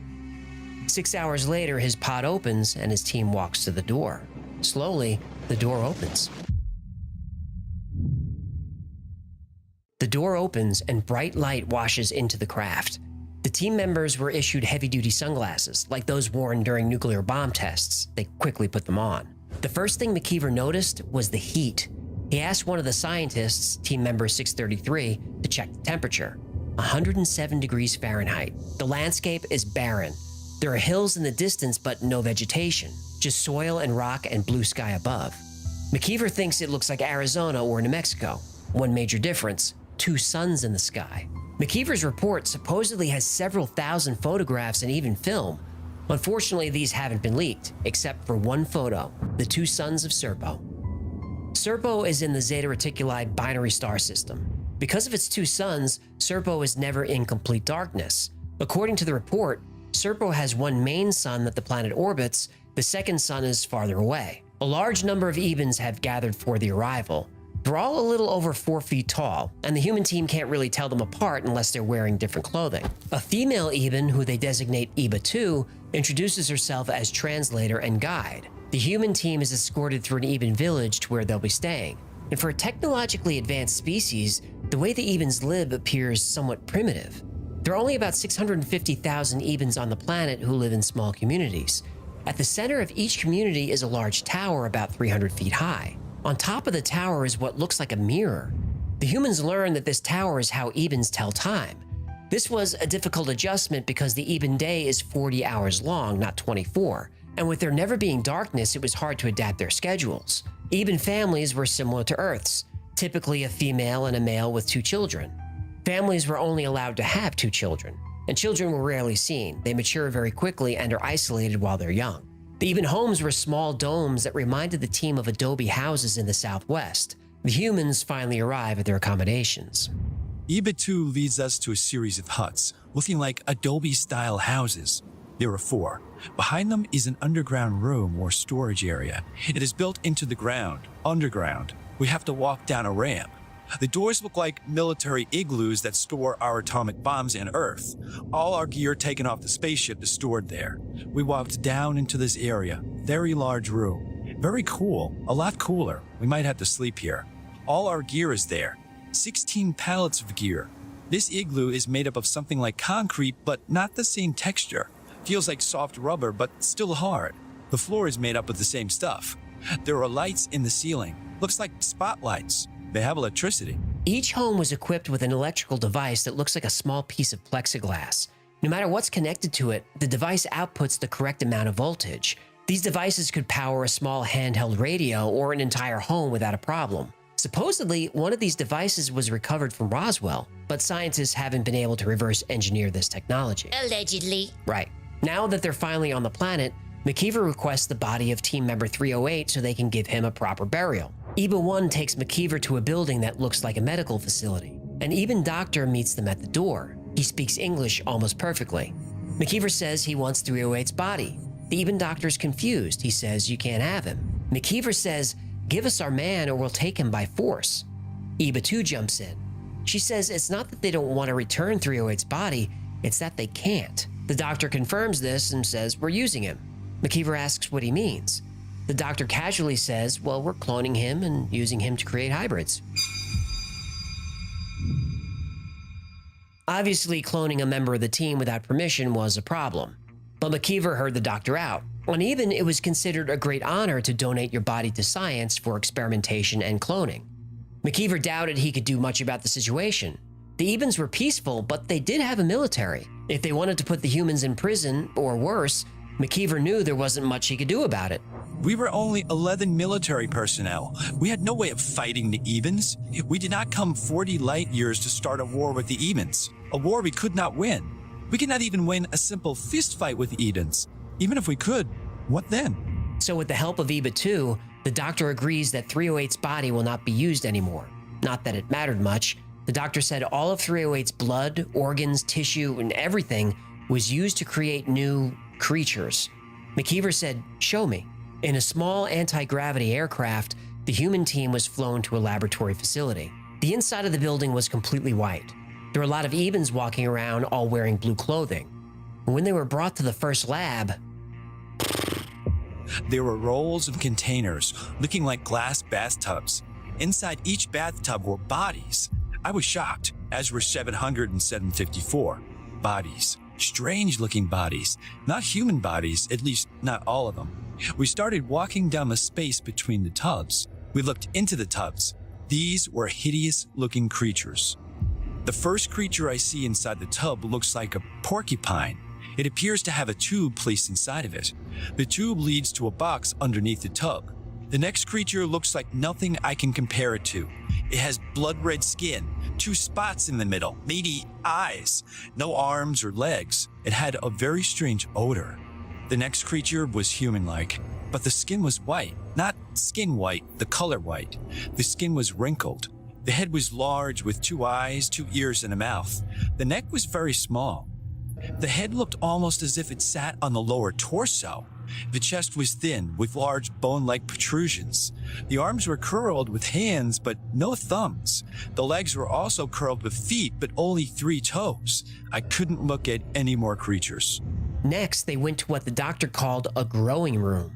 Here they used parts of different species, including parts of the dead human, to create new species. EBA 2 said that parts of the blood and other organs are used to mix a substance that's placed inside the bodies. That was all EBA 2 could explain in English. They were breathing. They looked like humans, most of them. 2 of the beings on the end looked like humans with dog heads. These beings were not awake. They were either sleeping or drugged. They finally arrived at a growing chamber that contained an entity that was created using parts of 308's body. I was shocked. This being, with our teammates' blood and cells, looked like a large Eben, but the hands and legs were similar to humans. How could they have grown this being so quick? Obviously, this is well above our intelligence. I saw all I wanted to see. I told the doctor that we would like to leave. EBA 2 saw that I was upset and touched my hand. Instantly, I felt concern. We traveled outside this building, a building that I did not wish to see again. I saw the dark side of this civilization. The Ebens are not the humane civilization we thought they were.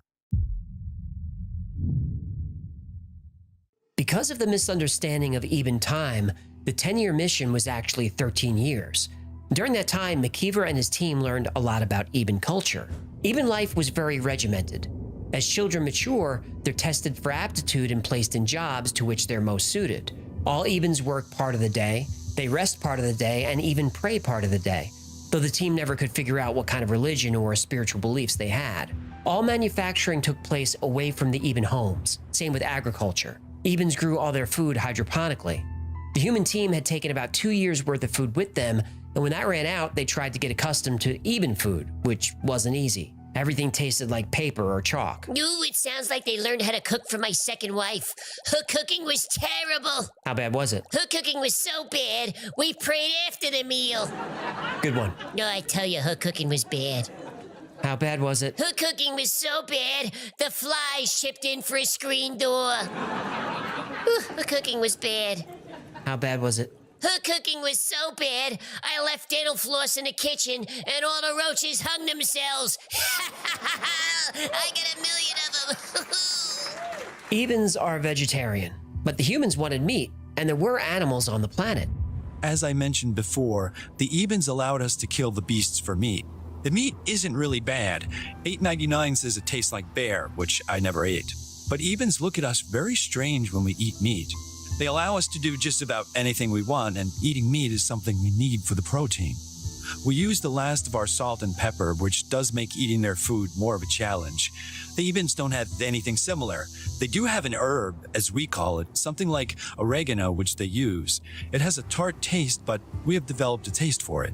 The Ebens don't use money. All Ebens are required to work their assigned job and contribute to the community. There was a council of governors that controlled every single activity and every minute detail of the Ebens' lives. Food, clothing, furniture, everything is supplied. The Ebens go to a central distribution center and make a request, and we're given anything that they need. You know, I notice every time we do an alien story, they turn out to be hippie communists. Well, maybe it's a better way of life. Oh yeah, better for the people in charge. The humans noticed they were getting a heavy dose of radiation from the two suns, and the heat was unbearable. It was consistently 120 to 130 degrees. Eventually, the humans were allowed to move further north. The climate was much more comfortable there, in the 60s and 70s, and it was actually green. This environment didn't suit the Ebens, but the humans loved it. After 13 years, the mission ended and 8 of the 12 team members returned. 308 died on the way, and a pilot died in a vehicle crash. 2 team members decided to stay on Serpo. When the remaining team members returned to Earth, they were quarantined and debriefed for an entire year.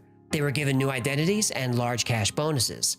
6 team members retired and 2 returned to active duty. Most of the team developed illnesses due to the high dose of radiation they received on the planet and died pretty young.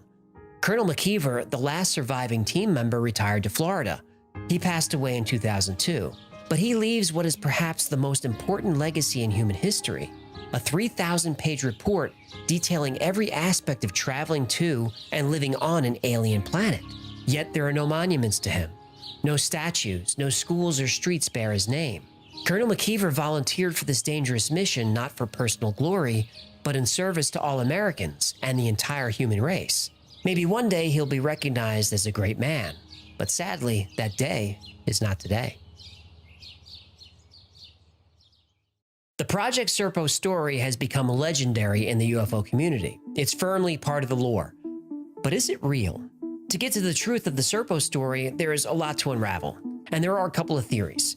The Project Serpo saga began in November 2005 when someone named Request Anonymous emailed Victor Martinez, who ran a UFO mailing list. Anonymous said he was a retired US government employee who was involved in a special program. Over the next 9 months, he detailed the story you heard today. In the description, I'll link to a PDF of all his emails. It's 130 pages and covers every possible detail you can think of. The anonymous emails caused all kinds of drama. There was infighting, accusations, threats, and even a little bit of blackmail. The fighting all came down to, was Anonymous telling the truth? And if not, who was he and why was he doing this? After some excellent sleuthing from a couple of tech-savvy mailing list members, at least 5 separate email accounts, including Anonymous, were traced back to one man, the infamous Richard Doty. Doty? This guy again? Yep. If you've seen our episodes about Paul Benowitz and Dulce Base, you'll be familiar with the name. Doty was an Air Force intelligence agent who specialized in spreading UFO disinformation. He specifically targeted Paul Benowitz, an Albuquerque businessman who thought he was intercepting messages from aliens. Doty also used respected UFO researchers like Bill Moore to spread disinformation throughout the entire UFO community. 5 different accounts, including Doty's, were emailing from the same internet provider from the same neighborhood in New Mexico. Now, to be fair to Doty, he admits to being part of the disinformation campaign, but he also says that almost everything in the campaign was true. Roswell, abductions, underground bases, and even the Project Serpo intergalactic exchange program. He said everything happened. When confronted about the IP address issue, he got very angry and said that he could spoof any IP address he wanted to. Well, if that's true, why didn't he? Because, in my opinion, before Doty was exposed, Doty didn't realize email headers contained IP addresses, nor did he know that IPs could be spoofed. Eventually, the Serpo story exposed what was called the Team of 5. Christopher Green, Harold Putoff, Richard C. Doty, Victor Martinez, and Bill Ryan. Several of them worked for the CIA and military intelligence. All of them contributed to the Serpo lore in some way. But did they create the lore? Probably not. Even though Richard Doty and the Team of 5 propagated and added to the Serpo lore, A story about an alien exchange program has existed since the 1950s or 60s. In 2006, when Serpo was lighting up the UFO forums, a user named Chapman weighed in. He said he was formerly of the British Ministry of Defense and said he saw the Serpo files. Yes, the files were real, but the events described in them were not. Chapman said the original Serpo story was created by Alice Bradley Sheldon. She had a successful career as a science fiction writer under the pseudonym James Tiptree Jr. She published a lot of books over a lot of years and was inducted into the Science Fiction Hall of Fame. She also happened to work for the CIA. During World War II, she worked for military intelligence and reached the rank of major, which was very high for women at the time. After the war, she joined the CIA. In the early 60s, the Soviets had successfully convinced the US government that they had nuclear weapons hidden on American soil. The nukes were supposedly in abandoned mines near large American cities and could be activated by sleeper agents. This wasn't true, but it wouldn't be completely disproved until 1980. Project Serpo was a response to this piece of intelligence. The CIA wanted to scare the Russians into thinking the United States had acquired advanced technology and was becoming friendly with aliens, and the Soviets might want to think twice about detonating a nuclear weapon. At first, the Serpo story worked. The KGB was nervous. But the story became more convoluted and started to sound like a cheesy sci-fi novel. This made the KGB suspicious. Then the CIA added photographs to the story. The Russians didn't buy it. The Serpo story had been forgotten for years, but resurfaced when Richard Doty and the Air Force perpetrated a very aggressive disinformation campaign against the UFO community. The purpose of this campaign was to flood the community with more and more outlandish stories. Eventually, UFO believers didn't know what was true and what wasn't. Some UFO researchers turned on each other. It was chaos and a highly successful intelligence operation. Then, over the years, Richard Doty goes from counterintelligence agent to UFO believer to keynote speaker at UFO conventions. A part of me wants to believe him, to give Doty the benefit of the doubt. He claims to this day to have nothing to do with Serpo. But if he's telling the truth, why is he making fake internet accounts? Why is he flooding the internet with the Serpo story? When Anonymous, aka Richard Doty, began posting about Serpo, the story was simple. But then it got more and more elaborate. Anonymous was even answering questions from the group. What this did was flood the group with outlandish information. The members didn't know what to believe and they turned on each other. The same operation Doty ran in the 80s, and the same result. There is no physical evidence to prove that Serpo actually happened, but there's also no evidence to debunk it. We don't know for sure if it was made up by the CIA. Whether you believe it's true or you believe it's fake, it doesn't really matter. All we have are theories. We do know that Zeta Reticuli is a binary star system, but it's what's called a wide binary system. The stars are a light year apart, so there's no way that photo is correct. Also, it's highly unlikely that humans could eat food on an alien planet. In such a different biome, literally everything would be toxic.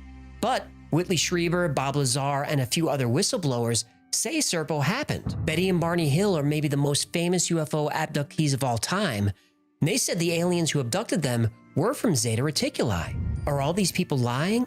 Are they just building on a story that has evolved over the past 60 years? Or is there a planet out there somewhere, inhabited by an intelligent race of beings, living in peace, caring for one another, thinking back fondly on the time the strange Earth creatures came to visit? And if the Ebens are real, you can't help but wonder, what does that alien-human hybrid look like?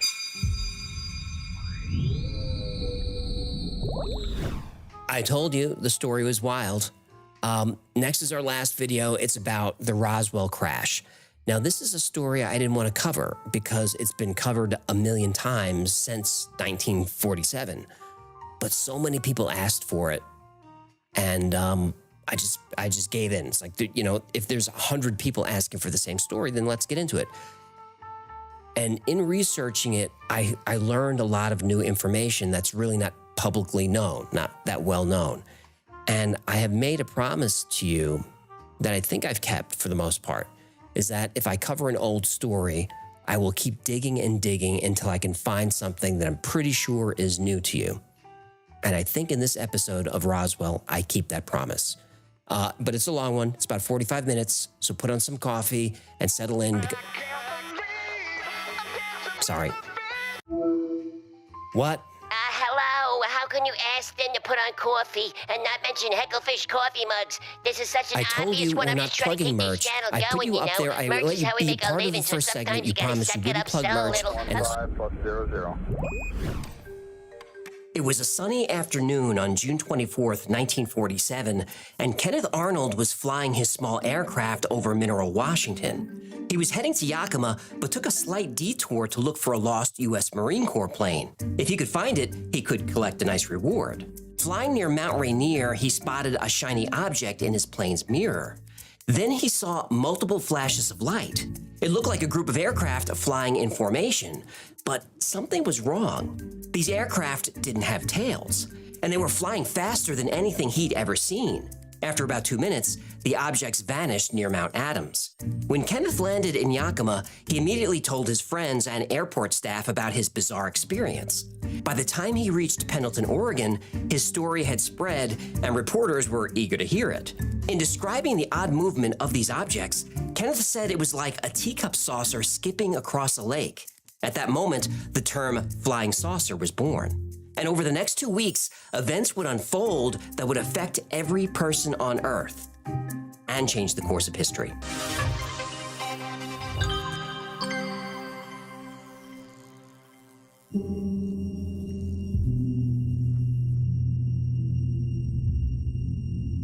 When you drive east out of Albuquerque on Route 40 and take the 285 south, you're in the middle of nowhere. It's sand and scrub brush for miles. Take this drive at night, and the darkness is something you've never seen. It's heavy and penetrating and unsettling if you're not used to it. And summer storms in the New Mexico desert are also something unique. Heat lightning can tear through the sky for hours, lighting up the landscape all the way to the horizon. July 1st, 1947 was one of the worst lightning storms in years. That same night, the Army airfield outside of Roswell had been tracking strange radar blips. Same with the nearby White Sands Proving Ground, a missile base that had been testing German V-2 rockets since the end of the war. The nuclear testing facility at the Alamogordo bombing range was also tracking the objects. The blips were moving too fast to be aircraft. Some blips would disappear off the radar screen, then reappear a few seconds later. This was a major concern. The 509th at Roswell was an elite unit, the only unit responsible for deploying atomic weapons. Finally, technicians took the radar equipment apart to check for malfunctions. They couldn't find any. The objects continued to zip around the area for hours. Dan Wilmot and his wife were on their porch watching the lightning storm when a bright oval object zipped over their house and disappeared over the horizon. Moments later, the object streaked over Steve Robinson's truck as he was making deliveries. He tracked the object to the horizon, moving faster than any plane he'd ever seen. Over the next few nights, local sheriff George Wilcox received dozens of calls about objects in the sky. He hadn't seen anything himself, so he told the folks it was probably lightning or planes from the nearby airbase. But then Mac Brazel, a local rancher, came into the office. Mac told the sheriff he had come across a debris field on his ranch in Corona, New Mexico. At first, he thought it was plane wreckage, but the material was like nothing he'd ever seen. He even brought a few pieces to show the sheriff. In the back of Mac's pickup were pieces of metal that looked like aluminum foil, but much thinner. It was also much stronger and lighter. And strangest of all, Hi. even though Could you can you please bend follow or me? crumple the metal, as soon as you released it, it would revert back to its original shape. The sheriff called Roswell Army Airfield just outside of town, and the matter was assigned to an Army intelligence officer, Major Jesse Marcel. Brazel took Marcel back to the debris site, and the two gathered up more pieces of material from the crashed object. On Tuesday morning, Marcel took the material to the base commander, Colonel William Blanchard. Later that day, Walter Haught, the base's public information officer, issued a press release that was picked up by newspapers and radio stations all over the country. Oh, let me guess. The press release said they denied everything. Nope. The official United States Army press release said, "We found a UFO." Yahtzee!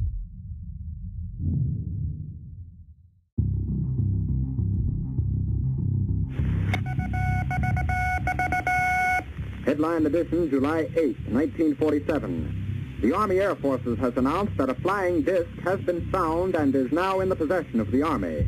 Army officers say the missile, found sometime last week, has been inspected at Roswell, New Mexico, and sent to Wright Field, Ohio, for further inspection. 1 Headline edition, July 8, 1947. The report was national news. It was the biggest story in the country.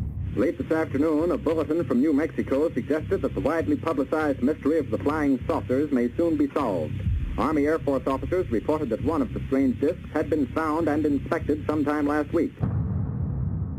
But it was only the biggest story for a day. Just a few hours after the news broke, the Army retracted it. Then General Roger Ramey at Fort Worth Army Airfield ordered Major Marcel to personally deliver the wreckage to him in Texas. A few hours after they landed, General Ramey held a press conference where aluminum foil and pieces of wooden debris were spread out in front of photographers and newspapermen. Ramey, with Marcel and Colonel Thomas DuBose backing him up, insisted that the whole UFO thing was a mistake, that the debris was from a weather balloon, and that's all there was to the story. Mac Brazel, the rancher who found the wreckage, also changed his story. He said he regretted coming forward and that the debris was just rubber strips, tinfoil, some paper, and balsa wood. Marcel, in front of the press, backed him up on this and said simply, "We went back to the ranch and found a few more patches of tinfoil and rubber." General Ramey went back to his normal duties and the whole matter was officially dropped. Headlines again spread throughout the country that the flying disc was nothing more than a weather balloon. Hey, they really took the air out of this story, eh? Eh? Yahtzee. After that, everyone seemed to move on. The flying saucer craze cooled down, and the country forgot about Roswell. So that's it? Oh, not even close.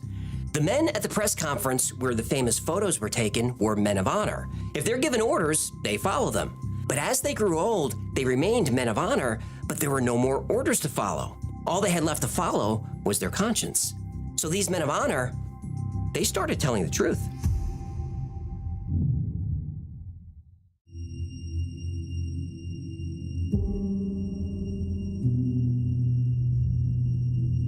Dr. Bob Wood was an aerospace engineer with a long and distinguished career. He worked at Sikorsky, Lockheed, Hughes, and McDonnell Douglas. He taught courses at Georgia Tech, UCLA, Caltech, and USC. Dr. Wood was very well known, so it's easy to find his work history. But there is a hole in Dr. Wood's resume from 1968 to 1970. During that time, Wood worked on a secret study for McDonnell Douglas. He was given a huge budget to find out if UFOs were real or not. One of the first people Dr. Wood recruited for this project was a young scientist also working at McDonnell Douglas, Stanton R. Friedman. Friedman was a nuclear physicist by trade, but also dabbled in UFO investigation. At the end of their 18-month study, they determined that UFOs were real and worth investigating. Dr. Wood was invited to present his findings to Congress, but knew this would hurt his career, so he declined. But Dr. Friedman took a different path. After working on the UFO study for McDonnell Douglas, Friedman began giving speeches on the subject to civic groups and scientific organizations. UFOs had become his passion, so he left the aerospace industry, changed his nickname to the Flying Saucer Physicist, and begun investigating UFOs full-time. But even as late as the mid-1970s, Stanton Friedman had never heard of the Roswell incident. In 1978, Friedman heard about it from a television producer. The producer, Bill Allen, told Friedman that he was ham radio buddies with Jesse Marcel. When Friedman learned that Marcel was the intelligence officer at a base that actually handled the wreckage from a UFO crash, Friedman wanted to meet him. And the story of the Roswell incident takes a wild turn. We found a piece of metal about a foot and a half to 2 feet wide and about 2 or 3 feet long. Felt like you had nothing in your hands. It wasn't any thicker than the foil out of a pack of cigarettes. But the thing about that got me is that you couldn't even bend it, you couldn't dead it. Even with a sledgehammer would bounce off of it. So I knew that I had never seen anything like that before. And as of now, I don't know what it was. That doesn't sound like the material from a weather balloon. They took pictures, of course. They had a whole flock of microphones there. They wanted they wanted some comments from me, but I wasn't at liberty to do that. So all I could do is keep my mouth shut. And General Ramey is the one who discussed or told the newspapers, the newsmen, what it was and to forget about it.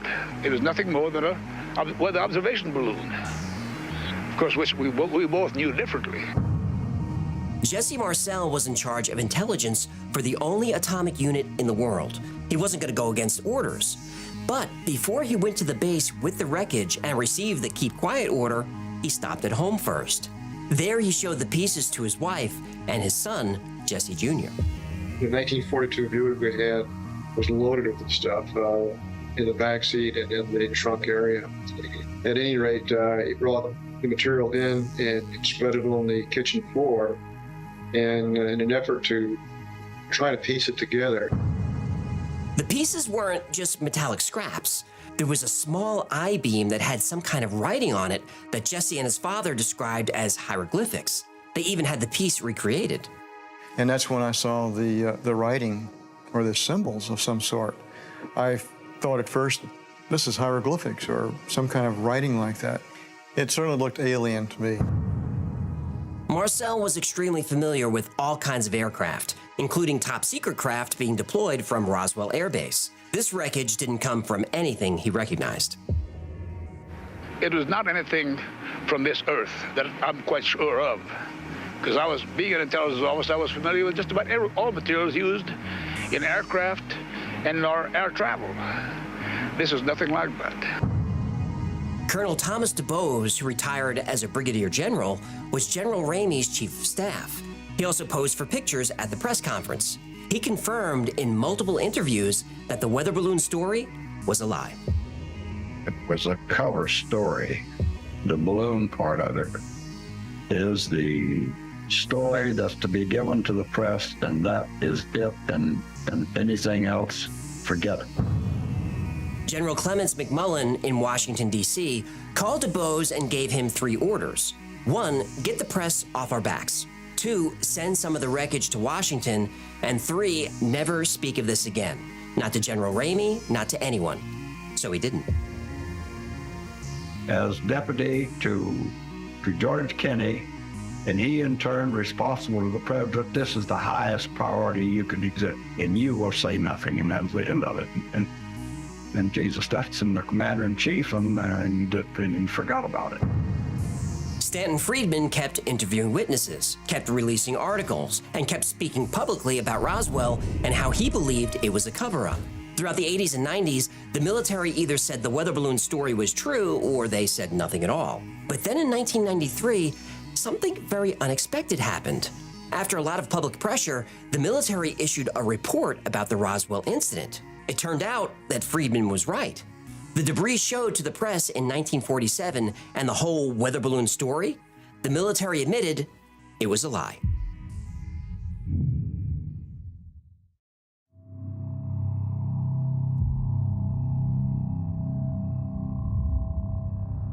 In October 1993, a U.S. congressman from New Mexico, Stephen Schiff, launched an inquiry into the Roswell incident. Congress directed the Air Force to conduct an internal investigation to uncover any documents they might have. In 1995, the Air Force released its findings in the Roswell Report, Fact versus Fiction in the New Mexico Desert. The report concluded that the material recovered by Jesse Marcel from Mark Brazel's ranch in 1947 was not from a regular weather balloon. The wreckage was actually from a super-secret program called Project Mogul. Project Mogul was a military surveillance program. Balloons equipped with acoustic sensors were launched to high altitudes to listen for the signatures of Russian atomic bomb tests. So why did some of the men at the airbase think this was a UFO? Well, because they were never told about Project Mogul. To attempt to limit unauthorized disclosure, the Air Force employed a security mechanism known as compartmentation. Compartmentation controlled access to classified information by dispersing portions of the research among several facilities and institutions.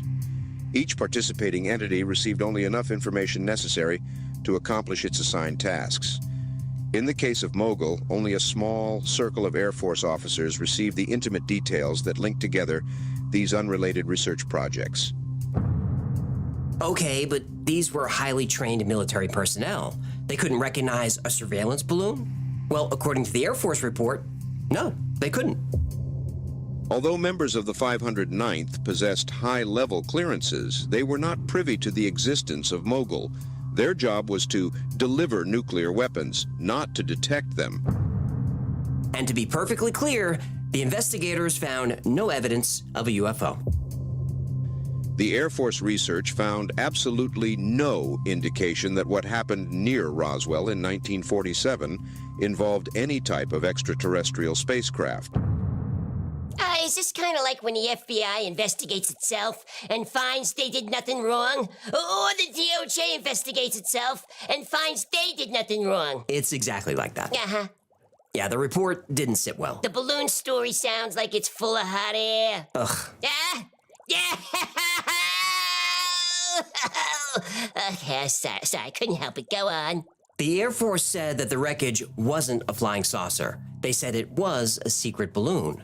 What they didn't really address was the fact that they lied to the American people and put a bunch of fake balloon wreckage on display for the press. So in 1997, the Air Force issued another report. They had a lot of questions to answer, like what happened to all the records from 1947? Wait, what do you mean?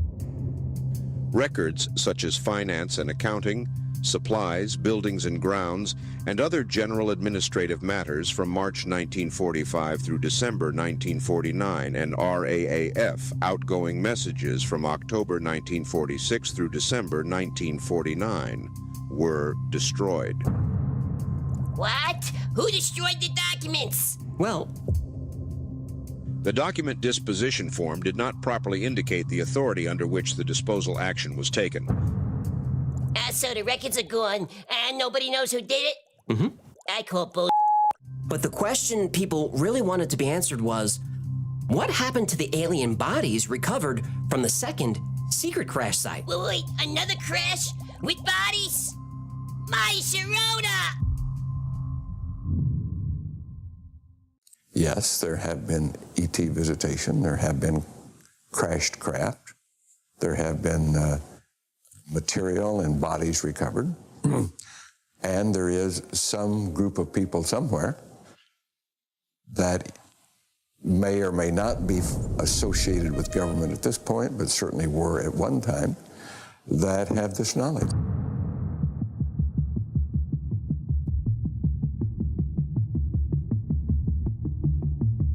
The first public crash site was a few miles south of Corona, New Mexico. But there was a second crash site. And according to eyewitnesses, whistleblowers, and leaked documents, here's what happened the summer of 1947. In the few months leading up to the Roswell incident, there were over 300 UFO sightings over the New Mexico desert. These were witnessed by local residents and military personnel. On Friday, July 4th, 2 alien ships were flying over Corona, New Mexico. Why they were there is unclear, but best guess is they were surveying White Sands missile range. Back then, White Sands was the Alamogordo bombing and gunnery range. It's about 35 miles southeast of Socorro, New Mexico, and was the location of Trinity, the first time the human race deployed a nuclear weapon. That evening, there was an especially violent thunderstorm. Lightning filled the sky. The alien ships, unprepared for and unshielded from lightning, experience an equipment failure. While flying in a tight formation, they collide. Rancher Mac Brazel hears a tremendous thunderclap, but it's different from the rest of the thunder. Others in the area report similar phenomena. Well, wait, what's that word? What? Phenomena? Do-do-do-do-do. Phenomena. Do-do-do-do. Phenomena. Do-do-do-do-do-do-do-do-do-do-do-do-do. And you may continue. At 11:27 p.m., military radar installations all report seeing the objects. Then they pulse and vanish. They suspect a crash. Jim Ragsdale and his friend Trudy are camping in the area. They see a bright flash of light and hear a roaring sound that passes overhead. Then something big strikes the ground nearby. Several archaeologists, including W. Curry Holden, are working a dig near Roswell. They stumble across the impact site where the object has crashed. One of them heads to the closest phone to tell Sheriff George Wilcox they found a crashed aircraft. Wilcox calls the local fire department to alert them about the crash. The site is about 35 miles north of Roswell. The Roswell Fire Department, escorted by members of the Roswell Police Department, respond. These are among the first civilians to visit the impact site. At 5:30 a.m., the military, knowing the approximate location of the saucer crash, move in with a carefully selected team to recover the craft. The soldiers find civilians already on site. The area is secured, and the civilians are escorted off. Only those with the highest clearance are allowed near the center of the impact. Guards are posted facing out. The site is cleaned and secured in 6 hours. 5 alien bodies are recovered. The aliens are described the same way by many witnesses. About 4 feet tall, large heads, large eyes, no ears, no nose, only nostrils, and small mouths. They had pale skin. At first, the bodies appeared to be without clothes, but they were actually wearing very tight-fitting suits. The bodies are covered by sheets, then placed in lead-lined body bags. John McBoyle, a reporter for KSWS Radio in Roswell, attempts to access the site. He calls the station and reports seeing a crushed, dishpan-like object and a large military presence. Lydia Sleppy from the parent station in Albuquerque tries to broadcast his report. Sleppy receives a call from the FBI and is ordered not to broadcast. Melvin F. Brown, who is on guard duty at the impact site, has been ordered to not look under the tarp. But the moment that everyone's back is turned, he does. He sees the bodies of the alien flight crew. He described them as small with large heads and pale skin. Nearby, Mac Brazel discovers a large debris field. He heads to the home of his closest neighbors, Floyd and Loretta Proctor.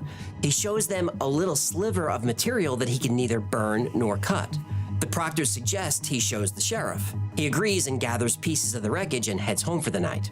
I remember he said something about that you could crumple it up and it would not back out. Military bases along the West Coast put fighters on standby in case more flying discs are seen. Bases in Oregon and Washington have planes equipped with gun cameras. They're put on airborne alert. In Roswell for a conference, C. Bertram Schultz, a paleontologist, sees a large military presence on Highway 285. He doesn't realize until later why so many soldiers were there. Local mortician Glenn Dennis, contracting with the airbase, receives an odd request for small caskets and later encountered unusual debris at the hospital while aiding an injured airman.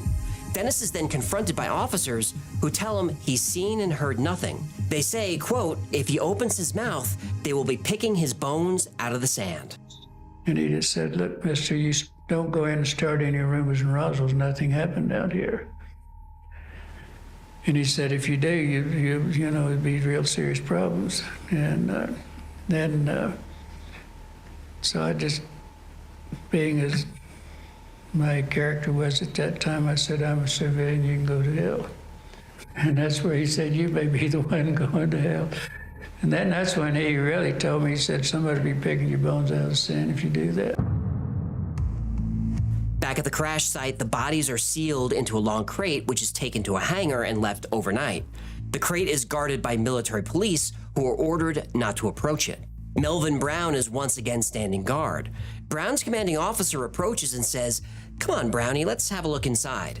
But there's nothing to see because everything has been packed and crated ready for shipment. To where, the soldiers have no idea. William Woody and his father try to drive out toward the area where they'd seen the object coming down, but the roads are blocked. The side roads off Highway 285 from Vaughan and to the west are guarded by military police who allow no one to pass. Mac Brazel gets up early and drives to Roswell, about 75 miles away. He stops at the office of Sheriff George A. Wilcox. Wilcox is excited about the find and notifies the military at Roswell Army Airfield. While waiting for the military officers to arrive, Wilcox sends 2 of his deputies to the ranch. A reporter named Frank Joyce contacts the sheriff's office to inquire about any interesting events. Wilcox directs him to Brazel. Colonel William Blanchard, in charge of the 509th Bomb Group, instructs Air Intelligence Officer Jesse A. Marcel to investigate. Marcel visits the sheriff's office. He interviews Brazel, examines the material, and then decides to visit the ranch himself. Marcel returns to the base, taking some debris with him, and reports his findings to Blanchard. Convinced they have something highly unusual, possibly of Soviet origin, Blanchard alerts his superiors. Marcel comes back to the sheriff's office with counterintelligence agent Captain Sheridan Cavett. They take Brazel back to his ranch and inspect the debris field. Following orders from General Clements McMullen, Blanchard obtains more debris from the sheriff's office. It's sealed and transported to Fort Worth Army Airfield, where Colonel Thomas DuBose receives it for onward transport to Washington, D.C. After Marcel and Cavett leave with Brazel, the 2 deputies return to say they didn't find the debris field, but they did find a burned area in one of the pastures where sand had been turned to glass and blackened. It looked as if something circular had touched down. At Fort Worth Army Airfield, DuBose and Colonel Alan D. Clark received the debris and prepared to fly it to Washington, D.C. and General McMullen. Because of the distance to the ranch over roads that are less than adequate, Brazel, Marcel, and Cavett don't arrive until after dark. They stay at an old ranch house nearby and wait for daylight. A special flight departs for Andrews Airfield in Washington, D.C. at 2 a.m., carrying the debris and the bodies. Brazel guides 2 military officers to the crash site. The debris is thin as paper but incredibly sturdy. The metal paper reminds them of tinfoil. They can crumple it, but the metal immediately returns to its original shape. Mac Brazel is becoming inundated with media requests, so Walt Whitmore, Frank Joyce's boss at KGFL, arranges to hide Brazel at his own home. Marcel and Cavett comb the field's perimeter and surrounding areas. They collect debris and at dusk begin the trip back to Roswell. Later in the afternoon, civilian reports come in regarding a second crash site. Lieutenant General Nathan E. Twining is commander of the Air Materiel Command at Wright Field, Ohio. AMC worked closely with industry partners, research labs, and other government agencies to advance aviation technology. The general alters his plans and flies into Alamogordo Army Field. Alamogordo Army Field, also known as Holloman Air Force Base, is located approximately 82 miles southwest of Roswell, New Mexico. A few years later, a film would be leaked from Holloman showing UFOs landing on the base. General Carl Spaatz, commander of all Army Air Forces, tells reporters that he knows nothing about the flying discs or the plans from various local units to search for them. Walt Whitmore Sr., who asked Brazel to stay the night in Roswell at his home, now brings in KGFL News. That evening, the station owner and newsman Judd Roberts records an interview with Brazel. The interview is scheduled to be broadcast the following morning. Roberts didn't know it at the time, but that broadcast would never happen.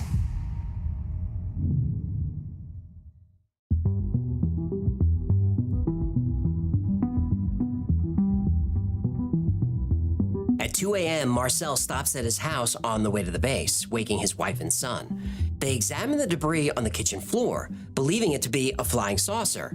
They load it into the car with his son's help. At 6 a.m., Marcel and Cavett inform Blanchard about what they've seen.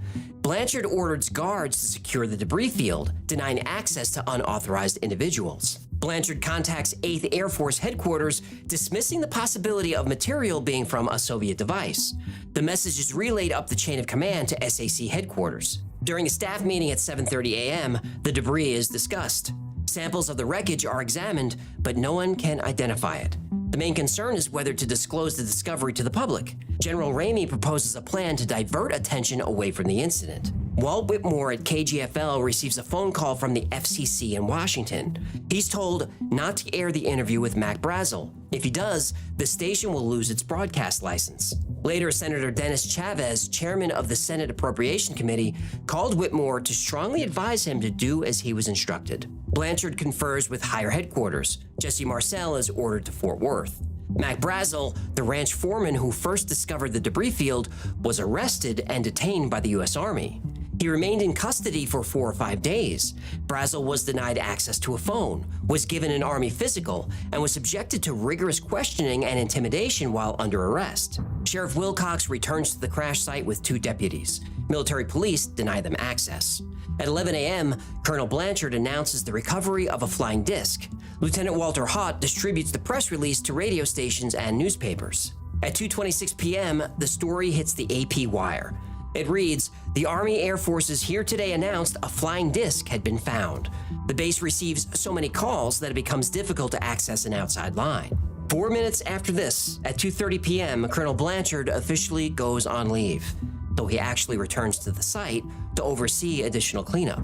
He deploys techniques learned from the less reported UFO crash that occurred in Missouri in 1941. At 3 p.m., Marcel is told that he's going to Fort Worth with the wreckage. Only a few packages are loaded onto the plane.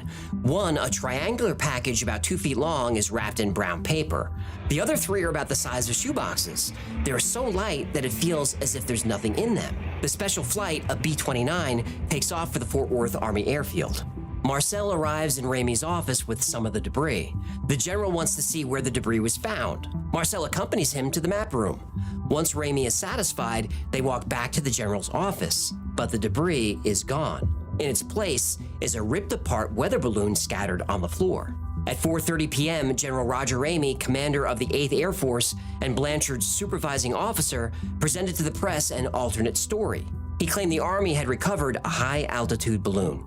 Warrant Officer Irving Newton is ordered from the weather office at the Fort Worth Army Airfield to Ramey's office.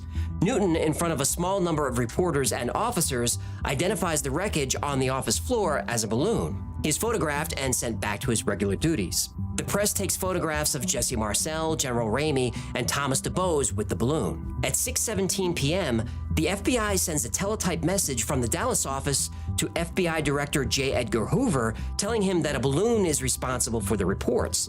The message disputes General Ramey's announcement to the press. At 7:30 p.m., the AP breaks the news that the Roswell flying disc was a balloon.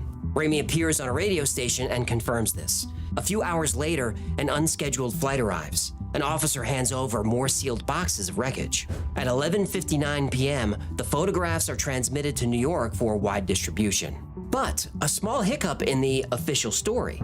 During the entire process, Ramey held a memo in his right hand. In the photos, the text is very blurry. But by the early 2000s, software had improved to the point that enhancing the memo became feasible. But to do this, you'd need the original negatives right from the camera, if they still existed. Well, Stanton Friedman looked into this, and it turned out the negatives did still exist. So he bought them and had them analyzed. Oh, can you read the words? Most of the words, yes. What's it say? Does it mention a spaceship? It sure does.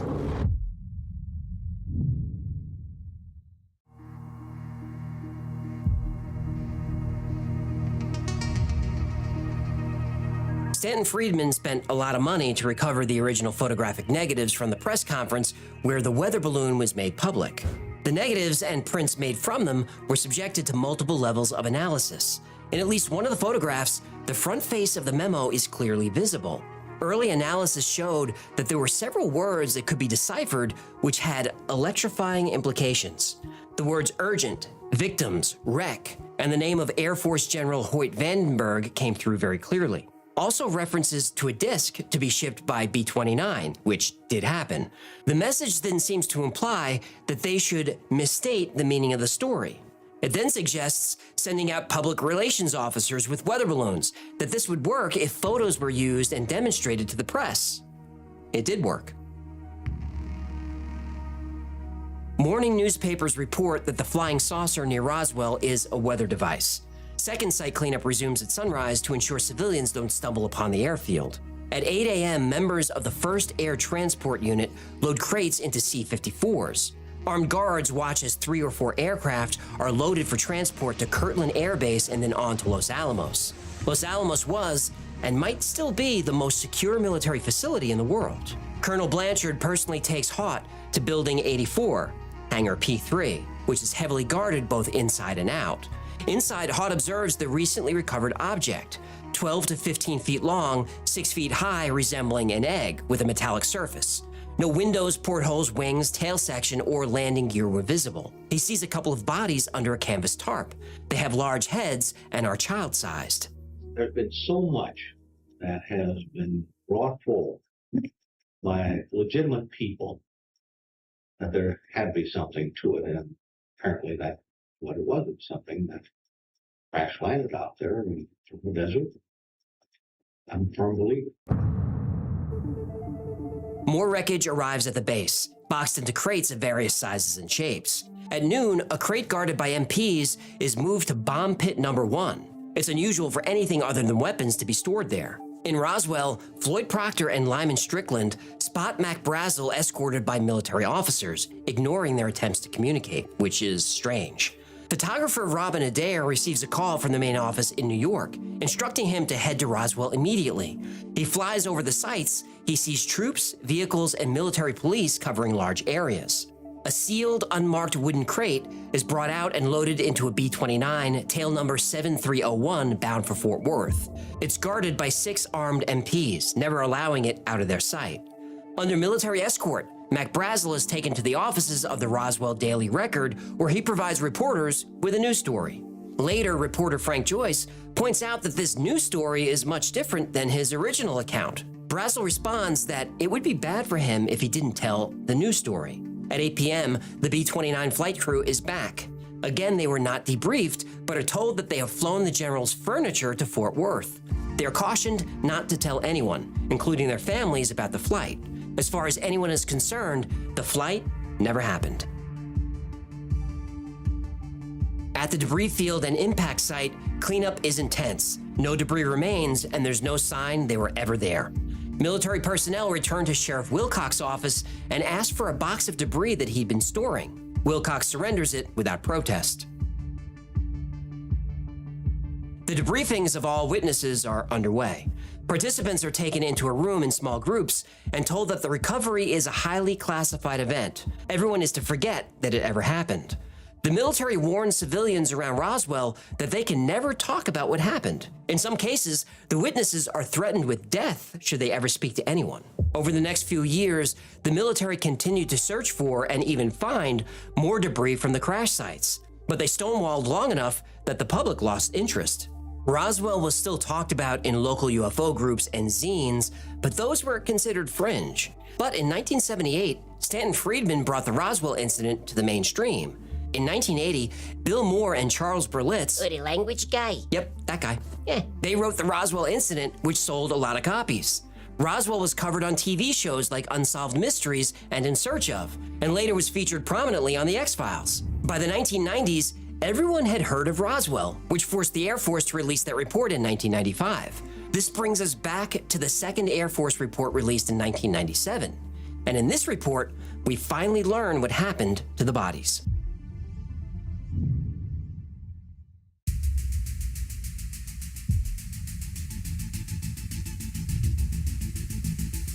In 1997, the Air Force released another report about Roswell. It was called the Roswell Report, Case Closed. This report rehashed the Project Mogul balloon explanation of the wreckage. It spent some time trying to discredit witnesses and UFO investigators.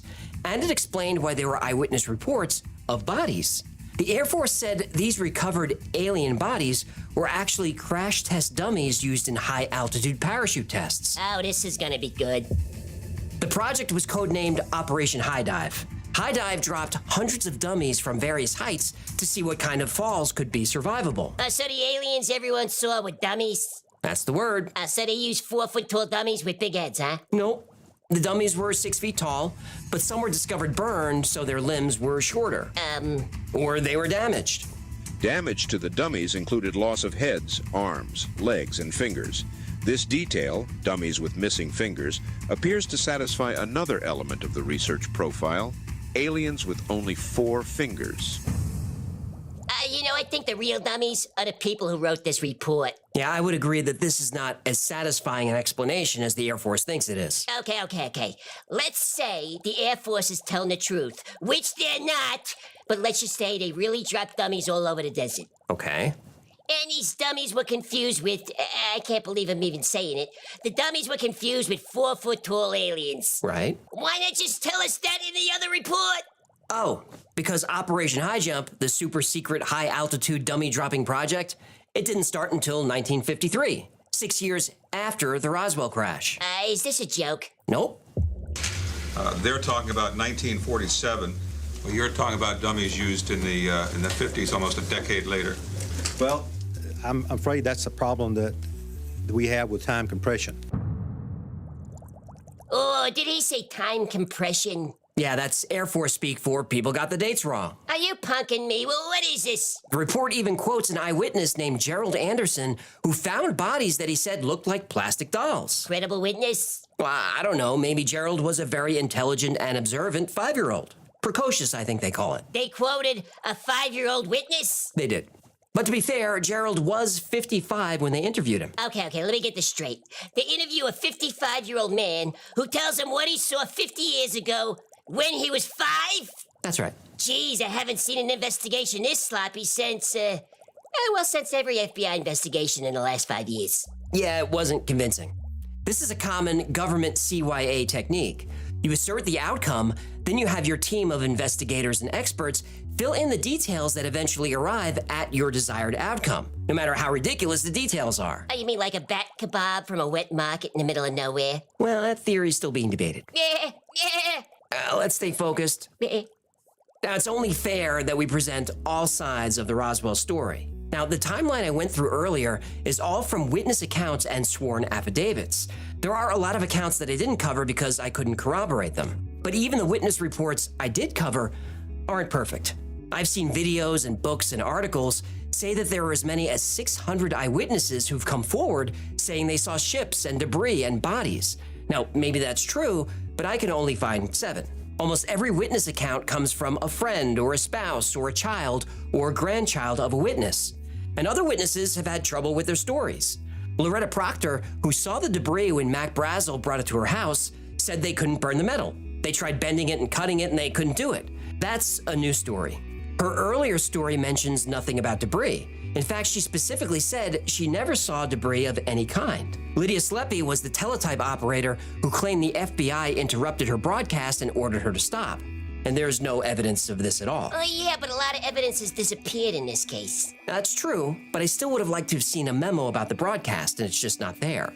Melvin Brown was the guard who said he saw bodies on 2 different occasions, once at the crash site and once while guarding the hangar. The truth is, his story comes from his daughter Beverly, who only mentioned Roswell many years after her father died. Well, it doesn't mean it's not true.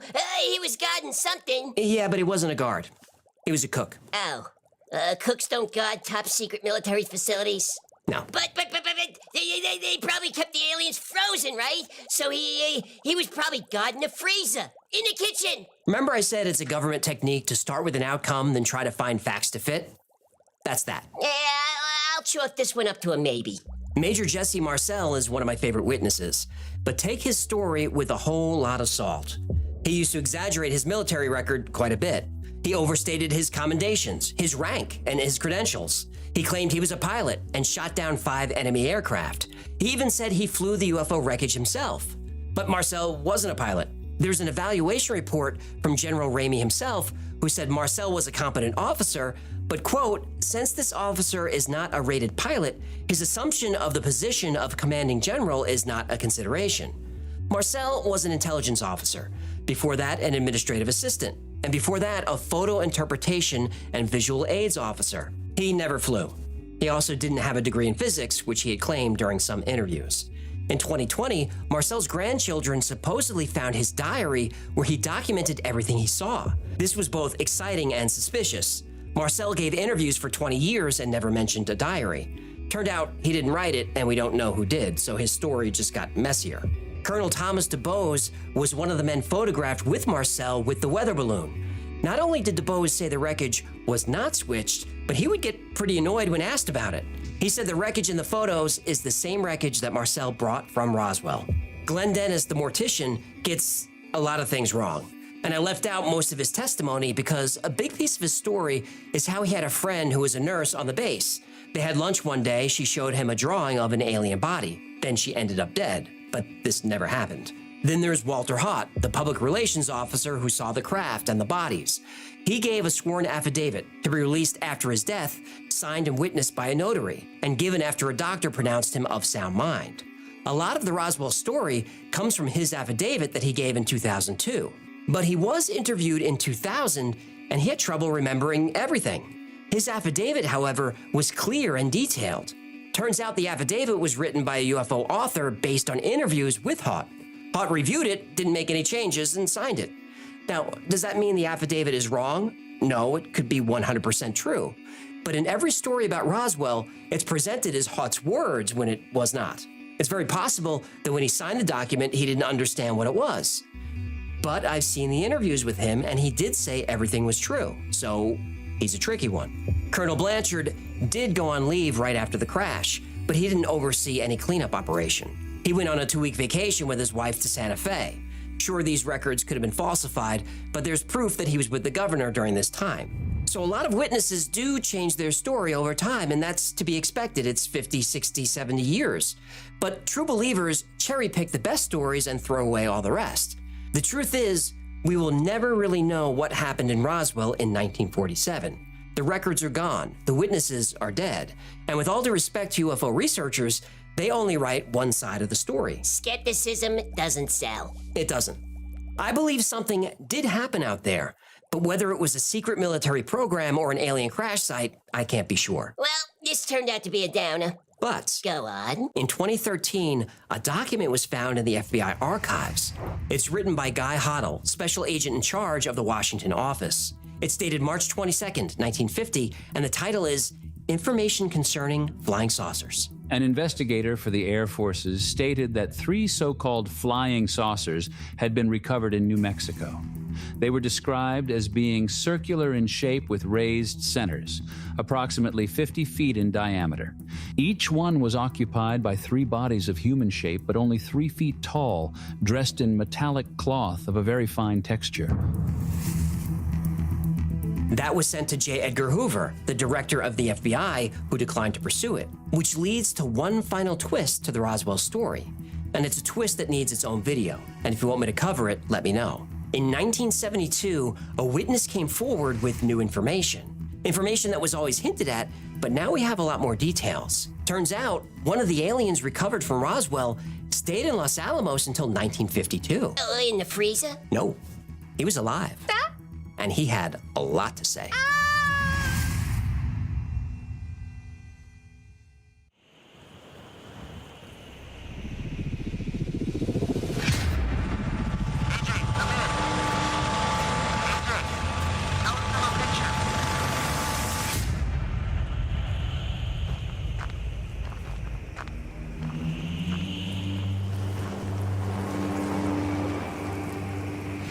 Here he comes. What's going on over there? What's in the box? What? I visited your house this morning. After you left. Put the gun down. What's in the box? Show me what's in the box! What are you doing? Put the gun down. I tried the taste of taking a walk in the shoes of a simple human. Then I tried to play a guessing game with your wife. No. Tell me she's all right. Tell me that's not true. Tell me it's not true. Put the gun down, AJ. Oh, God. It worked out, so I brought you a souvenir. Pretty shoes. Oh, God. Look in the box, AJ. It's labeled. Because I envy a normal life with normal feet. No, shut up! What's in the box? It seems that envy is because of my fins. You tell me she's all right. What are you talking about? She's fine. What's in the box? Show me what's in the box. I just told you. Yeah, he literally just told you. Whoa. No, shut up! Oh, easy. Oh, God. Oh, God.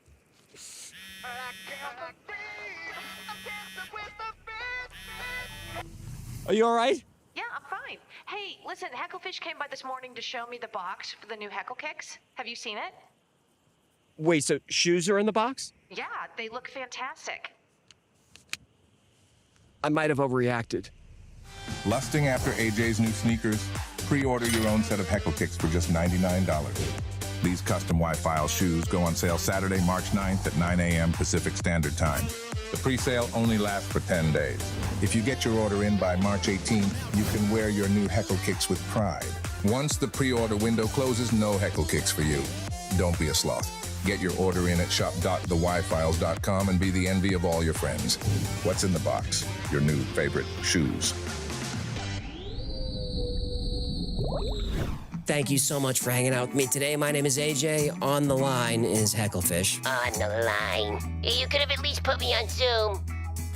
Oh, hey, let me ask you. What? Are you wearing those orange glasses? I am. You look like a Walmart Robert Downey Jr.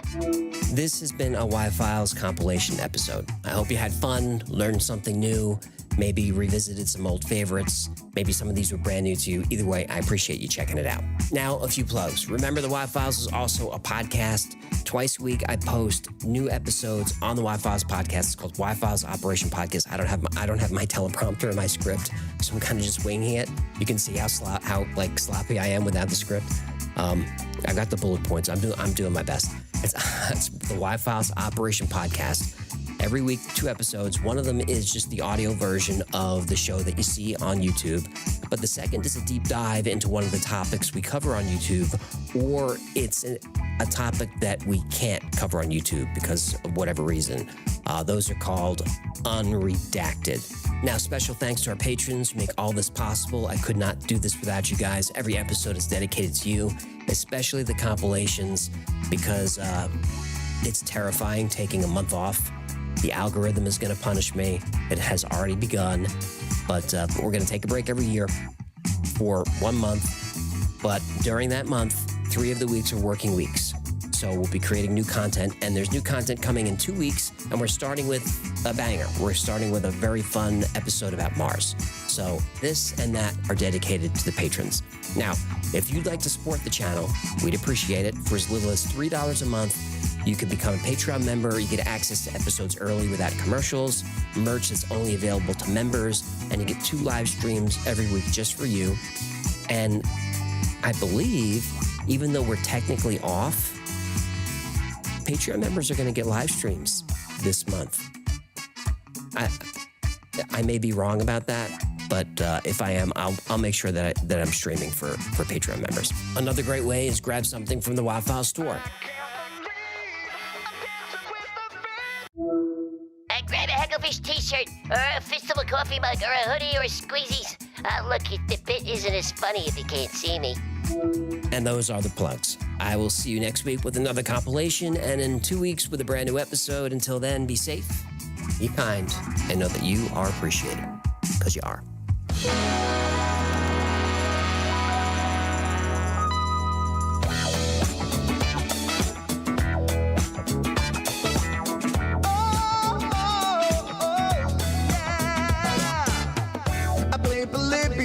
In Area 51, a secret code inside the Bible said I would. I love my UFOs and paranormal fun, as well as music, so I'm singing it like I should. But then another conspiracy theory becomes the truth, my friends, and it never ends. No, it never ends.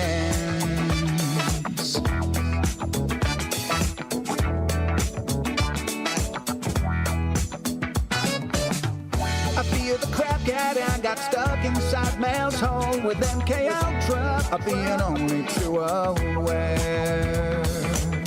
Did Stanley Kubrick fake the moon landing alone on a film set, or were the shadow people there?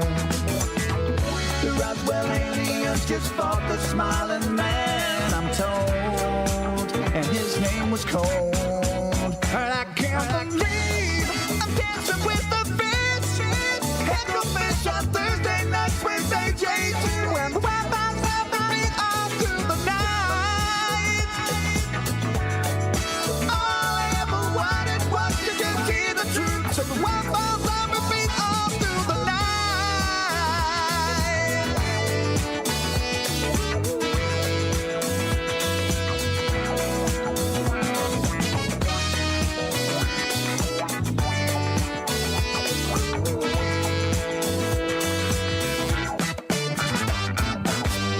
The Mothman sightings and the solar storm still come to Agatha, the secret city underground. Mysterious number stations, planets Earth 02, Project Stargate, and what the Dark Watchers found. We're in a simulation, don't you worry though. The Black Knight satellite, it told me so. I can't believe I'm dancing with the fish. Hecklefish on Thursday nights with AJ2, and the Wi-Fi's happening all through the night. All I ever wanted was to just hear the truth, so the Wi-Fi's on repeat all through the night. Hecklefish on Thursday nights with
A son battles his father for control of the universe and seizes more power than any god ever had. This is the story of Zeus, Greek mythology's supreme commander. To us, it's a myth, but to the ancients, it was reality, a way to make sense of a terrifying world. Some Greeks believed Zeus was the one true god, centuries before Christ, and that nature's worst catastrophes were a sign of his wrath. This is the myth of Zeus, as it was originally told, and the surprising truth behind it.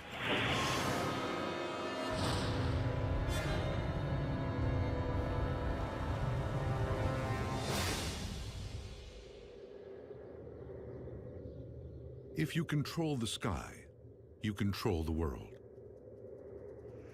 In Greek mythology, that power belongs to one god, Zeus. He reigns as the enforcer of justice, the master of men and gods. Zeus was the king of the gods, but he was also responsible for dispensing justice, both to the gods and to mortals on the earth. This is something really cool about Greek mythology, because one of the things that you were supposed to do as a Greek when you worshiped the gods was simply to do what was required to keep the gods from squashing you. As commander of the skies, Zeus has the power of nature at his disposal. That gives him the most devastating weapon of all. The most powerful symbol of Zeus is the lightning bolt. This is what Zeus carries. It's his main accoutrement, and it's the thing that makes him the most powerful of all the divinities. Attributing lightning to Zeus was a way for the Greeks to explain the unexplainable. In a time before science, mythology put faces on the forces that shaped the world.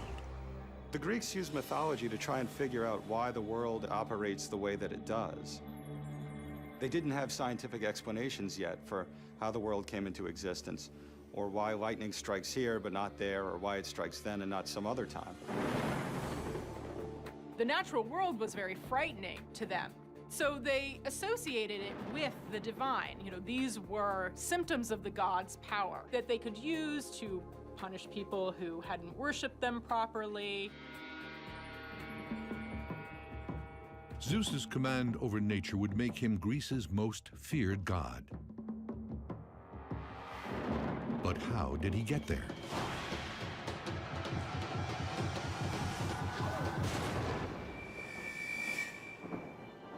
What we know of Zeus begins with the writings of the ancient Greek author Hesiod, around 700 BC. His book, called Theogony, was the ancient Greek story of creation, what the book of Genesis is to our own world. Theogony is Hesiod's attempt to make sense of the world, to bring order to it by telling the story of a dynastic family rivalry that winds up in a well-ordered cosmos that is the world that you and I know today.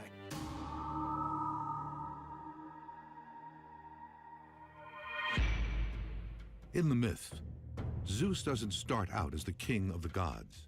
He rises from obscurity to challenge his father for control of the universe. And that won't be easy. His father is Kronos.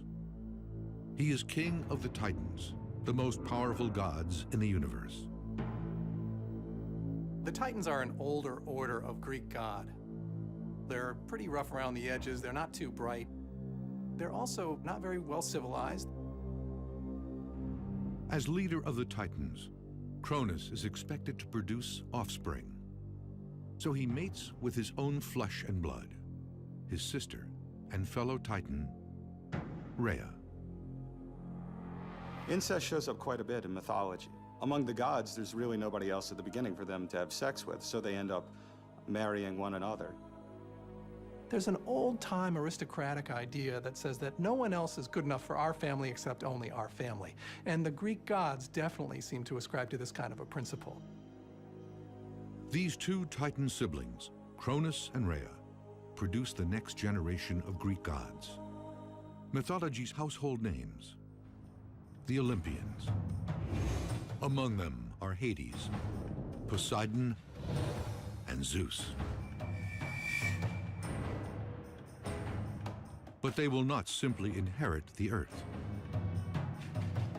They must fight for it. Kronos was very worried about having children because he was concerned that his son would be greater than him and would supplant him.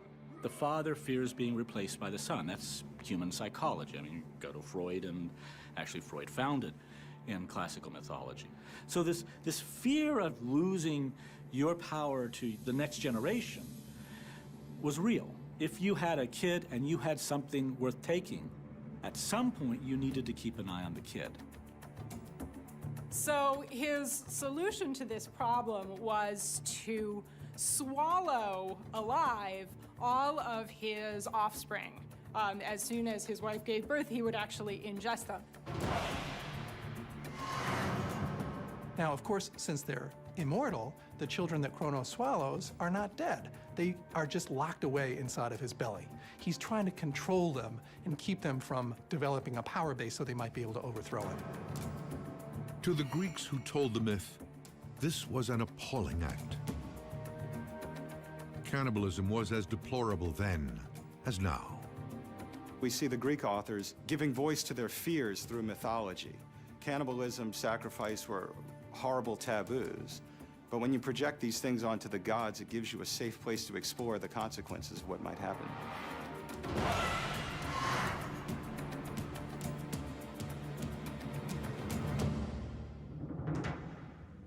Rhea is horrified.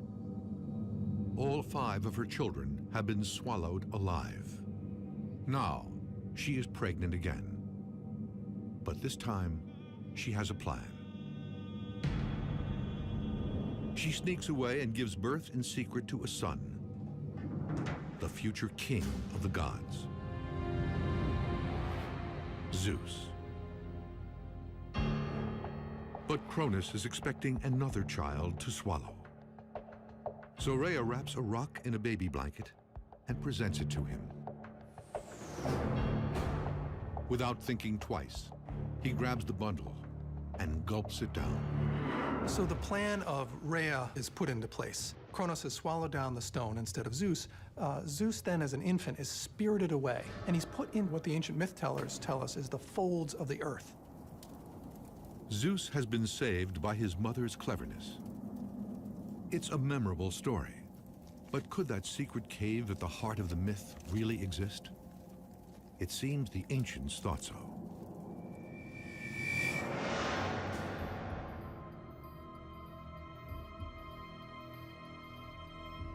They believed Zeus had been born on the island of Crete.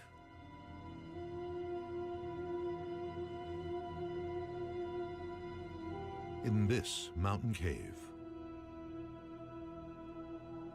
The cave on the island of Crete is perhaps the most important sanctuary for the veneration of Zeus.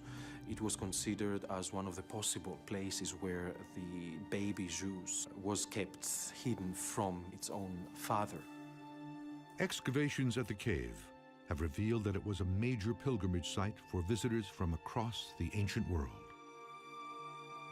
It was a place that people would go to worship Zeus. How do we know? We've excavated thousands of dedications to Zeus and ritual objects to Zeus from all over the Mediterranean.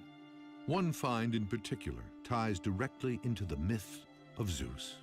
Amongst the material remains were these cool shields that probably were along the walls and were put up there to indicate the clanging of shields that the people defending Zeus used to muffle his crying when he was a baby, so that Kronos could not hear. A chosen son, hidden to save his life. For Christians and Jews, the story of Zeus's birth is very familiar. Many religious and mythological traditions have stories of sacred or divine children who are hidden away in order to protect them so that they can grow to adulthood and fulfill their destinies. We think perhaps of Jesus, who is hidden away in the manger so that Herod will not be able to get to him, or of Moses, who is hidden away in Egypt. In the myth, Zeus quietly comes of age inside the cave.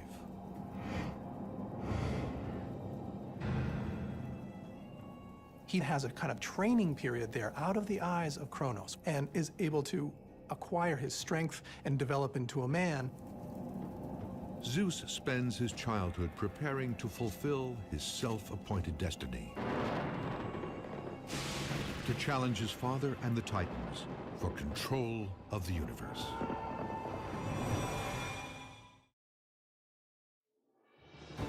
Zeus has escaped the fate of his siblings, who were all swallowed alive by their father, the Titan Cronus. Inside a remote cave hideaway, he has matured into a fully formed god. Now, he is ready to begin the epic power struggle he was born to wage, to avenge his father's savagery, to liberate his 5 Olympian siblings from his father's belly,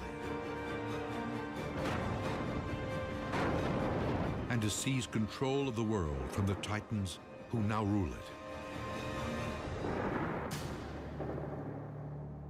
The stakes for him are tremendously high. If he succeeds, he'll be master of the universe. But if he fails, he may well be the one that winds up down in Tartarus.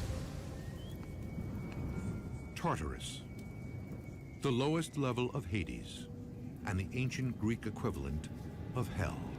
Tartarus was the part of Hades where the damned went. The people who were bad or committed offenses against the gods on Earth would be sent to Tartarus. If Zeus fails in his attempt to seize power from Cronus and the Titans, he'll be damned to this place for all eternity. But if he wins, he'll command gods and men from his throne atop Mount Olympus.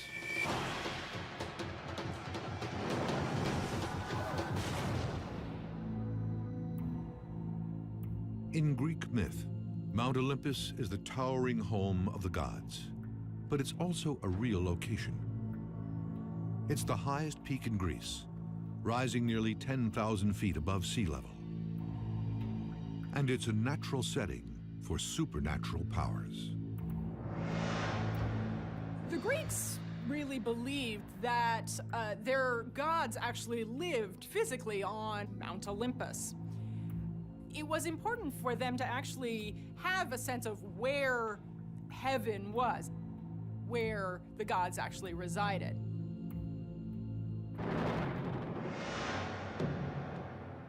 It is from his home base on Mount Olympus that Zeus engineers his rebellion against Cronus and the Titans. Zeus is going to have to get others to come in and help him out so that he can achieve supreme power. This is the ultimate family feud. And so it is to his own flesh and blood that Zeus turns first. He knows his strongest allies will be his 5 siblings, the Olympians, now fully formed adults, but still trapped deep inside Cronus' stomach. If they can be liberated, the Olympians could tip the scales in Zeus's favor and help him destroy the Titans forever. He wanted to free his brothers and sisters, so he concocted a potion.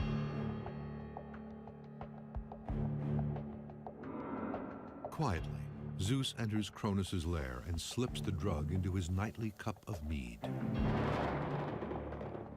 Cronus drinks it and becomes violently ill.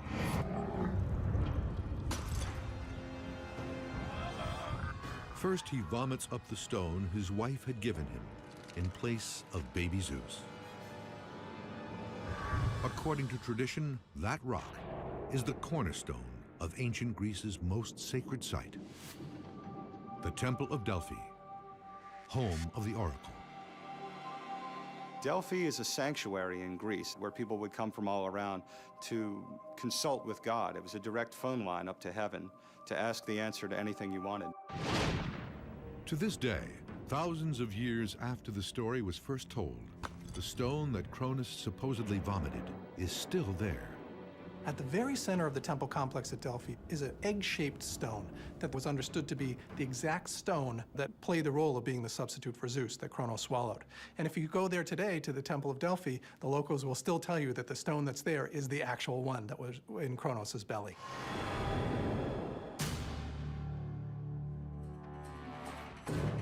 In the myth, after throwing up the sacred stone, Cronus regurgitates Zeus's 5 siblings.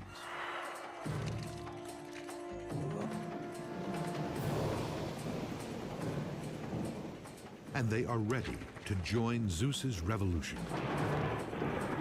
What marks Zeus as a different kind of leader from those that have come before is his intelligence. He's able to persuade and convince those around him that he should be leader, and he's able to build coalitions.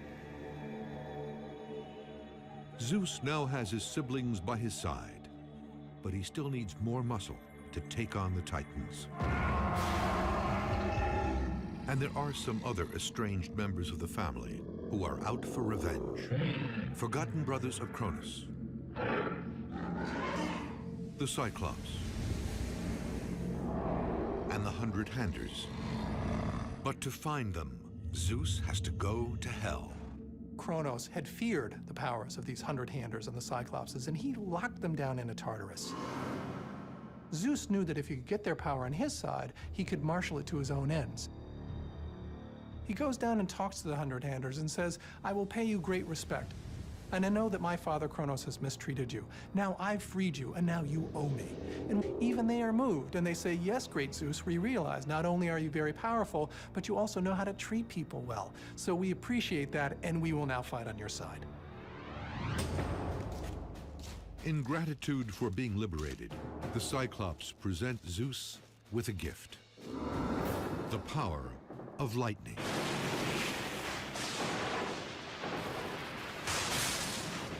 Lightning is one of the most devastatingly powerful forces in nature. When lightning arcs through the air is briefly raised to a temperature that can be more than 50,000 degrees. That's 5 times the surface temperature of the sun. The lightning bolt gives Zeus the power to rule the universe. With this lightning bolt, no one's going to be able to overthrow him.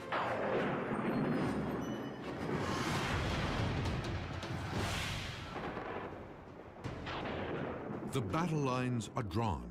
The Titans will fight from Mount Othrys, the Olympians from Mount Olympus. Between them lies the plain of Thessaly. But this isn't just a mythical battlefield. Thessaly is actually, if we take into consideration the modern map of Greece, is the central part of Greece. It's the biggest plain and the most fertile plain in Greece from ancient times to today.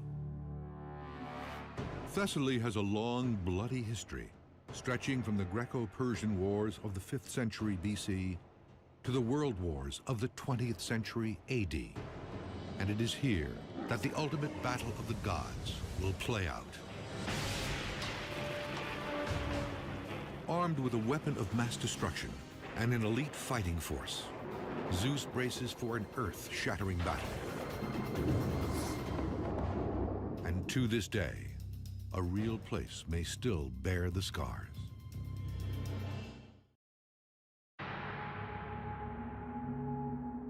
Mythology's defining moment is now at hand. The battle between father and son is about to begin. It's the old guard of Cronus and his Titans versus the new blood of Zeus and the Olympians. The outcome will determine who controls everything. From the top of Mount Olympus, Zeus sends a fury of lightning down upon his father's army.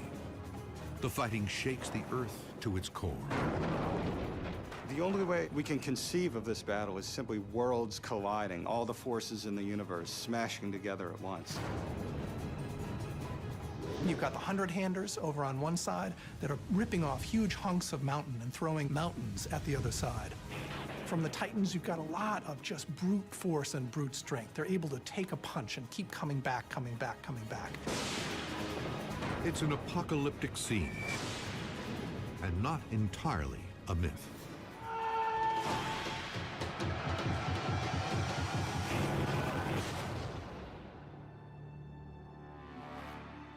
Experts have recently determined that a real event, just as frightening, actually happened in the ancient world.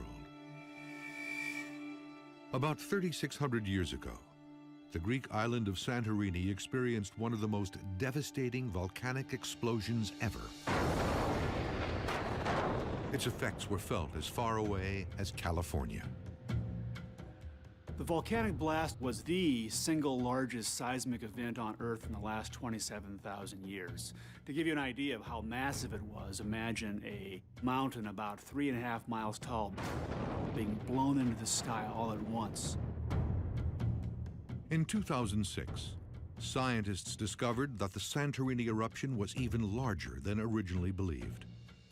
Excavations uncovered deposits of volcanic ash piled 20 stories deep, blanketing a 30-mile radius around the island.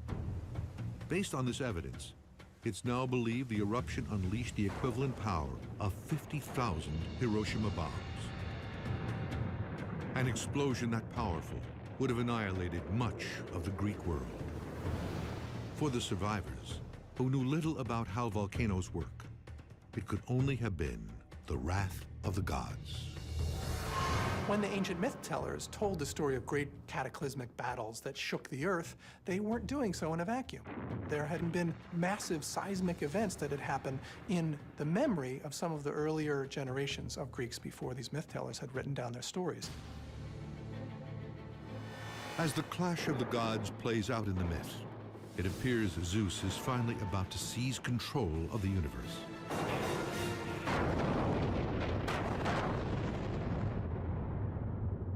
His powerful allies have tipped the balance, and the Olympians are closing in on victory. But the Titans have one last weapon at their disposal. From the depths of Tartarus, they call forth a colossal beast, Typhon.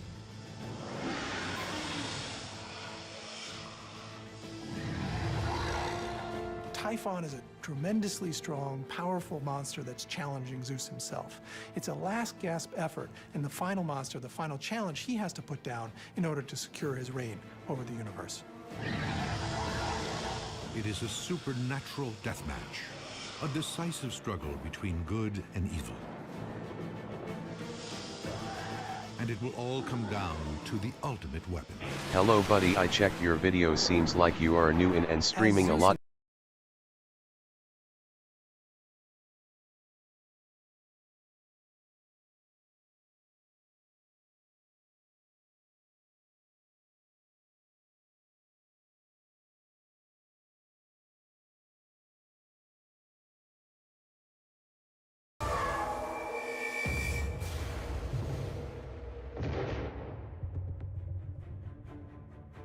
According to the ancients, it was across the Mediterranean, on the island of Sicily, that Zeus's enemies descended into hell through the volcanic crater of Mount Etna.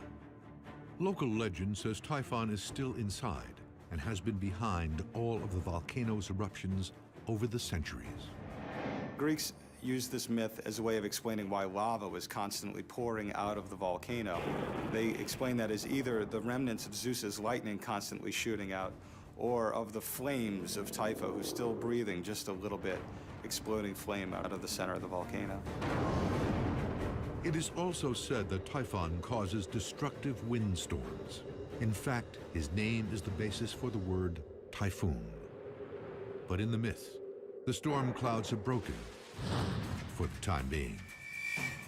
Zeus's victory over his father makes him the king of the gods, the absolute ruler of the universe. So goes the myth. But what is the link to reality? In 2003, at the base of Mount Olympus, a lost temple was discovered.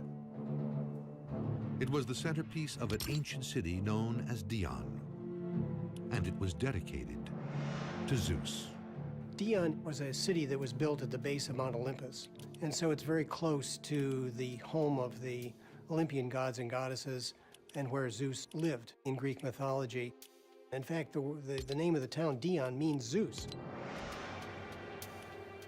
The Dion temple dates back to the 5th century BC, the golden age of Greek mythology. Scattered around the site are marble bricks with unmistakable engravings. Eagles. In ancient Greece, eagles were the divine symbol of Zeus. But there's more. This headless statue was found in a nearby riverbed. Carved into its 2,400-year-old base are 3 words: Zeus Christ. There's a debate among experts about what this reference to the highest means. Some believe this statue could be a missing link between Greece's worship of many gods and the single god philosophy of Christians and Jews, and that this find is proof that the Greeks were embracing the idea of one god on their own before the arrival of Christianity. The Greeks sometimes identified that highest god with Zeus. After all, the word Zeus in its dative form, theos, is where we get our word deus. So there's an etymological reason to understand Zeus as the highest deity. Starting in about the 3rd and 2nd and 1st centuries BC, we have different philosophical and theological schools that arise and that start to propose a very strong view that there is only one God and that all the ancient stories and all the ancient tales are actually just metaphors that reflect different aspects of what this divinity is all about. For the people who worshipped at Dion, it's clear that Zeus was different from all the other Greek gods. In fact, he may well have been the only one that mattered. In the myth, Zeus has achieved the absolute power he has long sought. But that power will soon be threatened by an unexpected foe. The king of the gods is about to be betrayed by the person closest to him.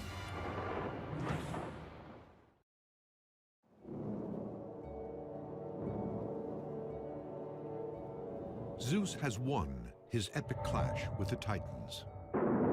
He now sits atop Mount Olympus as king of the gods and master of mankind.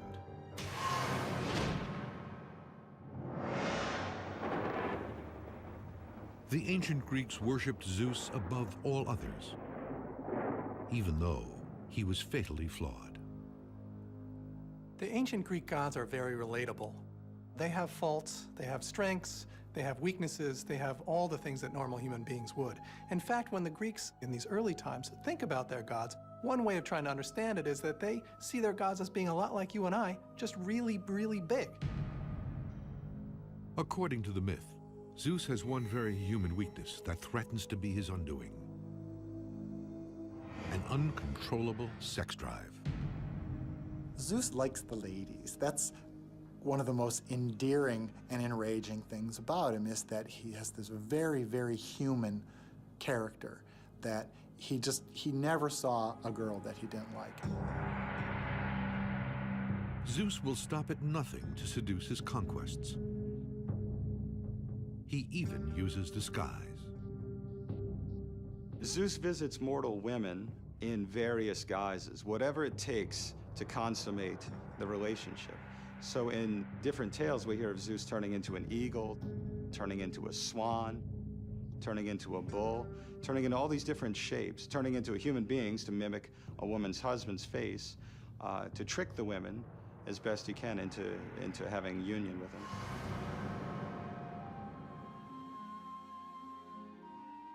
A beautiful young goddess named Metis is the first to capture Zeus's attention.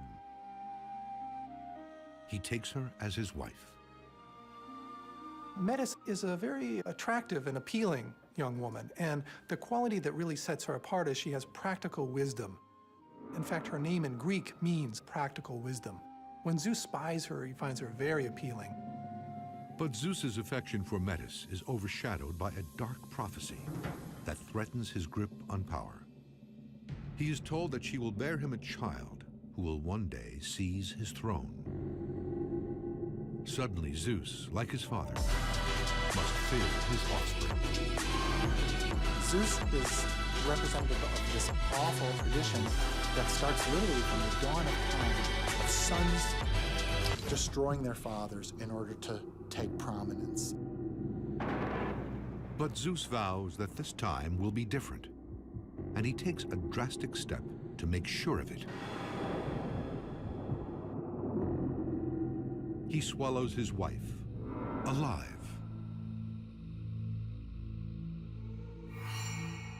Once again, family love falls prey to power. Its history repeated. But this horrifying act will make Zeus stronger and wiser. By swallowing her, Zeus internalizes metis, or cunning, and prudence all at once. She becomes a part of Zeus. In a sense, she's probably imprisoned in his stomach, but he also takes on these greater qualities of intellectual ability. This to us seems a little strange, but it's important to remember that for the Greeks, one of the places that some Greeks thought that they carried their wisdom and their ideas was actually in their stomach. So when Zeus swallows Metis, he actually takes her into the part of himself where really a lot of his best thinking was done. With Metis gone, Zeus is in need of a new wife. And like his father before him, he finds one in his own family. His sister and fellow Olympian, Hera. She's not like Zeus's earlier conquests. She's mythology's most powerful goddess. The king of the gods has met his match. Between Zeus and Hera, we actually see a relationship which is between two people who are on some level equals. So some of the conflicts between Zeus and Hera, I think we can see as the Greeks culturally working out, wow, what would it look like if you actually had two people with equal power within a relationship? She's the queen of the goddesses, and she has wonderful beauty, she's supremely intelligent, she's mighty, but she's also exceedingly jealous because Zeus is always running after other women. The king of the gods continues to step out with an endless string of sexual partners. He conceives well over 100 offspring with a host of lovers, both divine and mortal. If I'm not mistaken, Zeus never has an encounter with a woman that does not produce a child. So in that sense, it's extreme virility, it's extreme power. Zeus's ability to sleep with anybody matches a kind of fantasy of what ancient Greek males would hope or desire their lives to be. Men fantasized about such things, and they thought if there was an all-powerful God out there, well, he would surely act on those fantasies. Zeus's promiscuity provided a perfect way for Greeks to connect themselves to him. Every corner of the Greek world boasted of having its own hometown love child. As Zeus's fame and power grow across ancient Greece, more and more cities and towns want to be associated with him. And they therefore claim that there was some kind of actual liaison between Zeus and some mortal woman within their family tree that then produces the offspring, that produces the local ruling families. Evidence of this connection can still be found in cities throughout the Greek world. Athens, Thebes, Magnesia, Macedonia. All are named after children of Zeus. But there is one individual who isn't happy about Zeus's abundant fertility. In the myth, his wife Hera has had enough. She vows to make the king of the gods pay dearly for his chronic philandering. She doesn't like to be humiliated in front of the other gods, so she will take it out on her husband. Hera gathers the other Olympians together and lays the groundwork for a revolution. Hera actually goes to her fellow Olympian gods and says, why is Zeus in charge? He's no more important or powerful than the rest of us if we all... So in fact, they rise up and they bind Zeus with chains. Zeus awakes from a nap to find himself tied down. prisoner in his own bed. It is the ultimate betrayal, a conspiracy carried out by the siblings he once saved. The God Revolt was the greatest threat that Zeus ever faced. There was never any sense that mortals could challenge his power, but the combined power of all of the Olympian gods really could have defeated him. This was indeed one of the most horrifying moments in Zeus's career. He was actually about to lose everything. But just when all seems lost, help comes in the form of an old ally. The 100-handers. When they hear Zeus is in trouble, they come to his rescue, breaking his chains as the Olympians run for cover.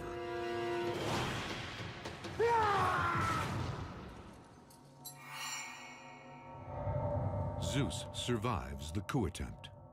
Now it's time to exact his revenge. His wife Hera is sentenced to hang from the sky by golden chains.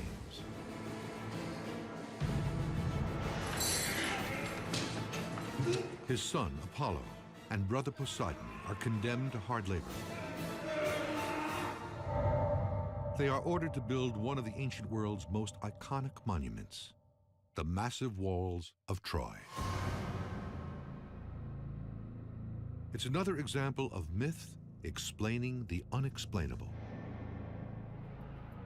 To the ancient Greeks, the walls of Troy seemed too strong to have been built by man, so Zeus's punishment of Apollo and Poseidon helped explain their existence. Their ruins survive to this day. In antiquity, people thought it actually had been built by the gods or some kind of divine intervention on behalf of the Trojans. In the myth, Zeus has dealt justice to those who crossed him. But it will be human beings who bear the brunt of his wrath. That wrath will arrive in the form of a massive flood, one that may even be linked to the biblical story of Noah.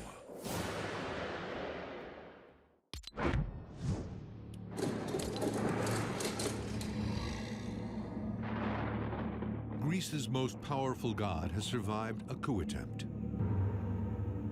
He dealt swift justice to the conspirators, but he's not through yet. Now mankind will experience the full measure of his rage. In ancient times, fear of Zeus's punishment kept a lot of Greeks out of trouble.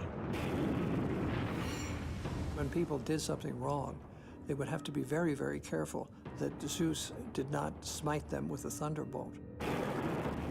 There are many, many examples in Greek history of Zeus destroying entire cities and civilizations because he felt that they had overreached themselves, that they had blasphemed the gods, that they had become too proud to be allowed to live any longer.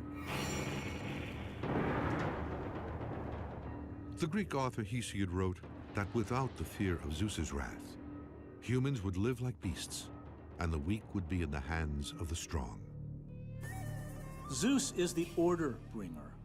Zeus is the bringer of justice and the bringer of civilization.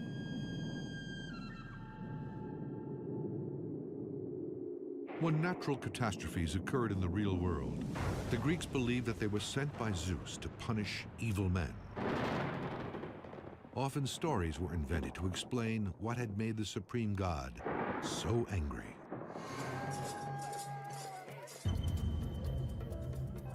According to the myth, Zeus's most frightening moment of wrath comes after he sees humans engaging in cannibalism. Cannibalism was as important as it was in ancient Greek religion because they considered it to be so heinous. In fact, identification of eating human flesh is something that you would attribute to wolves or to dogs, but hardly to human beings. Zeus is no stranger to cannibalism. His own father Cronus once swallowed all of Zeus's siblings. When he is confronted with the sight of mortals doing the same thing, he becomes enraged and vows to destroy the human race with a catastrophic flood.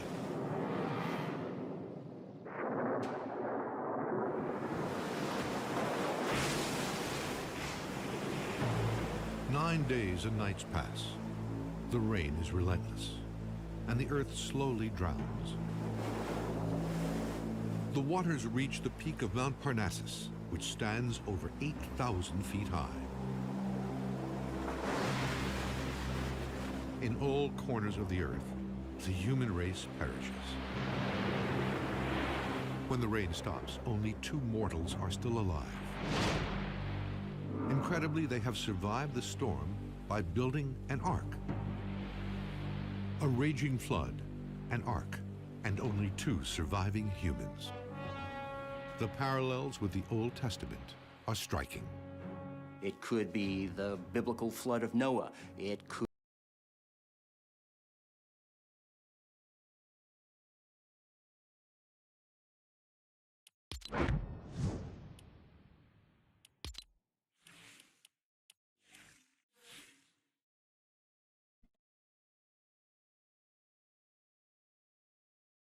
Hello, hello, hello. Get some items. Sure, easy.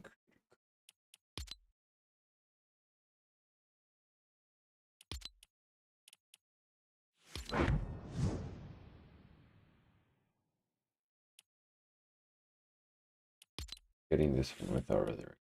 Close one. We can't gift them.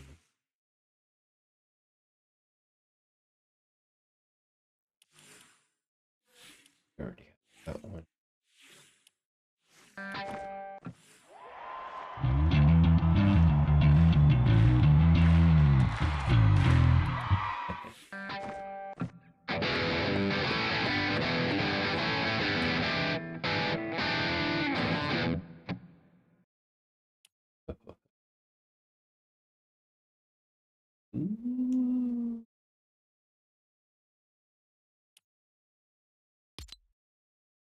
I don't know, I do like the McLaren better. The rims, though, I do have. Get the...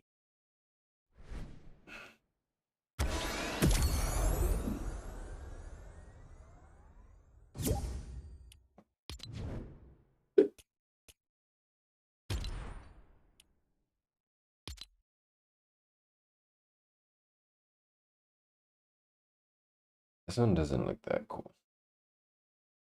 Ugly. Facts. The other one was.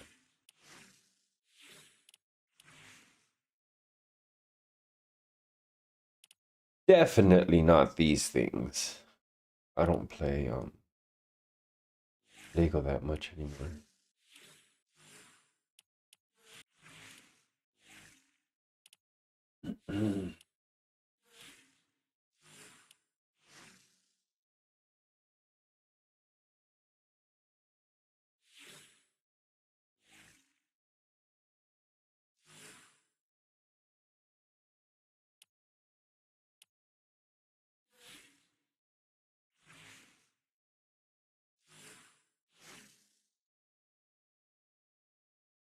Wait, do her pants? No, it's only the jacket that has another stuff. I thought the pants did too.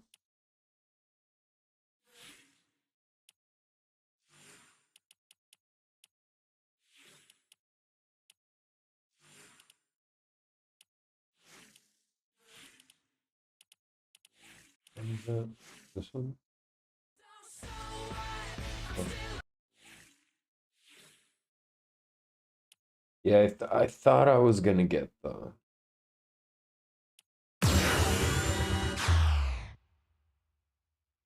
Lambo, but not so sure. Not. Ooh.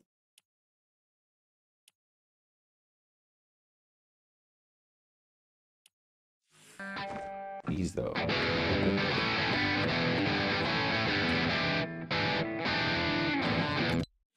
Yeah, I'm getting it.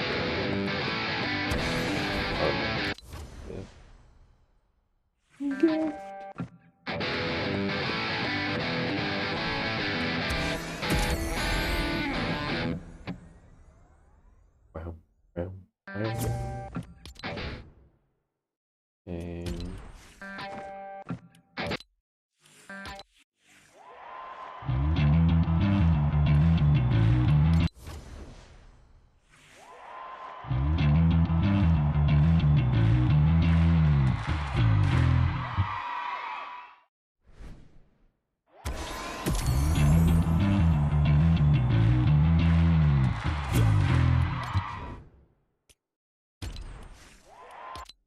I'm gonna send Twisty this one.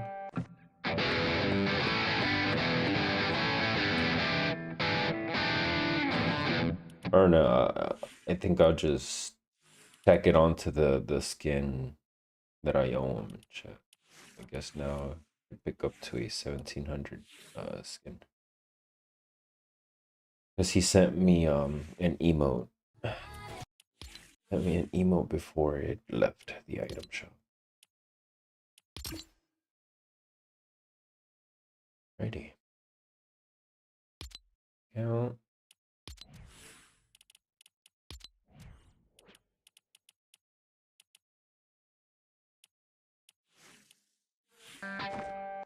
I don't know which one's better.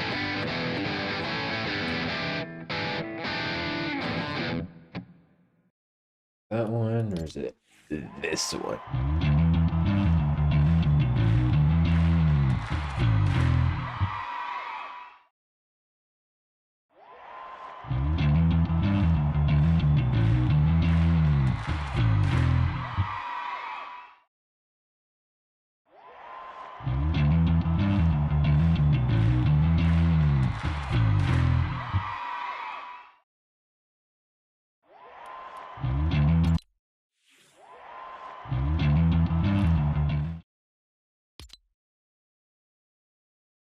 Battle Royale. You can't use them as pickaxes. Shut up. Why y'all lying for? You can't gift this.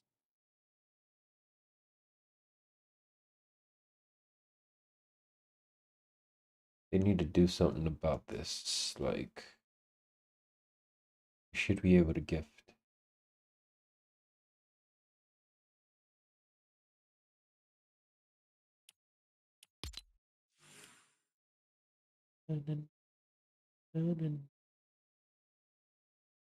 Anyway, guys, if you guys want stuff from the item shop or the battle pass or anything like that, make sure you're using my code, first off.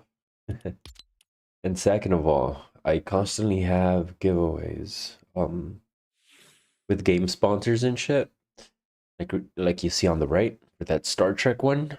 So 7 people completed all 3 quests. The 7th is finishing up today.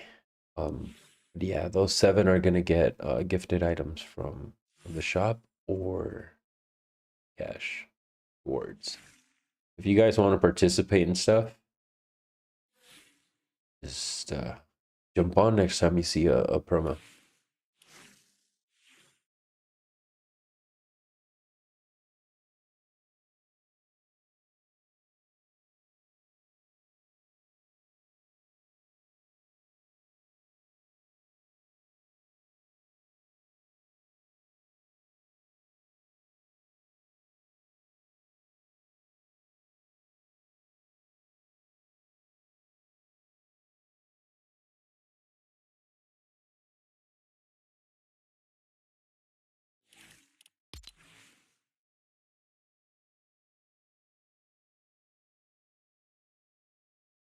Could be Zeus's deluge. It could be similar sorts of giant watery disasters that we see figuring in a wide number of different cultures around the world.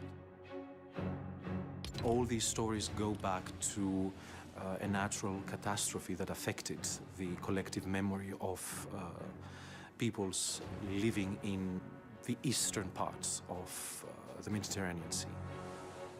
A deluge like the one described in these myths would have devastated humanity. But could such a flood have really happened? In the past decade, scientists have uncovered some stunning clues that prove it did. Research has shown that as the last ice age ended about 7,000 years ago, runoff from melting glaciers surged into the Black Sea basin, violently submerging nearly 170,000 square miles of dry land. For these people, their entire world was flooding, and it surely must have seemed like they had angered the gods to have brought down this kind of disaster upon themselves. Could this be the real-life disaster that spawned the story of Zeus's flood? Zeus's flood. In the myth, Zeus has held onto power in the face of strong opposition. But there is one more challenger he didn't count on. Jesus Christ. In the 1st century AD, his message would take the world by storm and dethrone Greece's dominant god. When Christianity came and promised salvation in the afterlife, so gave people something to believe in, something that could happen to them after their death, Christianity found many followers. Zeus's stranglehold on humankind faltered as this new religion spread across the Mediterranean world. Ultimately, the same civilization that worshipped him would reject him. In antiquity, there was no more powerful force than Zeus, except for one, fate. Not even Zeus himself could overturn it, much as he wants to, on occasion, try to change fate or redirect it. He himself is even subject to its dictates. Before the rise of Christianity, Zeus's myth captivated the Greek world for thousands of years and made him the most feared and respected of all the gods.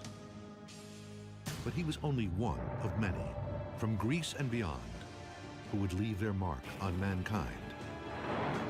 Some are still familiar names: Hercules, Hades, Medusa. And each of their stories is a window into a long-lost world, a code waiting to be deciphered. These myths reveal to us in a uniquely powerful way the hidden strata that lay underneath our conscious, awake lives, our understanding of the world. And like an archaeology of the human mind, we can dig into them and see the deep recesses of human psyches. And I think that's what makes these myths so powerful.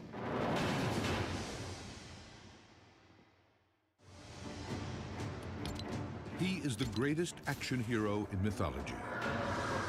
His name is Hercules, a man tormented by a horrifying sin, driven to take on 12 impossible challenges in a quest for redemption. To us, it is myth, but to the ancients, it was reality. A legend based on an actual warrior, filled with hidden codes about the real world. This is the truth behind the myth of Hercules.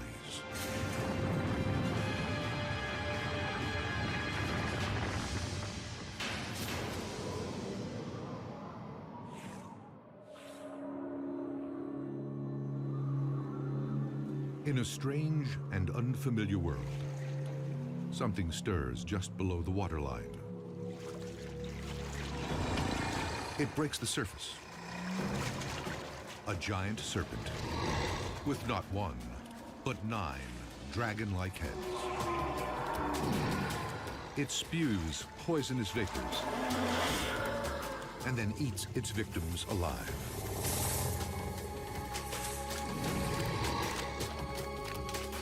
But today, the monster has met its match. The strongest hero who ever lived. Mythology's ideal man, Hercules. He is the most popular hero in history. A half-god, half-mortal, with superhuman strength, who is destined to rid the Greek world of evil. But that's only the beginning of his story. Hercules was something special and at the same time extremely ordinary. He was a man of the people. He was a little bit like Babe Ruth in American mythology. He was a womanizer, he was a heavy drinker, and he was an extraordinary athlete. He was a little bit like a god, but he was very definitely a human being. Today, a lot of people think heroes have superhuman strength. They get the girl, they have superhuman powers, can fly through the air. It's a different conception in the Greek world. A hero is someone who has superhuman strength, but someone that has to suffer. And Hercules is the consummate hero in Greek society. He's destined to suffer more than anyone else. In his myth, Hercules confronts a legion of terrifying enemies and endures suffering on a scale no human has ever known.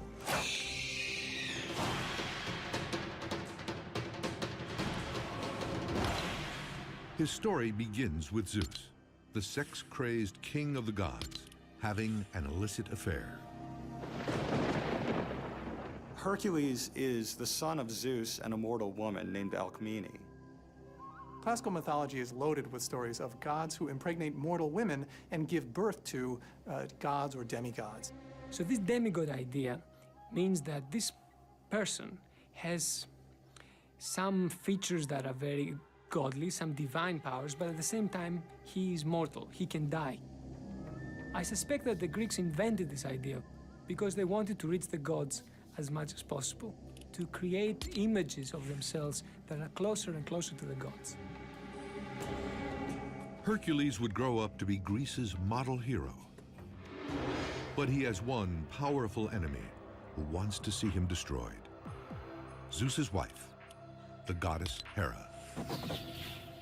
She's the queen of the goddesses, and she has wonderful beauty, she's supremely intelligent, she's mighty, but she's also exceedingly jealous because Zeus is always running after other women. Zeus fathers countless children with a variety of mortal women. And Hera hates them all. But she decides it is Hercules who must pay the ultimate price for the sins committed by Zeus. Hera's hatred of Hercules is actually very, very irrational. It's almost as if she knew that he was going to challenge her favor in heaven in some way. She knew there was something about Hercules that was different than the other children, and maybe she felt threatened by this. But every day of his life, he seemed to have been paying for this hatred of hers. One night, while Hercules is still a baby, Hera sends 2 poisonous snakes into his nursery.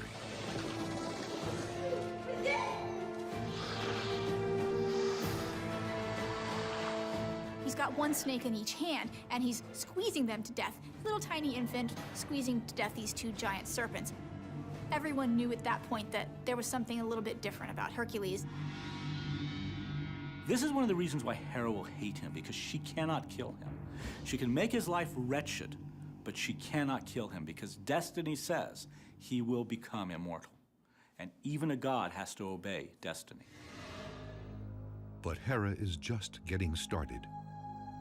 Her vendetta against Hercules will determine the course of his life, from the cradle to the grave.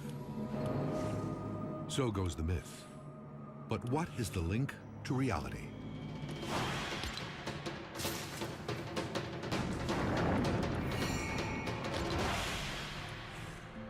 Yeah, sure. February She actually 2004. looks cool with that. In a Greek town called Thebes, archaeologists discover stunning evidence that sheds new light on the story of Hercules' birth. They uncover a buried temple beneath an ordinary residential lot. In its center are the remains of an altar. Around the altar are hundreds of ceramic vases and small statues. They all portray one thing: Hercules. After the discovery, Researchers linked the findings to a 2,500-year-old text that describes a mysterious house of Hercules at Thebes, just outside the gates of the ancient city. The description and the site match perfectly. But there's more. The ancient text says that this shrine was erected on the precise spot of Hercules' birth. Could the hero have been real? The hunt for clues leads back to the myth. As the story continues, Hercules comes of age, a man-god straddling two worlds, the human and the supernatural. He is too strong to be a human. He's sort of like a god trapped in a human's body. Often, he accidentally does bad things to people around him, like he accidentally kills people, he accidentally damages property. He can't really control himself. This superhuman strength makes it impossible for Hercules to blend into Greek society. He was unable to form emotional contacts with anyone. In fact, there seems to have been a kind of schizophrenic quality to his makeup. He was half human and half divine, and yet he had a father who would not protect him from the terrible trials and tribulations that Hera inflicted upon him. He was left alone, suspended between heaven and earth, and having nowhere to go.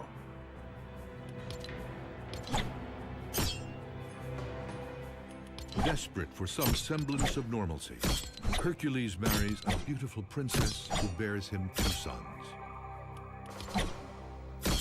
But his domestic bliss is short-lived.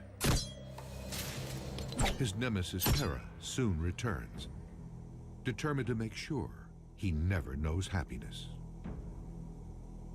This time, she'll transform him from family man to murder. Good for you. She sends madness to him as he sleeps, and he, in his madness, believes that his wife and his children are his save enemies. the world skin.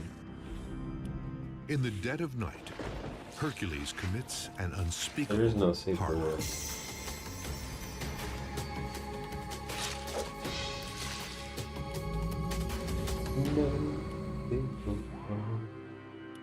When Hercules wakes up from this madness, from this I ravenous just got me madness, this chick right. The doctor.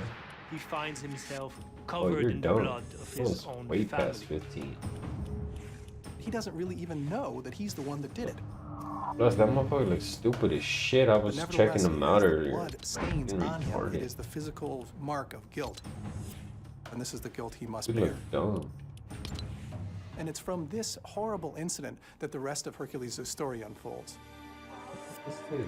The strongest man on Earth has slaughtered his entire family. What's the story of this guy anyway? Dashingly scientific. When his blind rage Blue subsides, glonium it is fueler replaced with inventor. intense remorse. A horrible anguish that will plague him forever. The ancient Greeks called this a blood guilt. In antiquity, This a chick blood is guilt was cuter. understood to be Fuck yeah, I'm gonna kind buy of a this curse chick that right clung now to you on my from other the blood account. of the person whose You murder can't you gift were him. involved in. This is a little bit like a kind of Christian penance, where you Yeah. do certain Sexy good ass. acts on the earth in order to make up for bad things that you might have done. Pretty eyes. From here on, he's going to have to try to get rid of this stain of blood guilt from this horrible act. And this is the very pivot. See, of Hercules' I'd buy life. her. To purify his soul, Hercules will have to Oh, they survive took the her most off. excruciating series of challenges ever The other confronted Save by the man World pack.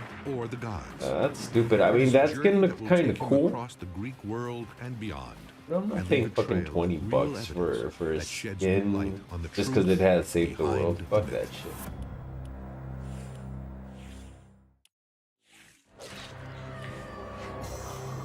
Mythology superhero Hercules has just butchered his wife and children under a spell cast by his stepmother, Hera.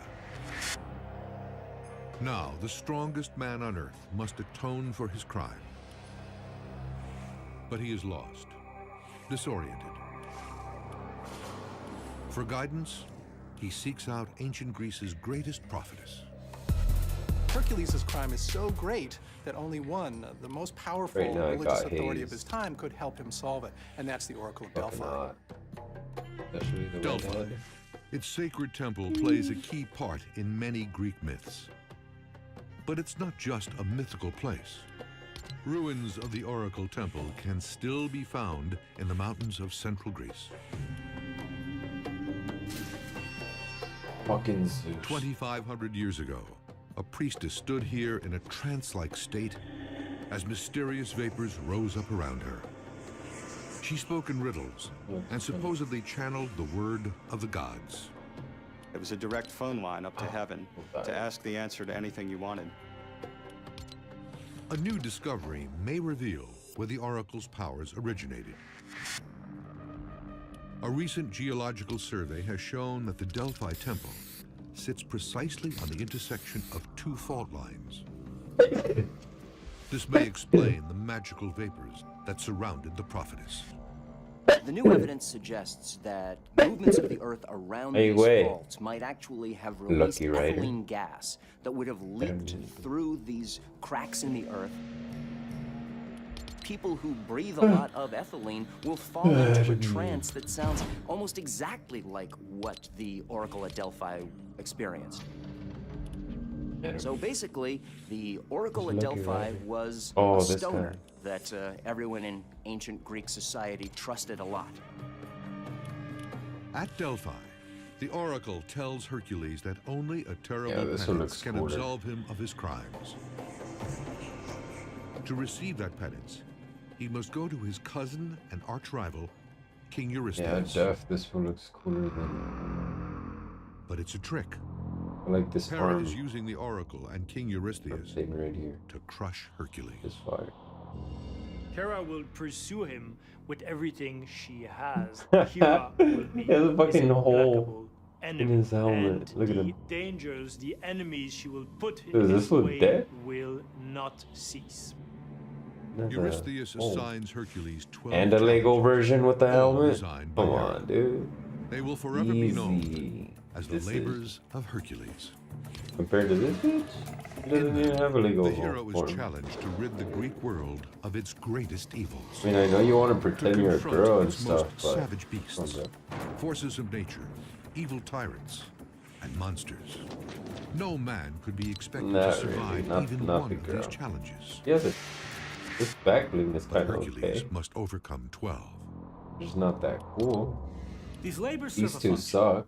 Their You primary could use this with function anyone, but is this to one only remove with the her. pollution from having You killed don't even have his fucking family. ass, He will need bro. to Look, purify no. himself, to purify his hands, to purify his soul later on of the You don't look grievous crime That's- he has committed. It seems a little unfair to us because the acts that he's doing penance for weren't really his fault. He was under Lego the version looks influence fucking of the madness sent to him by his stepmother Hera. In the Greek mind, Hey. it didn't really matter that it No, wasn't hell his no. fault. He Where's the still bullet hole? needed to perform these acts They didn't put the bullet to on the Lego.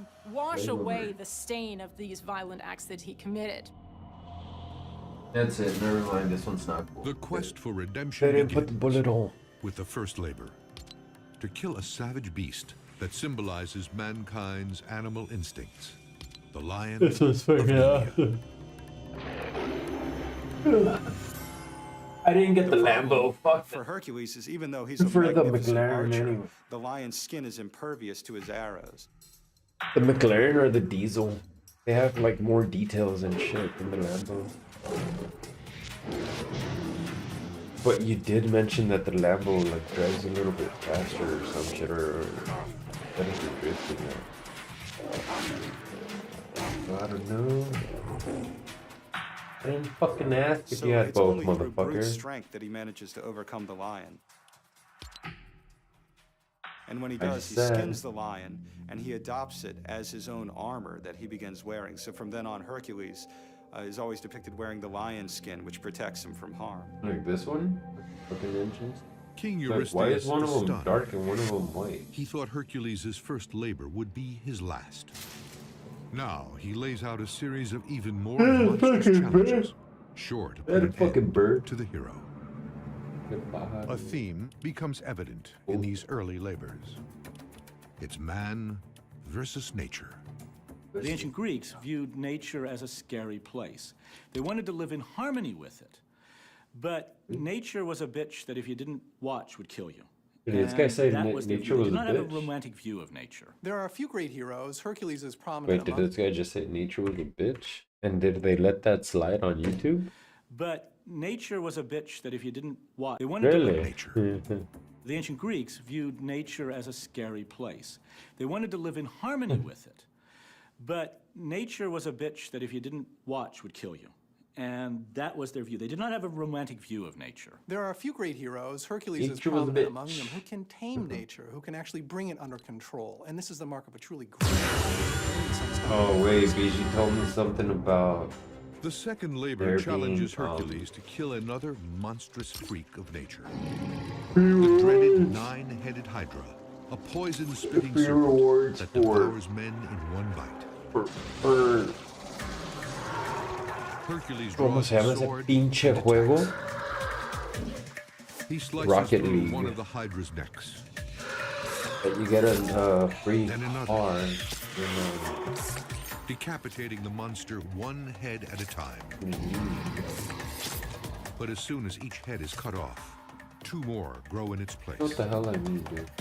This represents the human lust for pleasure, which the Greeks believed to be unkillable.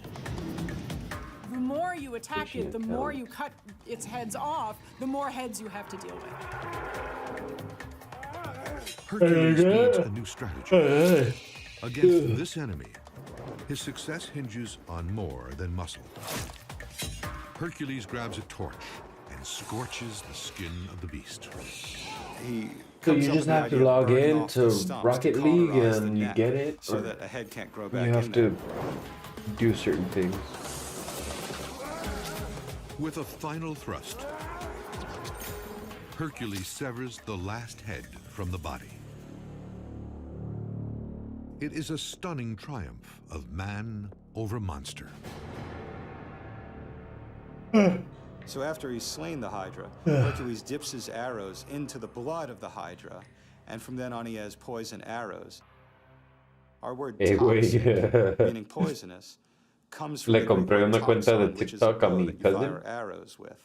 And so toxic 'Cause I thought he in had, Greek simply means relating to the bow. So it is. Well, it's yeah, a he has strange over word in 1,000 English because it followers preserves on the legend of TikTok. Hercules inside the word. But I thought I could go live with that Like a account. fighter in training, I Hercules is need honing the skills 10,000 necessary viewers to on survive TikTok. in a I mean, hostile 10,000 world. followers on Physical TikTok. strength, What the mental fuck? toughness, and relentless Why the endurance. fuck did I launch Fortnite again? In these What the- labors, Hercules is overcoming evil, and he comes as an avenger and a bringer of justice. In his next two labors, Hercules conquers another pair of nature's most formidable beasts. The golden stag of Artemis, an animal so fast it could outrun an arrow in flight. And a vicious man-eating boar, a monster Hercules manages to capture alive. Eurystheus, who set him these tasks, never expected any of them to be accomplished. So we start to see Hercules as the prototypical superhuman. He seems unstoppable at this point. To break the hero's momentum, King Eurystheus tries changing tactics. He introduces a different kind of natural obstacle. Raw sewage. For his fifth labor, Hercules must take on a dirty job that symbolizes the foul side of human nature. He must clean out a massive complex of manure-filled stables. Now this labor is different from the others because it involves menial labor in a way that Hercules hadn't really submitted to before. In the earlier labors, he has to slay beasts that are ravaging the countryside, and he's trying to protect human beings or to promote civilization. But in this one, it's simply a matter of cleaning dung out of a stable that hasn't been cleaned in many years. And he has one day to accomplish the task. Hercules notices that these repulsive stables lie between two powerful rivers, and he gets an idea. Fertilizer. What he does is, using his great strength, he diverts 2 different rivers and have them flood into the stables and flush everything out.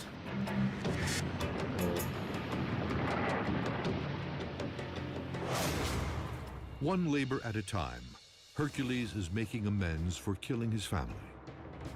So far, he has proven himself greater than any obstacle that Hera and her puppet king, Eurystheus, have dreamed up. And with each struggle, he is only getting stronger. To the ancient Greeks, his success in the face of such overwhelming odds was an inspiring story. But could it have been more than just a story? Intriguing historical clues suggest Hercules was not a myth, but a real hero.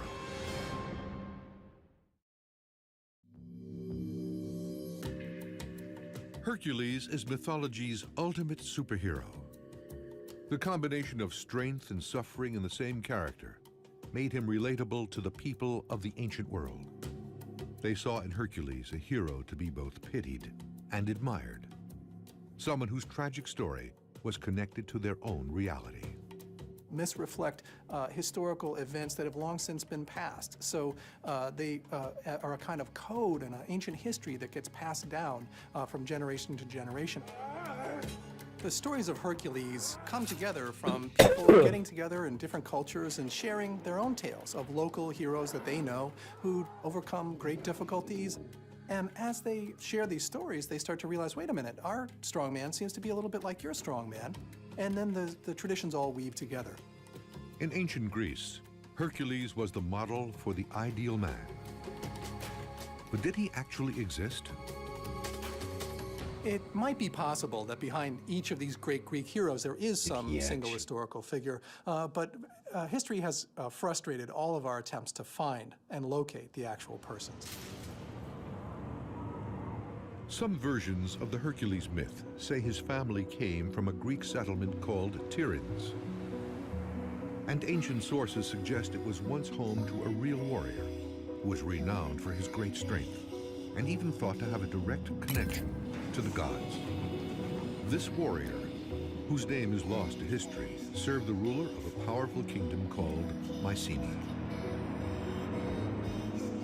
In the myth, Hercules also serves the king of Mycenae, his cousin Eurystheus, who assigns him the 12 labors. Is this coincidence or something more? Other clues about the man behind the myth can be found at one of Greece's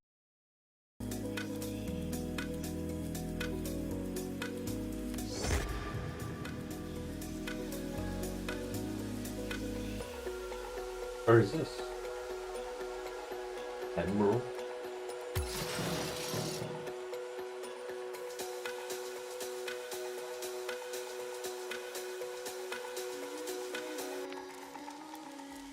The little antenna.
All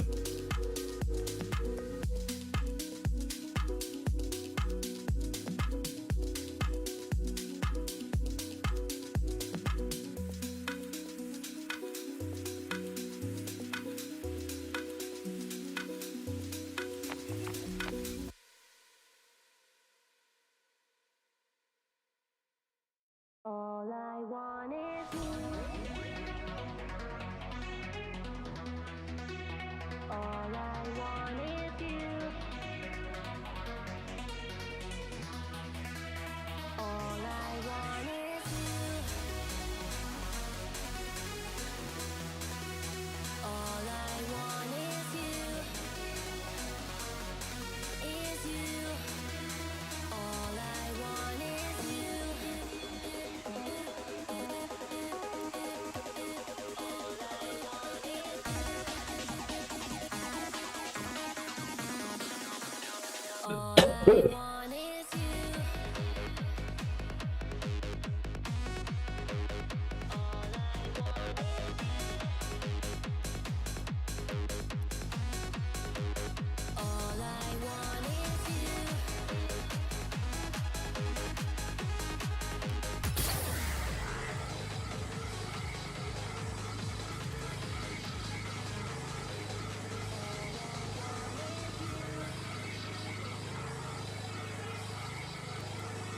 All I want is you.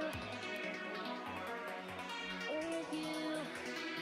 All I want is you. Is you. All I want is you. Wait, how do we get him? All I want is you.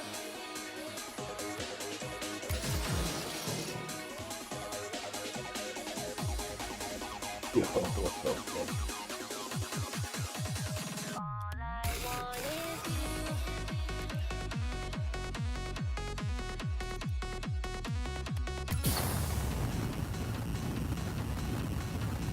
That's cool.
Ka-chow!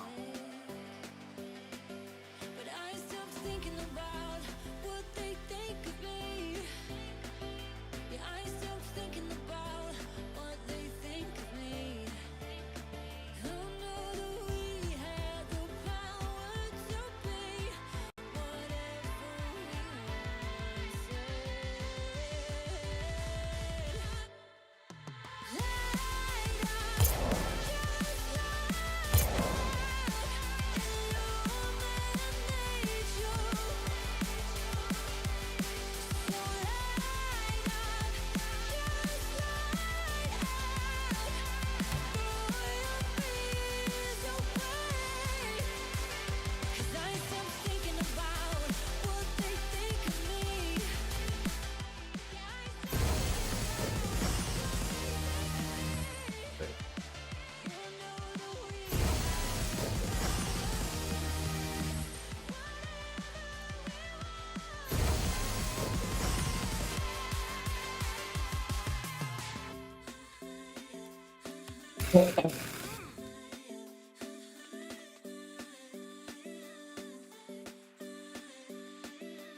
Badass.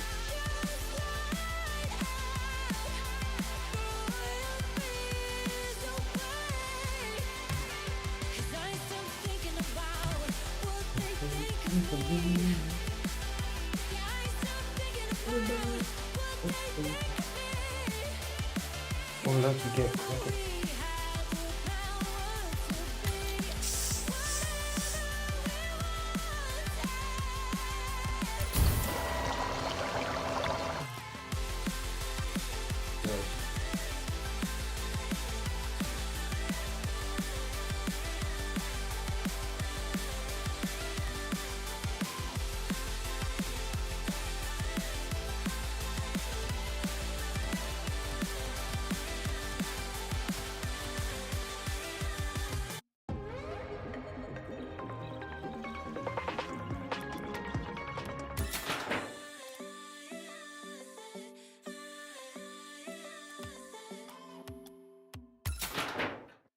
Upper.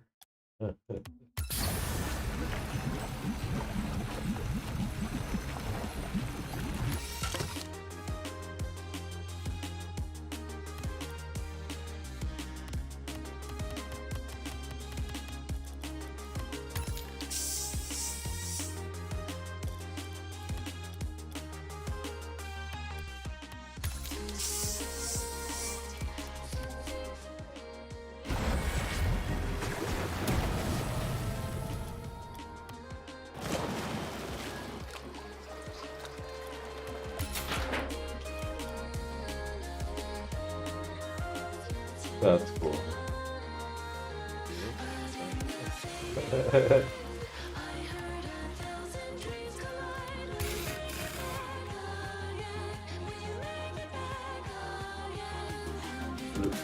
Does he slow?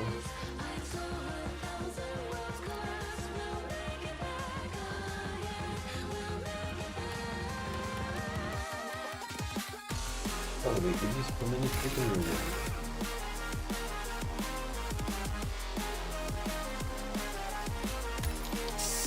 Oh my god. Bro. Why can't we have this in... Yo. Why can't we have this rapid looted in Fortnite?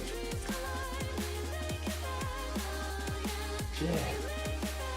Look at this. Look at these wheels. Come on, Epic. We need these items in freaking Fortnite, dude. Where's the other one? Oh. Look at this.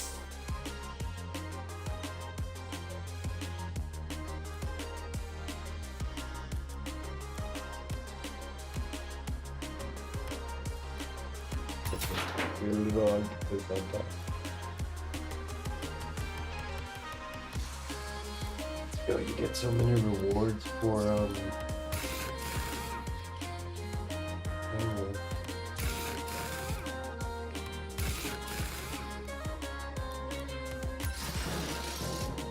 yeah, I think we're gonna start grinding Rocket League.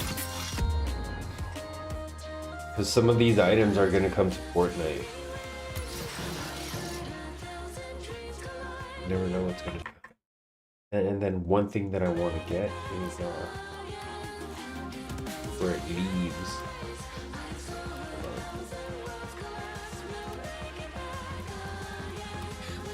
Lightning McQueen! Good job!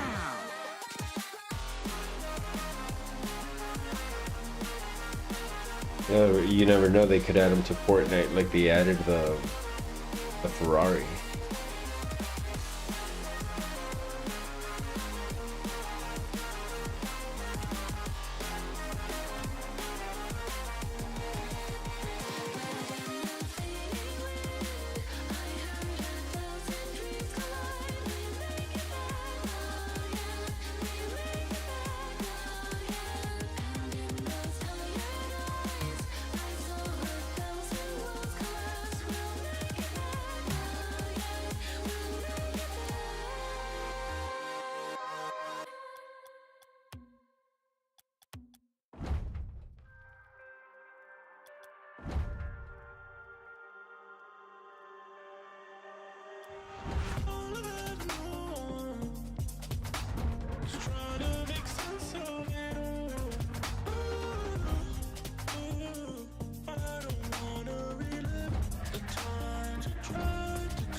Greece's most legendary sites. This is Olympia. In the year 776 BC, the first Olympic Games were held here.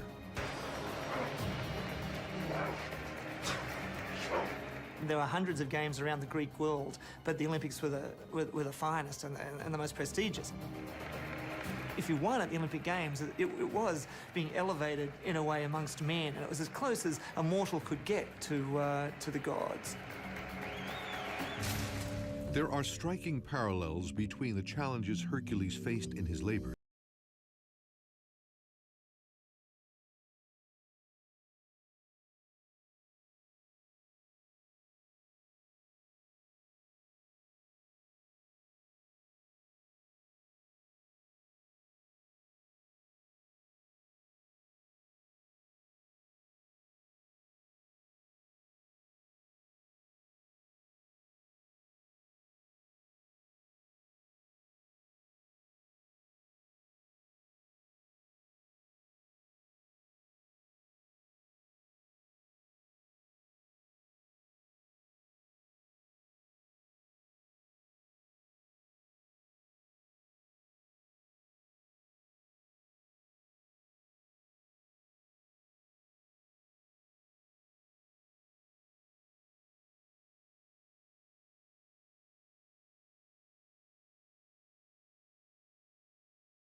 I'm Kiara, I got something to say. I'm Kiara and I'm coming to play. I'm Kiara, I got something to say. I'm Kiara. Yo!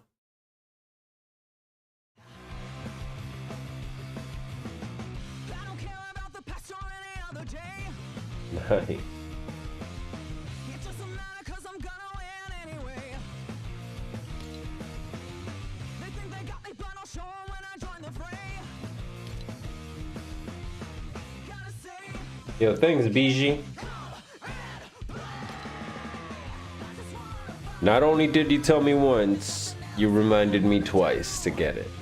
Thank you. I appreciate it.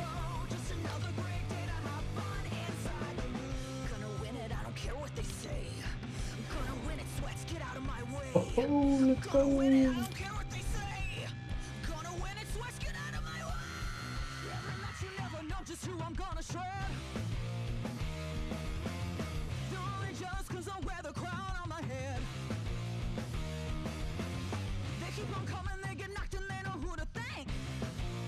let's go.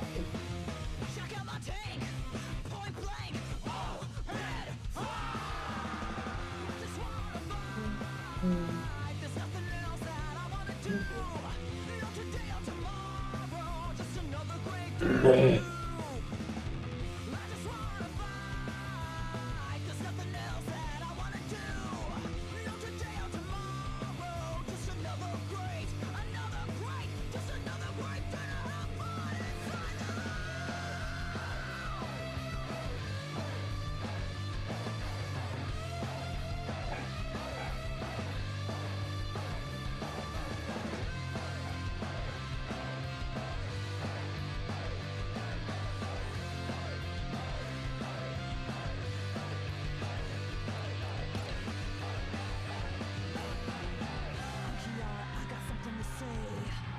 Kiara and I'm coming to play. I'm Kiara, I got something to say. I'm Kiara and I'm coming to play. I just want I thought I already chose it. What's this one?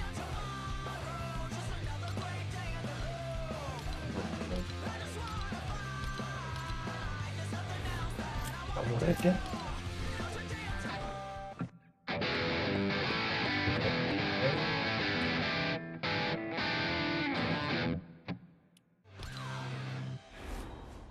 Yo.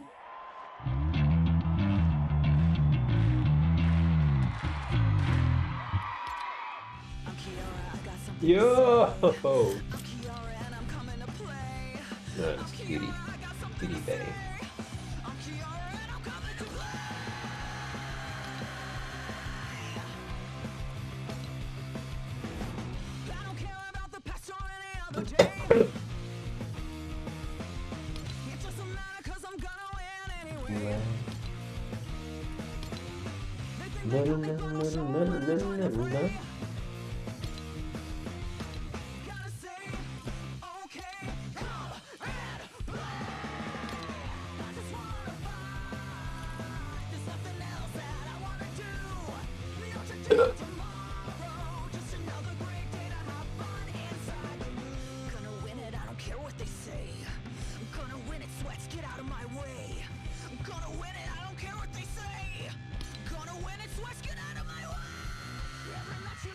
Just who I'm gonna shred.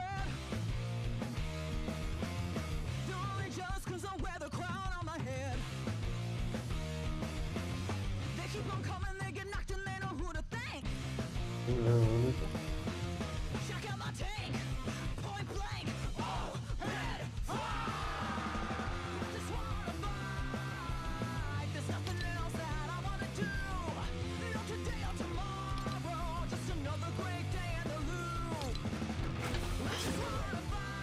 There's nothing else that I wanna do. Not today or tomorrow, another great, just another great day to have fun inside the loop.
Oh, this one has the engine still.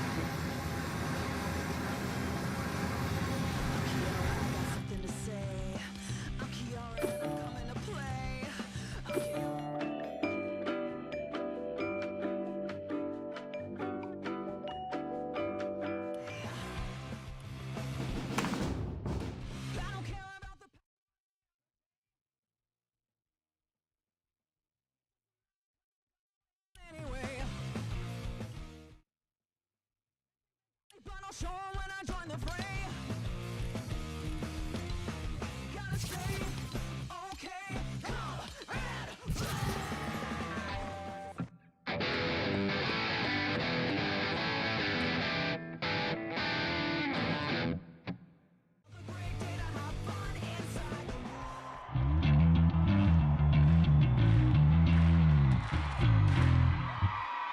care what they say. Gonna win it. Every match you never know just who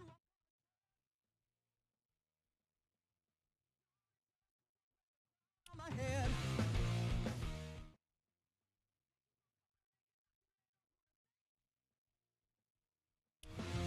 Check out my tank. Point blank. Just wanna fight. There's nothing else that I wanna do. Not today or tomorrow. Just another great day in the loop. I just wanna fight. There's nothing else that I wanna do. Not today or tomorrow. Just another great, just another great day to have fun inside the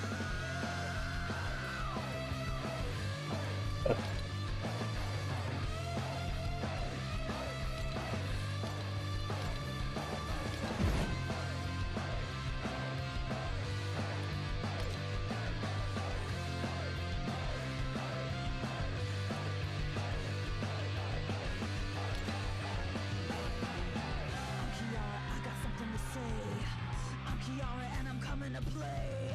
I'm Kiara, I got something to say. I'm Kiara, and I'm coming to play.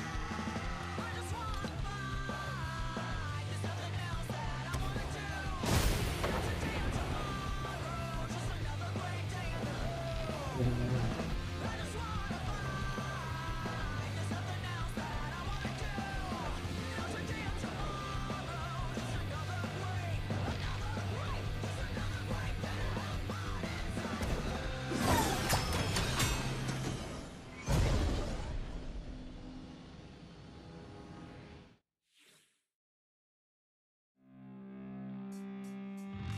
I'm Kiara, I got something to say. I'm Kiara, and I'm coming to play. I'm Kiara, I got something to say. I'm Kiara, and I'm coming to play.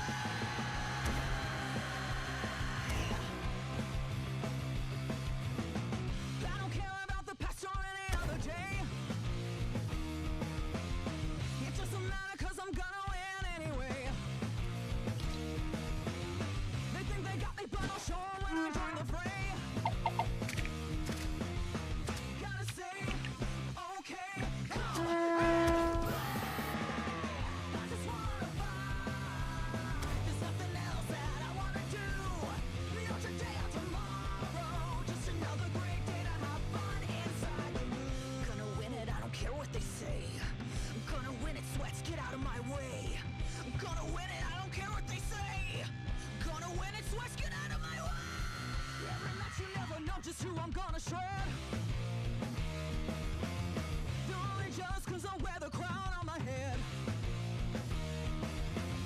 They keep on coming, they get knocked and they know who to thank. Check out my tank, point blank, all red fire. I just wanna fight. There's nothing else that I wanna do. Not today or tomorrow. Just another great day in the loop. I just wanna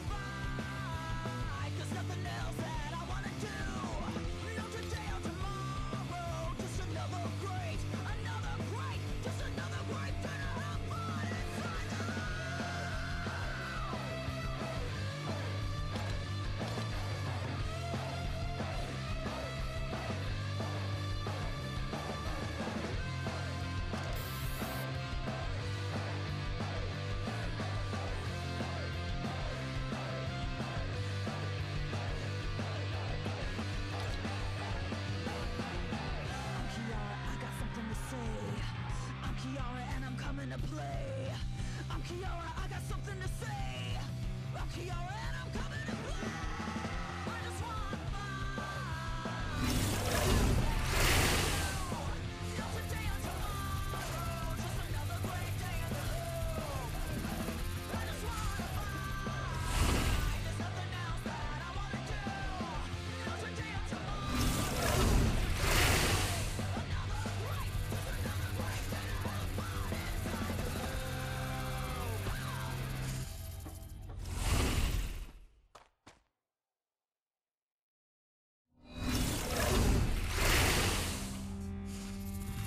I'm Kiara, I got something to say. I'm Kiara and I'm coming to play. I'm Kiara, I got something to say. I'm Kiara and I'm coming to play.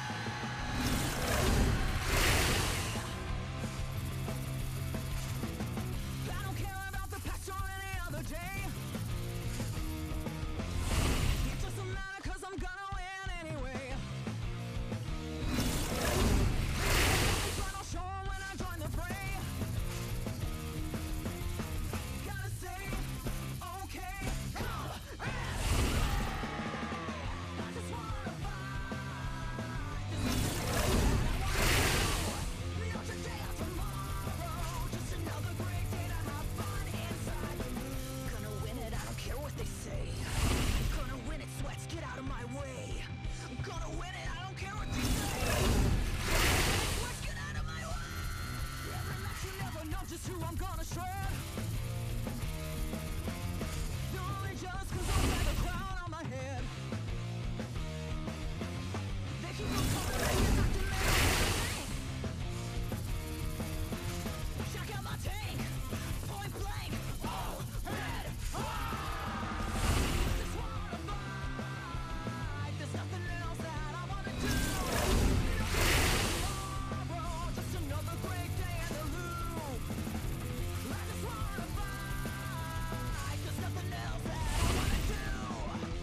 play.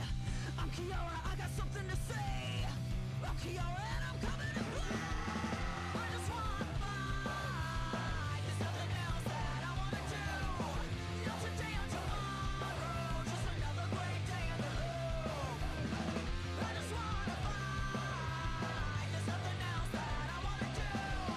Not today or tomorrow, just another great, just another great day to have fun inside the loop.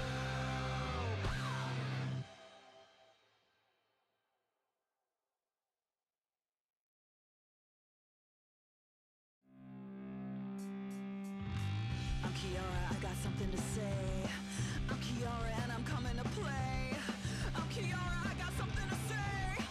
I'm Kiara and I'm coming to play.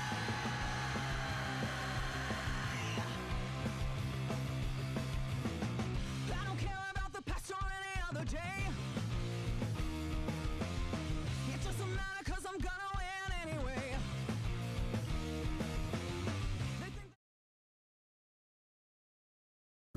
And those of the games. Both were feats of strength and endurance.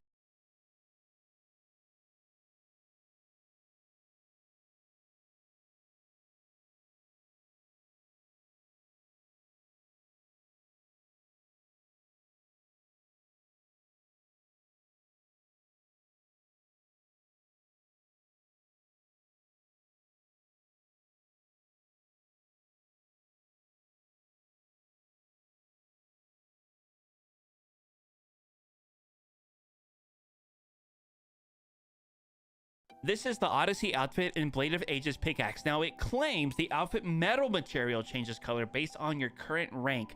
I am currently not ranked at all in the ranked playlist. It's day 2 of the season. Everyone relax.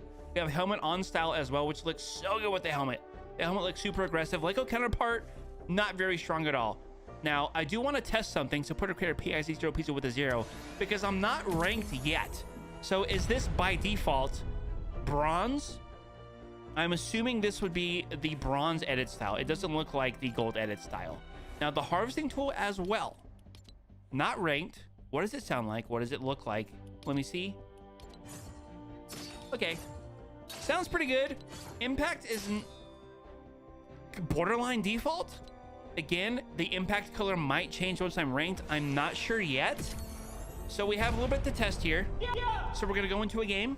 Okay. We're going to try this out. Not ranked, and then compare it to when we actually earn ranked after playing some ranked games. So there's definitely some things I want to test here. I'm assuming this is bronze because I'm unranked. Could be wrong, but I am using the Serpent's Eye weapon wrap from the Battle Pass. Although it does have that pink within the eyeball. Just give me a break here. So hair physics are fine. The fabric physics on the outfit are fine as well. ADS should be okay.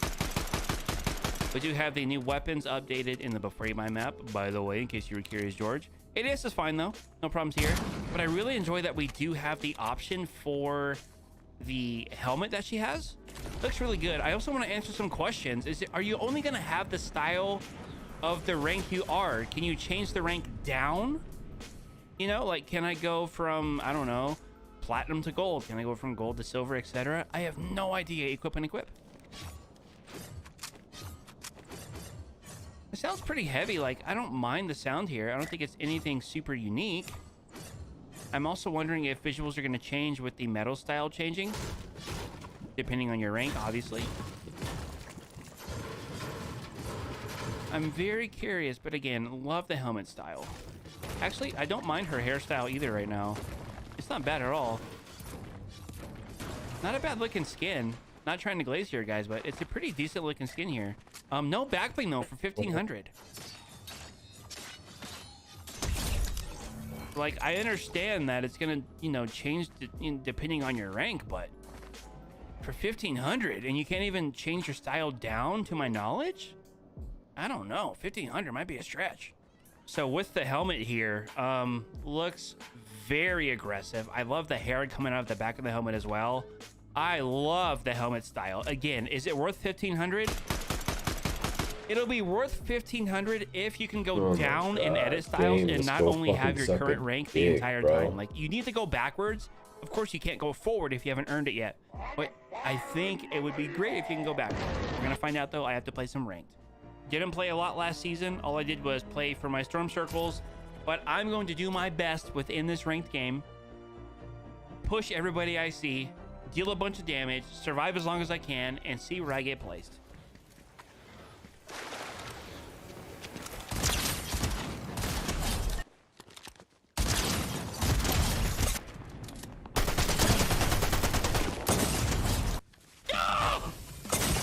Survey says unreal. So it looks good in silver, but does that mean I want to stay in silver? Probably not. It's going to entice me to play more ranked. I will give Epic Games that. I do want to play more ranked now to get a different style. The only problem is you can't go down in style if you've already earned it. Like, I know, if I'm silver, I should have anything below shit. silver, which I believe is bronze, right?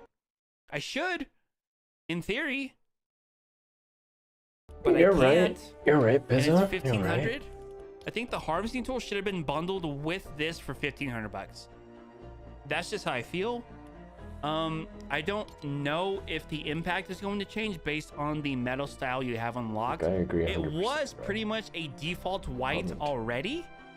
So I'm assuming I agree. you're always going to have that impact. I could be wrong. If anyone else is a different rank So funny. and the impact changes, Stupid. please let everyone know in the comment We section. But can't.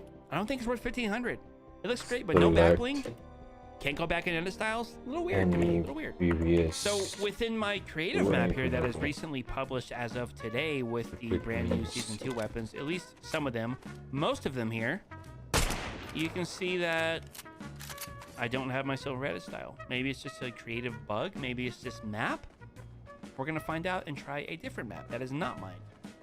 Okay, so we're in a different creative map. This is the Pit Sandbox FFA from Squatty Dog, and as you can see, no silver edit style in creative playlist apparently.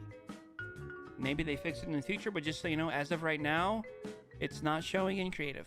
There's one more thing I want to show you guys, and that is the hair physics without a back bling on, because, well, she doesn't come with one, but it does change when you do equip a back bling. I know it's not the cleanest back bling with the shine and reflection I'm looking for, but you can see here, literally no hair physics with the back bling on, just in case you're a curious George. So again, the outfit looks pretty damn good. I think it's overpriced. I think the outfit and the harvesting tool should have been a bundle for something a little more affordable, because you can't go down in rank in terms of the edit style. You can always lose rank, but then you're permanently stuck with that, I guess, for the rest of the season until it ends. I don't know. Regardless, supporter creator PIZ0. Thank you guys so much for watching, and please like the video and leave a comment.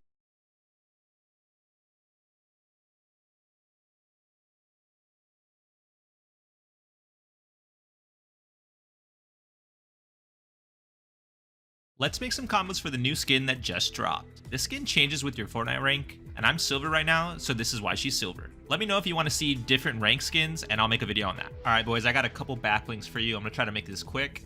Some of the backblings I liked for this skin are the Eternal Ranker. We also have the Skull of Celeritris. I can't even pronounce that. We have the Love Thorn, which is a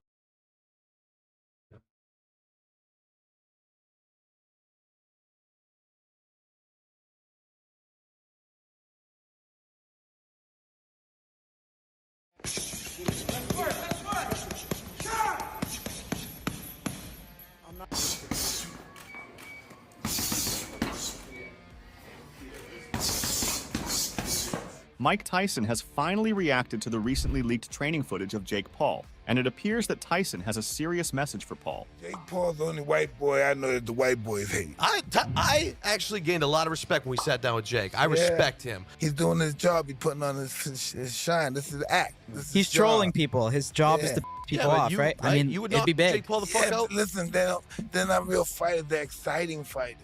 So, we know that Tyson and Paul are set to engage in combat at the esteemed AT&T Stadium, located in Arlington, Texas. And reacting to the fight, Derek Chisora said on Radio Raheem, "I know for a fact they are using 18-ounce gloves and head guards if I'm not mistaken. I think so. So we're watching a sparring match. It's a f***ing joke. You think I'm paying to watch that?" On the other hand, Paul has recently released a video responding to the backlash surrounding his bout with Tyson. He said, "You're mad at me for fighting Mike Tyson?" As you can see, Paul questioned why people would be upset with him for taking on Mike Tyson in the ring. He illustrated his point by posing a hypothetical scenario. Oh, you're mad at me for fighting Mike Tyson? Imagine this. Jake, we got the biggest deal ever. You versus Mike Tyson, live on Netflix. You're gonna entertain millions of people and make an unbelievable amount of money. What do you think? Exactly. That's what I thought. Meanwhile, Mike Tyson has expressed his anticipation for the match against Paul, stating he is very much looking forward to the bout. In addition, Mike Tyson has leaked new sparring and training footage of himself.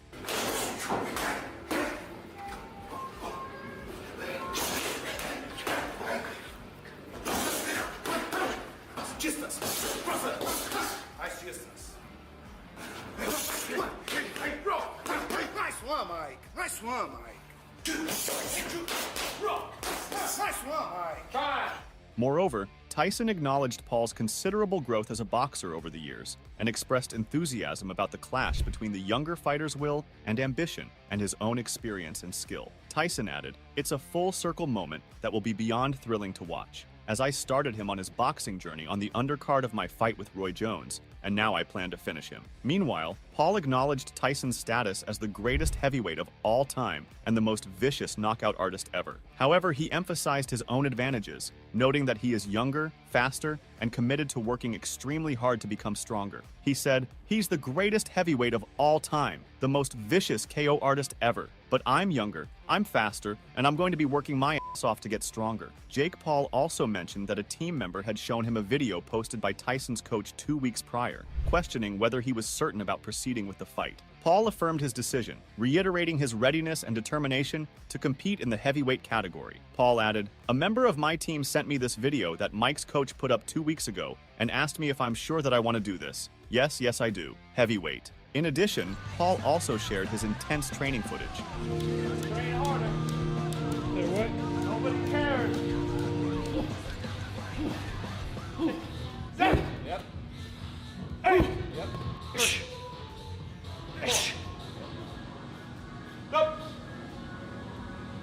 On the other hand, KSI finds Jake Paul's actions unimpressive. Tyson symbolizes a resurgence for Paul amidst ongoing scrutiny for choosing opponents past their prime in MMA. While his recent matches involved journeyman boxers in smaller venues compared to his earlier bouts, facing Tyson promises a significant shift in scale and challenge. KSI said, "Honestly, I just think it's sad. I think it's super sad. I don't know why Jake took it. It's a lose-lose. Literally, he knocks out Mike Tyson and he's beaten what? An old age person? Mike Tyson is 57 years old. Yes, in his prime, this would have been crazy. But now it's like, this is just sad." KSI elaborated that if Jake were to knock out Mike Tyson, he would merely be defeating someone of advanced age, highlighting that Tyson is 57 years old. And while formidable in his prime, the current scenario is different. KSI further added, "He's going to have so many people watching, millions and millions. Everyone is going to know him as the guy who knocked out an old Mike Tyson. But imagine if he gets knocked out by Mike Tyson. Odds makers appear to dismiss the likelihood of such a scenario.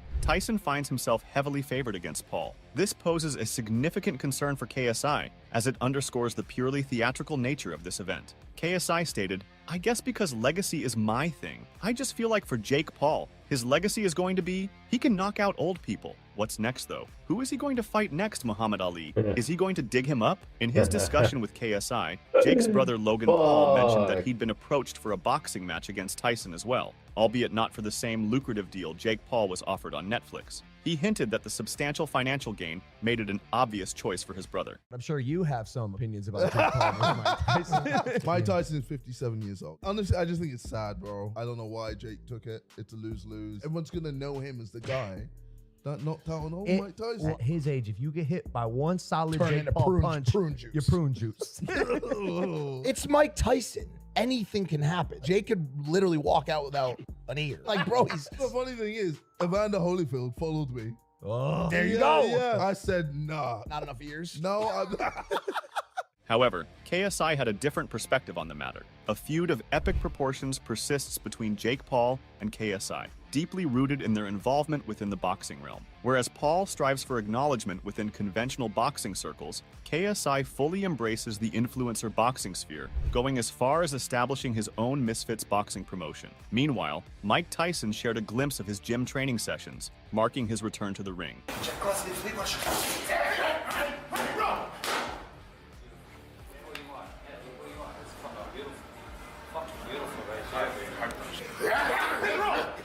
Nice one, Mike. Nice one, Mike.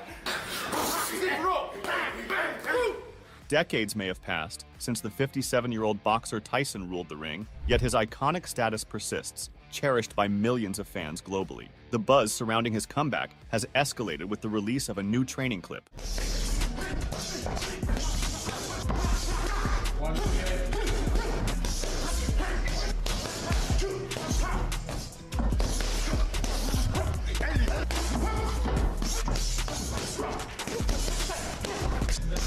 In the recently unearthed video, the ex-6-time world heavyweight champion exuded dominance as he unleashed powerful punches, sustaining an admirable rhythm throughout. Displaying his seasoned expertise from 58 fights, he appeared in top form, delivering a captivating performance for the lens.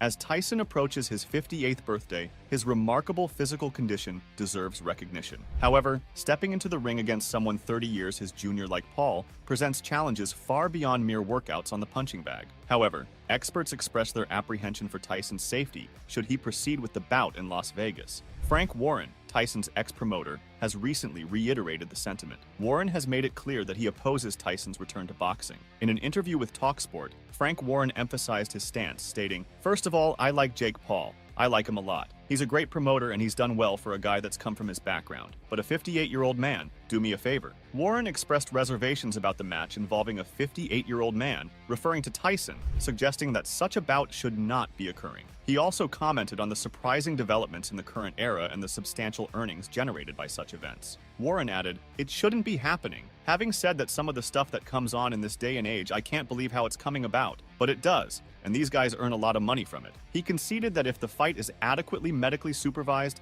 and staffed with competent officials to ensure the fighter's safety, he wouldn't outright criticize it. Despite this, he made it clear that personally, he has no interest in the fight. Warren further added, "If it's properly medically supervised and they've got some decent officials in there, and at times they can be protected from themselves, then who am I to criticize it? But for me, it's not something I have any interest in whatsoever." Meanwhile, former UFC star Nate Diaz was quick to predict the outcome of the upcoming boxing match between Tyson and Paul. Despite initially dismissing the question with, "I don't give a fuck," he later told Inside Fighting that he believes Tyson will be the one to have his arm raised in victory at the end of the fight. Real quick, everyone wants to know your take, man. Jake Paul, Mike Tyson. No, Mike Tyson. Mike Tyson all day. In the press release announcing the fight, Paul's manager Nakisa Badarian made a statement regarding the upcoming bout between Jake Paul and Mike Tyson. Issue that I don't he described have, like, the a match as a designated once-in-a-lifetime parking dream spot. I have matchup to fucking and expressed hopes that it would become the most-watched boxing event in modern history. Badarian See if I stated, can "Jake Paul versus find Mike one. Tyson is a once-in-a-lifetime dream matchup, and we hope it will be the most-watched boxing event Then in I'm modern paying for boxing history." utilities when I don't even Additionally, use, Badarian like, mentioned water the or partnership with Netflix electricity as a or- unique chance to broadcast the Jake Paul versus we're Mike leaving here. Tyson fight globally on an unprecedented scale. He went on to emphasize their commitment to delivering the significant clash between two of the biggest names in sports. He added, "Partnering with Netflix presents an unparalleled opportunity to bring Jake Paul versus Mike Tyson to the world on an unprecedented scale, and we look forward to delivering this incredible clash of two of sport's biggest names. Overall, as the fight date approaches, all eyes will be on AT&T Stadium Every day in is Arlington, Texas, where the contrasting just the paths fucking of Tyson people. and Paul will collide in what promises to be one of the most intriguing and debated events in recent boxing history." So, that's all from today's video. If you enjoyed it, remember to If leave a you like, know what I subscribe, and mean. ring that bell icon so you never miss. Yeah, all this week it's been cool weather. The video that got Andrew Tate arrested. You and I were at the height of our So when you and I were at the height of our fame, we were offered $50 million. And when we escaped this Matrix attack, when we're no longer tied up inside of the legal system, I'm going to tell you which company offered it to us. So you may as well kill me now, because I'm going to say it. And we were offered $50 million, and we basically had to have certain opinions on LGBT and certain opinions on Israel-Palestine, and we had to wear certain clothes and dress in a certain way and do certain things, and we would be protected by the media establishment. They have said, we spend a lot of money on advertising in mainstream media, so the mainstream media will never attack you because they cannot go against the poster child of the people who financed them. Basically, we hit the gay wall, and we declined, and after declining, we ended up in a jail cell. And it's very interesting. Cosmic, yeah. Ooh, wow, how'd that happen? And it's very interesting when you sit and talk about how they're out to humiliate men because they want anyone who's seen as masculine and seen as a hero and seen as a role model to face humiliation so that the people who look up to this person are no longer inspired. And I recognized our humiliation because we went to jail and we're G's and we sat there and smoked cigarettes and did push-ups like fucking heroes. Whatever. I'm trying to put all the pieces and puzzles together here. Now keep this in mind. One day after this podcast, Andrew Tate was arrested. And it's not a coincidence because he mentioned and probably has infuriated the people who are in charge of the world by exposing them of their dark, satanic, degenerate agenda. Look at John Cena at the Oscars.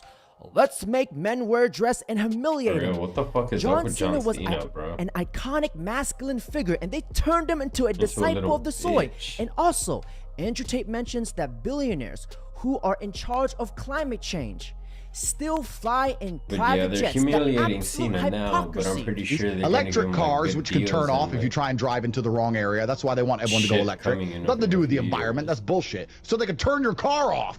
That's why they want you to have an electric car. If I get in my Ferrari, you can't turn it off. You got to chase me down, sir. Good luck, police. You got to catch me. I'm good. But if you're an electric car, they just say, what's his serial number? Boop. Turn off the car. Keep the doors locked. He was wrong thinking. And Andrew Tate also mentions that these so-called billionaires who are in charge of the world, they book out these gargantuan brothels, they assemble in a mass gathering, and they play with each other's peepees, and God knows what kind of dark, freaky stuff that's going behind these closed doors. And just one day after this podcast, he was arrested. And isn't it crazy that they got evidence of everyone on the Epstein list, and no one is arrested, but they have no evidence about these allegations on Tate, and he is arrested. That shouldn't scare you.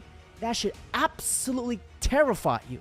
They had us, and they handcuffed us, and they waited, and they sent an officer outside to alert and let the press know that we were coming out, to turn all their cameras on, get in a row so they could all get a shot, and walk us through our humiliation ritual. This is, and when Tristan said to him, why can't you bring the van inside? Why can't we do this privately? Because this is all going to go away because we've done nothing wrong. And I said to the officer, yeah, why are you out there organizing the press?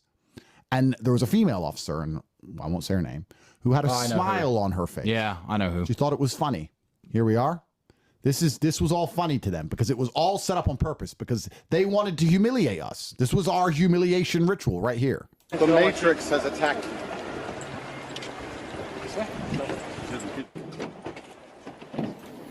You know the best part about it, Andrew? And I know which female officer you're talking about, sitting there with her little cunty smile on her face. You know the best part about that? I'd rather do that than wear a fucking dress.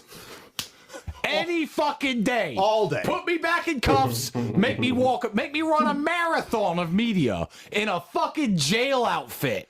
I'd rather do that than wear a dress. Here's the mistake they made. Right. They didn't understand. They don't understand that we are symbols of resistance against the Matrix. And doing what they thought would humiliate us only emboldened us and our fans and our supporters and made us stronger than ever before. Nobody believes it. Everybody knew it was a fucking lie. All you did was prove me right. All you did was say Andrew was right to the entire world. So, very much like my brother has just pertinently stated, I will not wear a dress. And if you want to arrest me, you can set the cameras up and arrest me again. And I will walk past with pride because all I'm doing is displaying to the world that I refuse to sell my soul, that my sanity and my principles are not for sale because I am a man of pride and bravery. I don't give a shit. If you think that makes me look bad, makes him look like a criminal. Guess what? In the world today, if you're any kind of masculine man with a semblance of freedom inside of his mind, you're considered a thought criminal anyway. We're all criminals because we don't buy into this shit, because we bounced off the gay wall. All you're doing is telling the world that I'm one of the best anti-gay wall people that there's ever been. I don't give a fuck. Yeah. Fuck your perp walk. Give it to me. Do it again. I don't care. But the fact that it was set up deliberately in an attempt to humiliate us and damage our reputation. This whole thing has been a Matrix attack that begun the same day we rejected that sponsorship offer. It was after rejecting that sponsorship offer that the MSM turned on us and started attacking us endlessly. It was after that that we lost all of our social medias. It was after that that we got arrested and all this garbage came. It was after that that the BBC called me on my first day in jail saying, we don't believe what's happening to you is fair. We believe this is a breach of your human rights. We understand Romania is known for its corruption in its legal system. We want to have your first interview on the way out. We want to ask really interesting questions to let the people at home know the truth about what's going on. I said no. I rejected them endlessly. They called me every single day. Lucy came to the jail. They kept coming, begging me. Yeah, dude, he's actually saying that they gave him a deal if he dressed a certain way and shit, or talked about the LGBT bullshit. If he was like with it, they offered him, I think, $50 million each. So they rejected it, and then that's when they started getting attacked a lot. Shit. To do this interview saying it'll be my chance to show the world I'm innocent. I allow them into my house. I sit them down and we sit for this interview where we're going to ask how prison was. And our first words are you a rapist? Now, if you guys haven't seen the BBC interview, let me just play you guys a quick clip of what the BBC did in Andrew Tate's own home. Do you believe I'm the most dangerous man in the world, Lucy? I'm not answering your questions. Well, then we need to change the dynamic of this interview because, and I'll make this clear, I allowed you into my home. I'm doing you a favor, giving you the first interview I'm giving to the public. You don't come here with a position of authority. You're not the police. I don't respect the BBC. I don't know you. We are equals. We are people. For you to come here and sit down and pretend you're the Gestapo and that you don't have to answer my questions is disingenuous because this is a conversation and I don't owe you any degree of authority. Yeah, I'm listening. What up? I think we're done. No, it was fun. It was good. I enjoyed it. Imagine walking into someone's house and disrespecting them. That's like me walking into your house, your place of peace, your sanctuary, and telling you to piss off, kick rocks, and get the fuck out. No, I told you he didn't finish. He's being a little weenie. Bonkers. I don't know what the fuck he's doing. A Matrix attack. She admitted on BBC Radio 4 afterwards that she had rehearsed that interview. Please understand. Please understand. I leave the jail cell doing Aikido against the fucking cockroaches. I told him he's fired. I leave the jail cell. I come here, I have nightmares, I can't sleep. I'm supposed to be giving this interview where I get to tell my side of the story. A softball, fair interview. I sit down and I'm attacked. I'm jumped. They just come at me with from nowhere. Lucy. Wait, hello? You should be able to hear me. Hello? I think you're trolling. Why are you trolling, bro?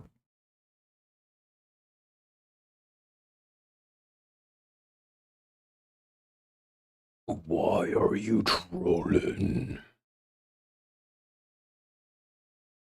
With her bullshit questions, waiting for me to stutter or make a mistake and go, oops, okay. fooling me on TV. I think because the thing was... I beat her and she looked fucking dumb. And I recorded it myself and I released it before they did. And I beat the Matrix and they came at me with something else. Okay, so I said, outside the gate crying his eyes out like a piece no, of shit he didn't finish. He's being a little weenie. So I told him he's fired. To this day, to find new ways to damage and humiliate us because we're symbols of resistance. You're right. So and what? No, there you should be able to hear. Yeah, you're right, because the perp walk didn't have the effect it wanted. The Lucy interview didn't have the effect it wanted. The DNG's I'm like, bro, dude, 4 days ago, I'm like, yo, where are you? And 4 days ago, we only had 2 days. So keep in mind, we got a fucking extension. Nothing is having the effect they wanted. But 4 days ago, I'm like, bro, where are you? Level 8. What's next? All right, bet. Tristan Tate charged with Yesterday, I asked him, bro, what level are you? Level 8. I'm like, motherfucker, you ain't doing shit, are you? Set it up. First Like, day you're in jail, fired. The BBC has been instructed by the UK. He's like, I'm trying, man. First interview that comes out of jail. No, you're We know not. these guys can talk. We know they have fans. No, we know you're they're gonna try not. and tell the truth. Before they can get out there and tell the truth, Kick 'em all the down. first time they can speak to the public, we need to put in the kill shot. We need to stab them one last time and put in the kill shot before they let everybody know that they were set up. You have been tasked with the mission, Agent Lucy of the Matrix. So, the UK government's gone to the BBC. They've gone to the director of the BBC and they said, listen, train up your best agent. Train up a woman, a feminist woman, because they're powerful, and you're going to train her up, and she's going to go through practice for this interview. On BBC Radio 4, Lucy said she rehearsed and practiced for that interview for weeks. She sat and they got, much like a sparring partner when you're going to fight Mayweather. You get someone to replicate his style. They found somebody who could talk like me, who was like Andrew Tate. She sat down with her questions. She came out swinging. Come out hard and fast. Put pressure on him. Are you a rapist? They practiced all of this crap. And then they sit down with me, as well as setting me up while I'm in jail, taking away my defensive mechanism, expecting me to be sitting there like a pussy, unaware that I'm about to be attacked, unrealizing that my perspicacity is unmatched, and I am perfectly prepared for combat. They expected me to sit down like a little wimp. Oh, this will be an easy interview. And I sit there, and they come at me, and they try to attack me, and I Aikido, the first one and the second one, and afterwards when she's destroyed, and then finds out that I recorded them, not even shaking my hand on the way out, and I released the interview before they could release their edited version. The BBC exec must have called Lucy into a meeting afterwards and been like, you failed! This took months to set up! We begged him from jail for 3 months for this interview. He's gonna tell the truth now. The Matrix has set up this whole scam, and you were gonna come along and put the kill shot in him, and you fucking ruined it, woman.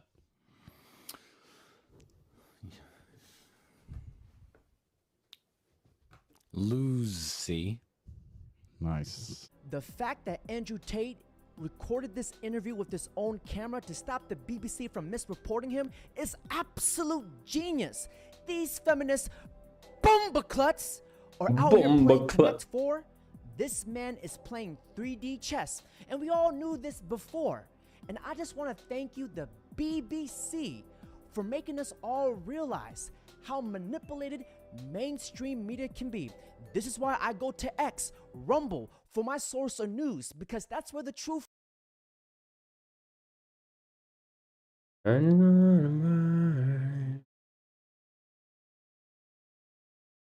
Jake Paul versus Mike Tyson.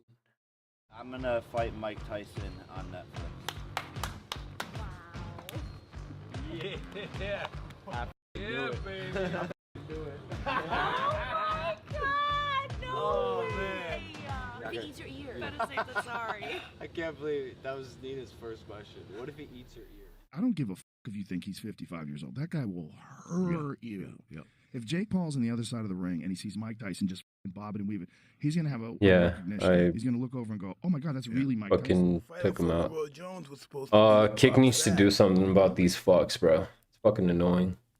Oh, no kidding. Hell yeah. I wouldn't have to chase this guy all around. And something tells me that like 90% of these fucking followers that I got, they're fake ass motherfuckers. Like 87 followers, bro. Boxing bout against another than Mike And I know in Texas, less than 10 of live you on Netflix. that constantly come in the stream and shit. Weekend, bringing his professional boxing And I don't buy record to fucking 9-1. botted viewers and shit. Like, this is Jake Paul fucking has only stupid. ever lost one boxing fight, which was to Tommy Fury, arguably the only real boxer Anyway, he's okay, ever where fought. was I? Go figure. And so now that There's Jake's the fought beach a bunch house, of cab drivers, plumbers, and gardeners, and he's stat-padded his way to I'm a showing the respectable shop boxing for, record, he's decided to put his pursuit of a real boxing career on hold while he cashes I'm in showing on the this shop circus of for an Twisty. event live on Netflix. Ooh, that bag must have been big. And to give you an idea of just how ridiculous this whole thing is, let's put Jake and Mike side by side for a comparison. All right, let's see. Tyson's got a record of 50-6 to Jake's record of 9-1. Tyson's got 44 knockouts to Jake's 6. Jake's got the height advantage. Tyson's got the weight advantage. Oh, but all of this is meaningless because Mike Tyson is 57 years old. He's 30 years older than Jake Paul. Seriously, what happened to Jake taking boxing seriously and fighting his way to a world championship? And this didn't just happen overnight. I'll show you the background in a moment, and we'll also hear from Joe Rogan on why he thinks Tyson will end Jake Paul, as well as why Rogan's actually scared of Tyson himself and made the desk in his podcast studio wider after Mike scared him during an episode of JRE. True story. But first, a massive shout out to my regulars for always turning up and smashing the like button. If you're new here and you end up enjoying this video, make sure you hit the like button as well and become a subscriber so you can keep up to date with everything happening in the podcast world. Now, if you haven't seen it already, Jake Paul dropped one of his most cringy videos ever, and that's saying a lot. It was basically one giant ad for Netflix and his upcoming fight with Tyson in July, and it was full of little gags and parodies of Tyson. He even went so far as to get a fake face tattoo, just like Mike's.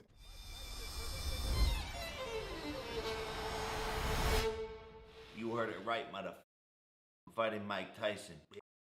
And then he did all these parodies of famous Mike Tyson moments, such as biting off Evander Holyfield's ear, various TV interviews where Mike went off script. They even CGI'd a white tiger in there, just like Mike, as well as parodying a bunch of classic Mike Tyson interviews. Oh, that's a CGI tiger? I thought it was a real one. Because, as you can imagine, the mainstream Netflix audience probably has no idea who Jake Paul really is. And if you thought the acting was bad in those clips, just take a look at these completely scripted conversations where Jake tells his family members about the fight, because, you know, cameras just follow this guy around, right? Growing up, who was your favorite boxer? Mike Tyson. Mike, right? Yeah. Why'd you ask? Because I'm going to be fighting him. No way. In July. Dude. On Netflix. Are you kidding me, Dad? Yeah. He's gonna be the hardest hitting motherfucker you ever fought. I know. Dude, holy I'm gonna be freaking out. Yeah. I'm gonna fight Mike Tyson on Netflix. I don't know. Something tells me that fight is also scripted. Come on, it's on Netflix.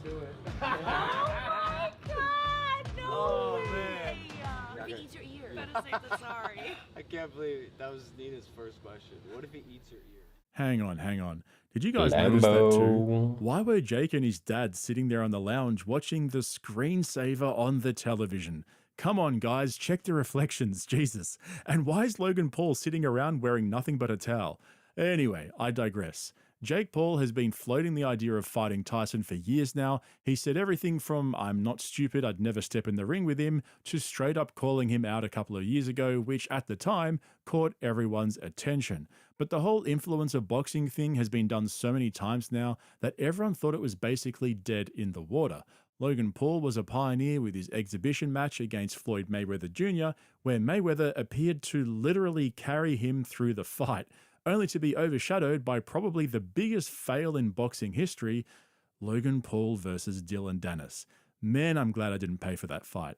And so for the most part, Joe Rogan was happy to promote them and support what in boxing history, Logan Paul versus Dylan Dennis. Man, I'm glad I didn't pay for that fight. And so for the most part, Joe Rogan was happy to promote them and support what they were doing because he thought they were legitimate athletes with legitimate boxing skills. What do you think about, like, now that they have, like, celebrities do guest masks, like Floyd Mayweather and Logan Paul? Logan Paul actually does some wild. Yeah, he's really good. He does some wild. He really does. Jumping off the top ropes and slamming into each other in the middle, like, that's some serious athleticism. Yeah, I tell them, both those kids are half tough. I always tell people, just forget that Jake Paul is a YouTube guy and watch him box. Yeah. The kid can fight, 100%. And that Tommy Fury fight really showed that. I mean, it goes to a split decision against a legit undefeated boxer. But then Mike Tyson entered the chat, and, well, Rogan's tone changed a little. Okay, it changed a lot. The one thing he doesn't want to do is fight Mike. No. He wants to fight Mike, I think. Why? I don't know. I don't give a if he's 55. That's still Mike Tyson. Mike's in good shape, too. Oh, my God. Mike trains every day. He trains with Rafael Cordero, who's a legend in MMA. He runs King's Mixed Martial Arts. Yeah, that guy can still... Then turn on your Fortnite and go look at it, bro. Replacement and vitamins and like, I don't give a if you think he's 55 years old. That guy will hurt you. Yeah. If Jake Paul's on the other side of the ring and he sees Mike Tyson just bobbing and weaving, he's going to have a recognition. Yeah. He's going to look over and go, oh my God, that's really Mike Tyson. And so Rogan actually had the chance to discuss Jake Paul versus Mike Tyson with the man Dakota. himself on JRE back in 2022. So like It's I never said, too early, this bro. idea has been floating around for years now. On and the it's other no side of doubt the been world, going back and it's forth already between the too two fucking camps for a late. while. When you get challenged by someone who's a guy like a Jake Paul, does that piss you off? Is Not it at part all. of it that's just like no, it doesn't. I don't No? think. I think it's awesome. You think it's awesome? Yeah, I think Good for that. it's cool. You think it's cool? That's awesome. You can't take yourself too serious. Hey, what do you guys think is gonna win though, Mike or You Jake? take yourself too serious. Who the hell am I to take myself too serious? Made all this It's money, Jake. got this Yeah, versus Jake and Paul. now I'm looking at people screw facing them down. I Right. have a great life. I don't know. It's scripted, so it could go either way. When my ego's not involved, how can I really be mad at somebody? So clearly, Mike's living his best life at the moment, and he enjoys being thrown into these kinds Oh, of if this was conversations real, because Mike. it helps him to stay relevant. If you don't know his story, he went from earning hundreds of millions of dollars to basically going broke because of his It bad is spending habits and okay. unstable lifestyle. Nowadays, he's doing fine. He's got his own podcast, his own companies. He does cameos in movies and TV commercials. And when I think back to when he really came back onto the radar, it was probably the first Hangover movie back in 2009. So Mike's well and truly been to hell and back and everywhere in between. The guy's seen everything, But right? he is And over the not. years, he's built a reputation for being unpredictable. And, well, let's not sugarcoat this. The guy can be pretty wild, which is why he had so much entertainment value. Oh, okay. Even Rogan got to experience this firsthand on his own podcast. Yeah, I think they want to hand over the title to Jake, Mike you know, Tyson since is the he's reason like why this desk is this width. the This is younger, exact same newer width as boxer. the studio desk in my old. They place. want to The have exact his same legacy as, one. And I have a oh, small he one. I'm like, beat maybe it'd be better Mike if I were a little Tyson, closer to the people. which But is then I fucking did a podcast stupid. With Tyson, I did 2 of them with Tyson. One, Yeah, I let where him he was know, high, he was running Tyson's Ranch. He had a little bit that of you a said belly. until He was until jolly. you He get was paid. just high all the time. We had a wonderful conversation. And then next time he came in is when he's preparing for the Roy Jones fight. Oh, and wow. He was jacked. And he made me so nervous. Like he was so keyed up. You could tell. Like he was ready to go. Oh, he was wow. ready to go. And I'm like, no.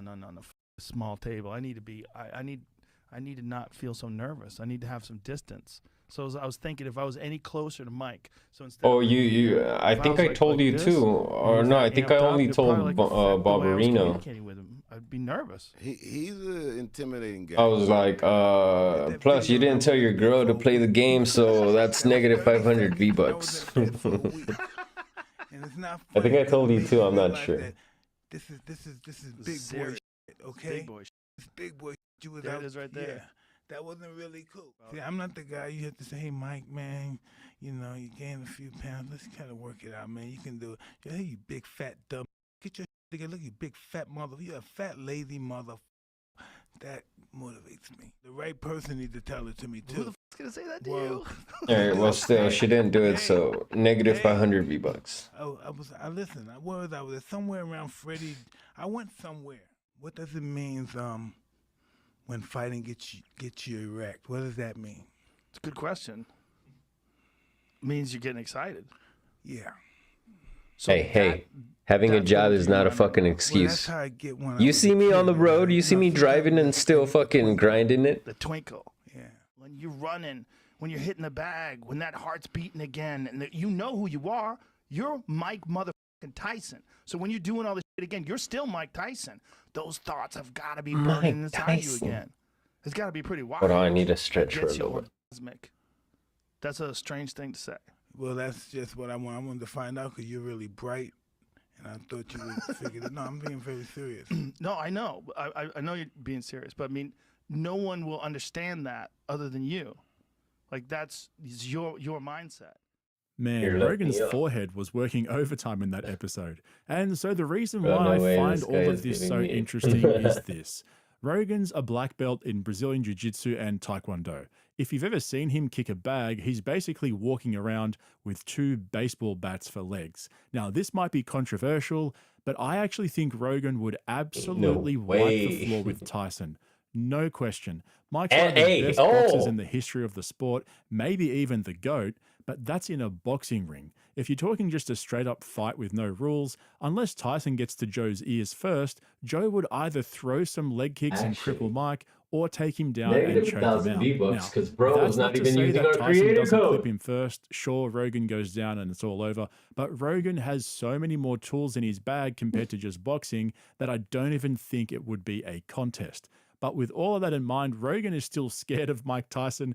What more of an endorsement do you need, right? I mean, Rogan's been ringside for some of the most brutal fights in UFC history, and he's completely comfortable in that world. So that's why I think this whole thing is a farce. Even at the age of 57, if this was a real boxing bout, Jake Paul could sustain some really serious head injuries stepping into the ring with Tyson. People are speculating there's a no knockout clause in the contract, they're gonna use which I like definitely some sort of agree with. special But gloves, not only that, these like guys are just trying to get paid. All that nonsense Jake's been spouting after he beat Nate Diaz that he was going to put his head and me down gifting and you is focus the on same improving price his as skills using a against real code. boxers, no more pay-per-views until Hey, he's what the ready to fuck is step that, into the dude? ring Like- and fight for a championship.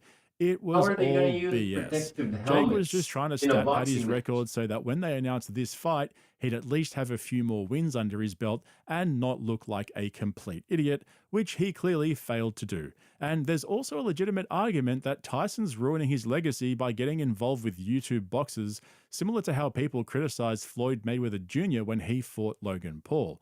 Even for Netflix, it's a questionable move. They've worked so hard to build a reputation for producing good movies and TV shows, they even moved into stand-up comedy and became the holy grail for comedy specials, and so it makes sense that they would want to get involved in the live streaming of sports events. But there's no way people are going to take them seriously if this is how they're starting out. I like the idea of Netflix branching out and bringing different forms of entertainment to their platform, but this ain't it, in my opinion at least. Either way, I guess they're going to win because I'll definitely be tuning in. I'm mostly interested to see how Mike performs in his late 50s. I think if he trains well and stays healthy, he'll easily win. But one thing I've learned about the Paul brothers over the years, they very rarely put themselves in situations where they don't have complete control. Remember the Tyson versus Roy Jones Jr. fight at the end of 2020? How Tyson basically didn't throw any punches to Jones' head? Yeah. I think we're probably going to see a repeat of that. You know what? Do you have your PayPal connected to Stream Elements? And I'm sure we're going to hear more about it. I'm not sure. I think I have But for now, my that's it bank from account. me. Let me know what you guys think in the My bank comments account below. And if connected you haven't subscribed yet, because consider jumping on board so I you get don't miss direct out on payments any to my of bank from them. uploads. That's it from me. Thanks for joining me. I'll catch you in the next one. I'll catch you on the next one. Yeah. I don't know. There's a lot. There's a lot going on. I think I will do PayPal. I think.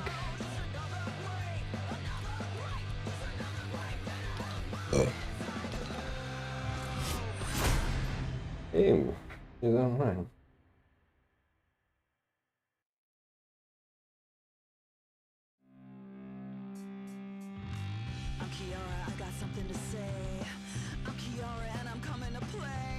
But why am I gonna go to sleep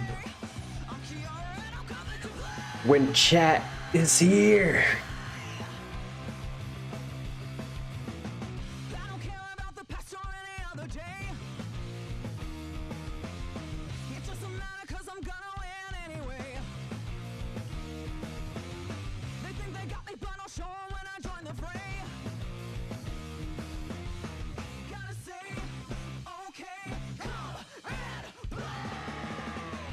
Who's in the party? We're at what? 70%.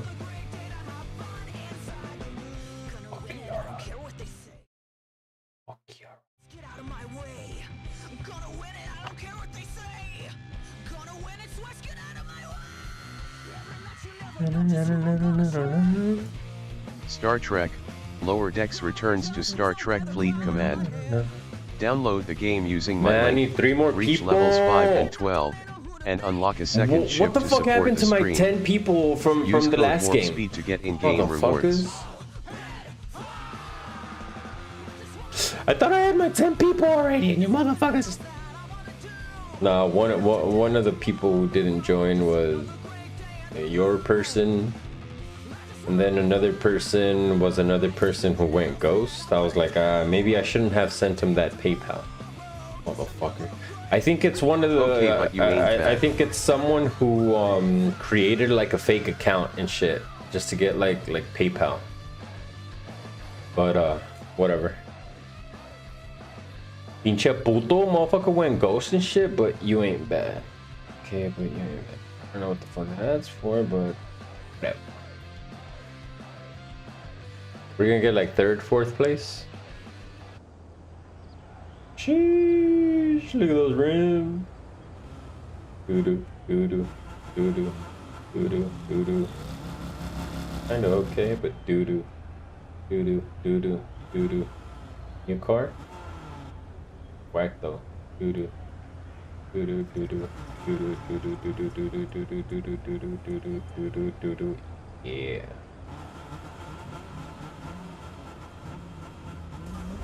My boys.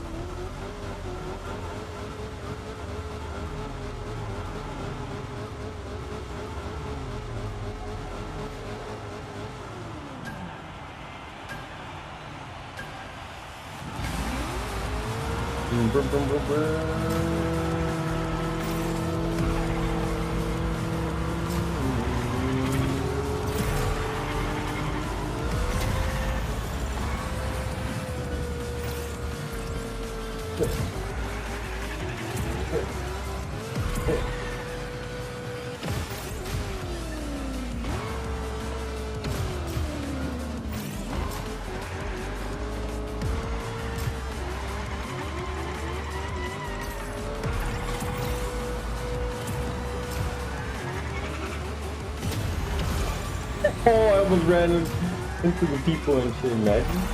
Could fucking crush them and shit. It's that 1 kill, 2 kill, 3 kill, double kill, triple kill, multi-kill.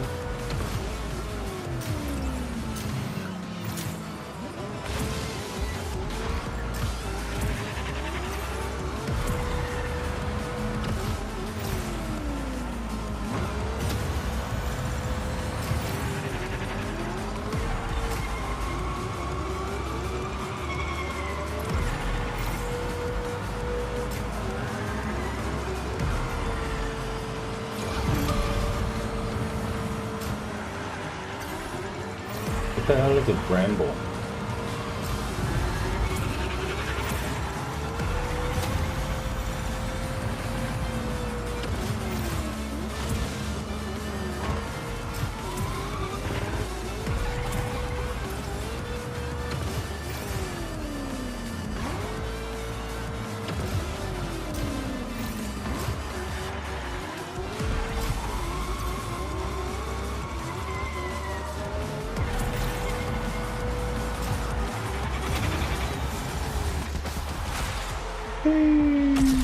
Fort. Mother.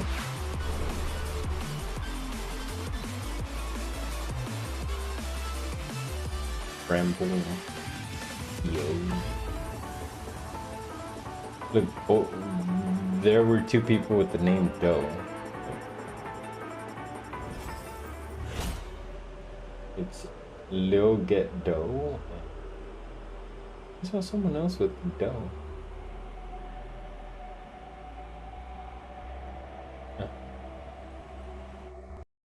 Ripping.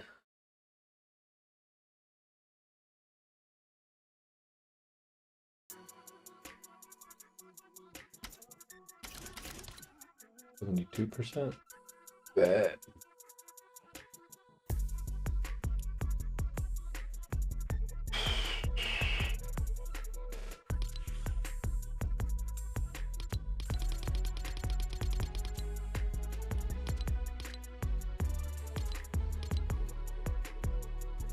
Okay, we're about to get this one.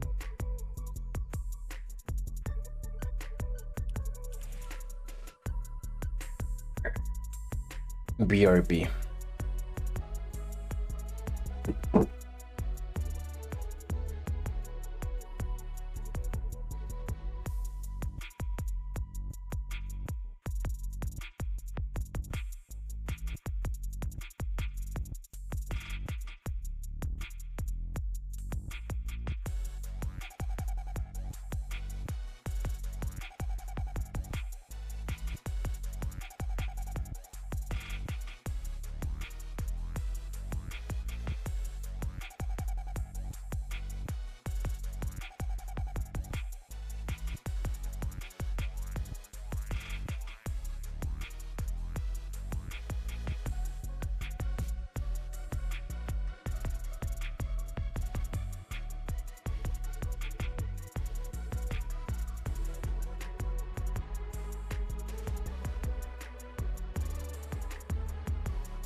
In the beginning, God created the heavens and the earth. The earth was barren with no form of life. It was under a roaring ocean covered with darkness, but the Spirit of God was moving over the water. The first day, God said, "I command light to shine," and light started shining. God looked at the light and saw that it was good. He separated light from darkness and named the light day, and the darkness night. Evening came, then morning. That was the first day. The second day, God said, "I command a dome to separate the water above it from the water below it," and that's what happened. God made the dome and named it sky. Evening came, then morning. That was the second day. The third day, God said, "I command the water under the sky to come together in one place, so there will be dry ground." And that's what happened. God named the dry ground land, and he named the water ocean. God looked at what he had done and saw that it was good. God said, "I command the earth to produce all kinds of plants, including fruit trees and grain." And that's what happened. The earth produced all kinds of vegetation. God looked at what he had done, and it was good. Evening came, then morning. That was the third day. The fourth day, God said, "I command lights to appear in the sky and to separate day from night, and to show the time for seasons, special days, and years. I command them to shine on the earth." And that's what happened. God made two powerful lights, the brighter one to rule the day, and the other to rule the night. He also made the stars. Then God put these lights in the sky to shine on the earth, to rule day and night, and to separate light from darkness. God looked at what he had done, and it was good. Evening came, then morning. That was the fourth day. The fifth day, God said, "I command the ocean to be full of living creatures, and I command birds to fly above the earth." So God made the giant sea monsters and all the living creatures that swim in the ocean. He also made every kind of bird. God looked at what he had done, and it was good. Then he gave the living creatures his blessing. He told the ocean creatures to increase and live everywhere in the ocean, and the birds to increase everywhere on earth. Evening came, then morning. That was the fifth day. The sixth day, God said, "I command the earth to give life to all kinds of tame animals, wild animals, and reptiles." And that's what happened. God made every one of them. Then he looked at what he had done, and it was good. God said, "Now we will make humans, and they will be like us. We will let them rule the fish, the birds, and all other living creatures." So God created humans to be like himself. He made men and women. God gave them his blessing and said, "Have a lot of children. Fill the earth with people and bring it under your control. Rule over the fish in the ocean, the birds in the sky, and every animal on the earth. I have provided all kinds of fruit and grain for you to eat, and I have given the green plants as food for everything else that breathes, including animals, both wild and tame, and birds." And so it was. God looked at what he had done. All of it was very good. Evening came, then morning. That was the sixth day. So the heavens and the earth and everything else were created. By the seventh day, God had finished his work, and so he rested. God blessed the seventh day and made it special, because on that day he rested from his work. That's how God created the heavens and the earth. When the Lord God made the heavens and the earth, no grass or plants were growing anywhere. God had not yet sent any rain, and there was no one to work the land. But streams came up from the ground and watered the earth. The Lord God took some soil from the ground and made a man. God breathed life into the man, and the man started breathing. The Lord made a garden in a place called Eden, which was in the east, and he put the man there. The Lord God filled the garden with all kinds of beautiful trees and fruit trees. Two other trees were in the middle of the garden. One of these gave life. The other gave the wisdom to know the difference between right and wrong. From Eden, a river flowed out to water the garden. Then it divided into 4 rivers. The first one is the Pishon River that flows through the land of Havilah, where pure gold, rare perfumes, and precious stones are found. The second is the Gihon River that winds through Ethiopia. The Tigris River that flows east of Assyria is the third, and the fourth is the Euphrates River. The Lord God put the man in the Garden of Eden to take care of it and to look after it. But the Lord told him, "You may eat fruit from any tree in the garden, except the one that has the power to let you know the difference between right and wrong. If you eat any fruit from that tree, you will die before the day is over." Lord God said, "It isn't good for the man to live alone. I will make a suitable partner for him." So the Lord took some soil and made animals and birds. He brought them to the man to see what names he would give each of them. Then the man named the tame animals and the birds and the wild animals. That's how they got their names. None of these was the right kind of partner for the man. So the Lord God made him fall into a deep sleep, and he took out one of the man's ribs. Then after closing the man's side, the Lord made a woman out of the rib. The Lord God brought her to the man, and the man exclaimed, "Here is someone like me. She is part of my body, What do you my own want me flesh to and bones. fucking She came do? from I me, said, what's the up? man. So I will name her woman. That's why a man will leave his own father and mother. He marries a woman, and the two of them become like one person. Although the man and his wife were both naked, they were not ashamed." Sorry. The snake was sneakier than any of the other wild animals that the Lord God had made. One day it came to the woman and asked, "Did God tell you not to eat fruit from any tree in the garden?" The woman answered, "God said we could eat fruit from any tree in the garden, except the one in the middle. He told us not to eat fruit from that tree or even to touch it. If we do, we will die." "No, you won't," the snake replied. "God understands what will happen on the day you eat fruit from that tree. You will see what you have done, and you will know the difference between right and wrong, just as God does." The woman stared at the fruit. It looked beautiful and tasty. She wanted the wisdom that it would give her, and she ate some of the fruit. Her husband was there with her, so she gave some to him, and he ate it too. At once they saw what they had done, and they realized they were naked. Then they sewed fig leaves together to cover themselves. Late in the afternoon, when the breeze began to blow, the man and woman heard the Lord God walking in the garden, so they hid behind some trees. Oh, that actually The Lord looks God cool. called out to the man and asked, "Where are you?" The man answered, "I was naked, and when I heard you walking through the garden, I was frightened and hid." "How did you know you were naked?" God asked. "Did you eat any fruit from that tree in the middle of the garden?" "It was the woman you put here with me," the man said. "She gave me some of the fruit and I ate it." The Lord God then asked the woman, "What have you done?" "The snake tricked me," she answered, "and I ate some of that fruit." So the Lord God said to the snake, "Because of what you have done, you will be the only animal to suffer this curse. For as long as you live, you will crawl on your stomach and eat dirt. You and this woman will hate each other. Your descendants and hers will always be enemies. One of hers will strike you on the head, and you will strike him on the heel."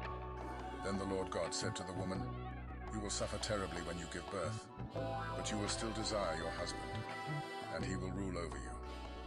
The Lord said to the man, "You listened to your wife and ate the fruit I told you not to eat, and so the ground will be under a curse because of what you did. As long as you live, you will have to struggle to grow enough food. Your food will be plants, but the ground will produce thorns and thistles. You will sweat all your life to earn a living. You were made out of soil, and you will once again turn into soil." The man Adam named his wife Eve because she would become the mother of all who live. Then the Lord God made clothes out of animal skins for the man and his wife. The Lord said, "They now know the difference between right and wrong just as we do. But they must not be allowed to eat fruit from the tree that lets them live forever." So the Lord God sent them out of the Garden of Eden, where they would have to work the ground from which the man had been made. Then God put winged creatures at the entrance to the garden. What you and doing? a flaming, flashing sword to guard the way Editing. to the life-giving tree. Adam and Eve had a son. Then Eve said, "I'll name him Cain Editing because a I video. got him with the help of the Lord." Later she had another son and named him Abel.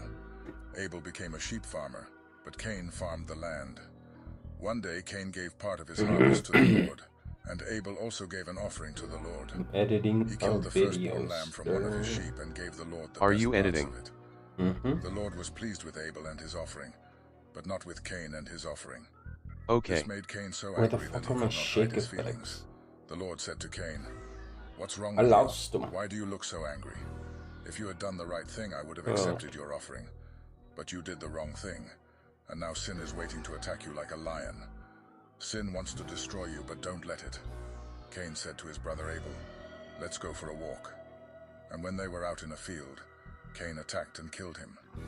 Afterwards, the Lord asked Cain, "Where is Abel?" "How should I know?" he answered. "Am I supposed to look after my brother?"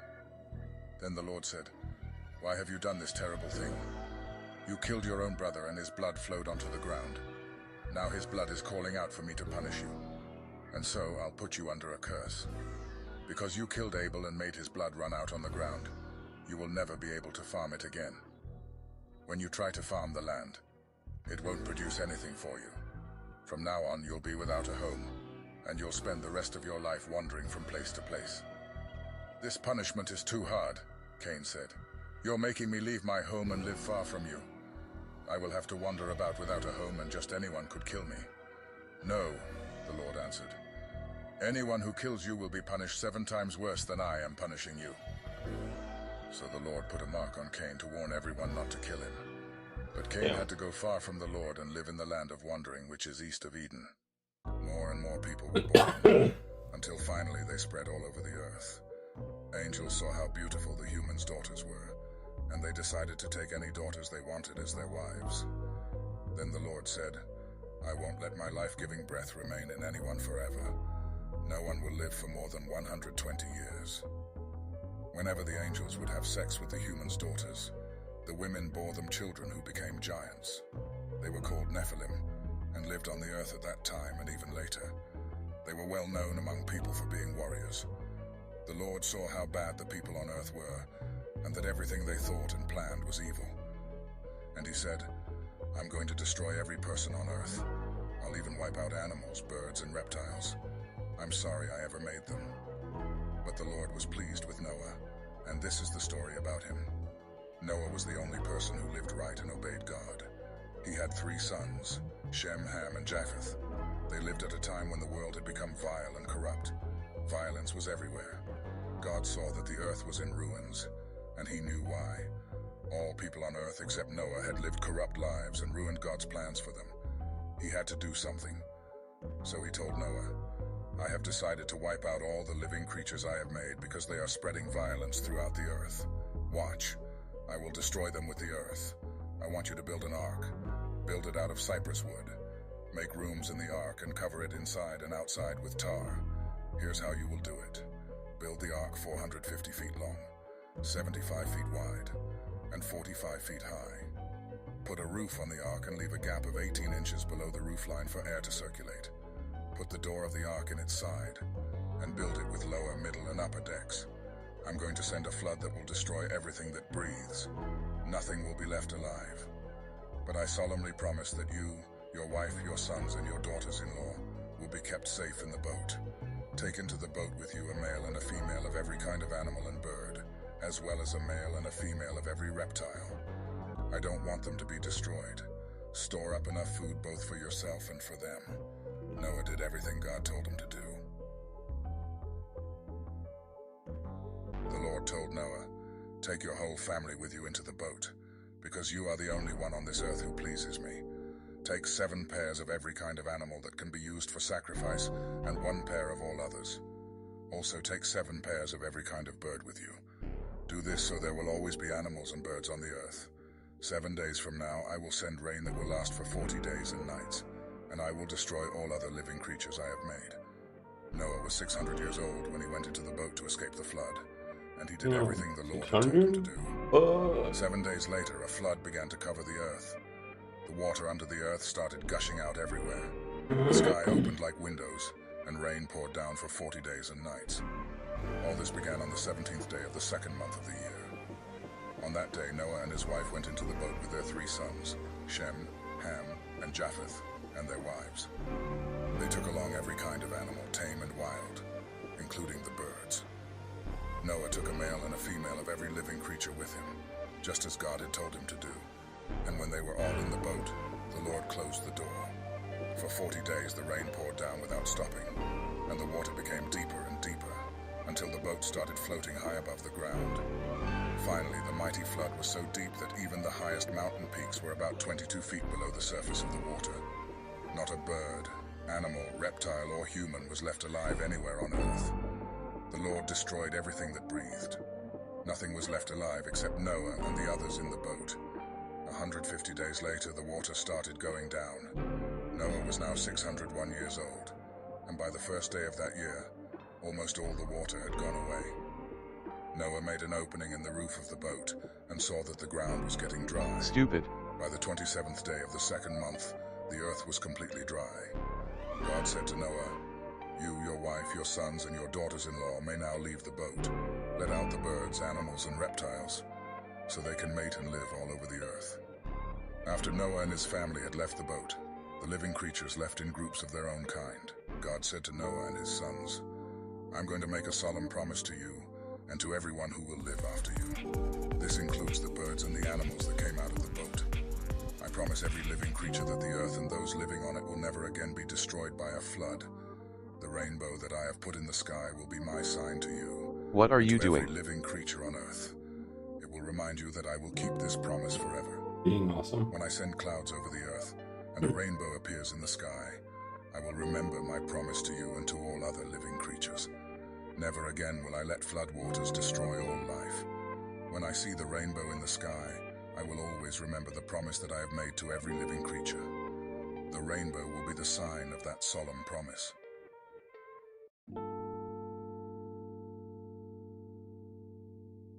This is...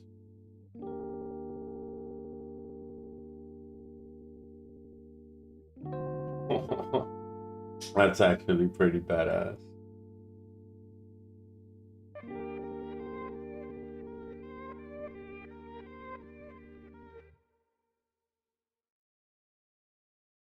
The descendants of Noah established the first known cultures of the world. Humanity, speaking the same language, migrated eastward and settled in Babylonia. They decided to build a city with a tower that reached to the heavens as a symbol of their unity and strength. The people believed that by constructing this tower, they could make a name for themselves and prevent themselves from being scattered across the earth. The desire to settle in one place and build a city runs counter to God's command to spread out across the earth. They want to make their mark on the world rather than conform to God's plan for their lives. They want power and prestige. They want to ensure that they will not be scattered.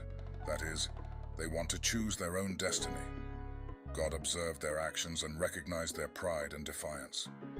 Concerned that their unified efforts would lead to further rebellion and disobedience, God decided to intervene. He confounded their language, causing confusion among them. Suddenly, they could no longer understand each other's speech, and their communication broke down. This linguistic confusion resulted in chaos and frustration among the people. Unable to communicate effectively, they abandoned their construction project and scattered across the earth, as God had intended. In the ancient land of Ur lived a man named Abram. He would later be known as Abraham. His story is a tale of faith, promise, and the journey of a man who would become a father to nations. The Lord said to Abram, "Leave your country and your people. Leave your father's family and go to the country that I will show you. I will build a great nation from you. I will bless you and make your name famous. People will use your name to bless other people. I will bless those who bless you, and I will curse those who curse you. I will use you to bless all the people on earth." So Abram left Haran just like the Lord said, and Lot went with him. Abram was 75 years old when he left Haran. He took his wife Sarai, his nephew Lot, all the slaves, and all the other things he had gotten in Haran. Then he and his group moved to the land of Canaan. Abram traveled through the land as far as the town of Shechem, and then to the big tree at Moreh. The Canaanites were living in the land at that time. The Lord appeared to Abram and said, "I will give this land to your descendants." Abram built an altar to honor the Lord who appeared to him there.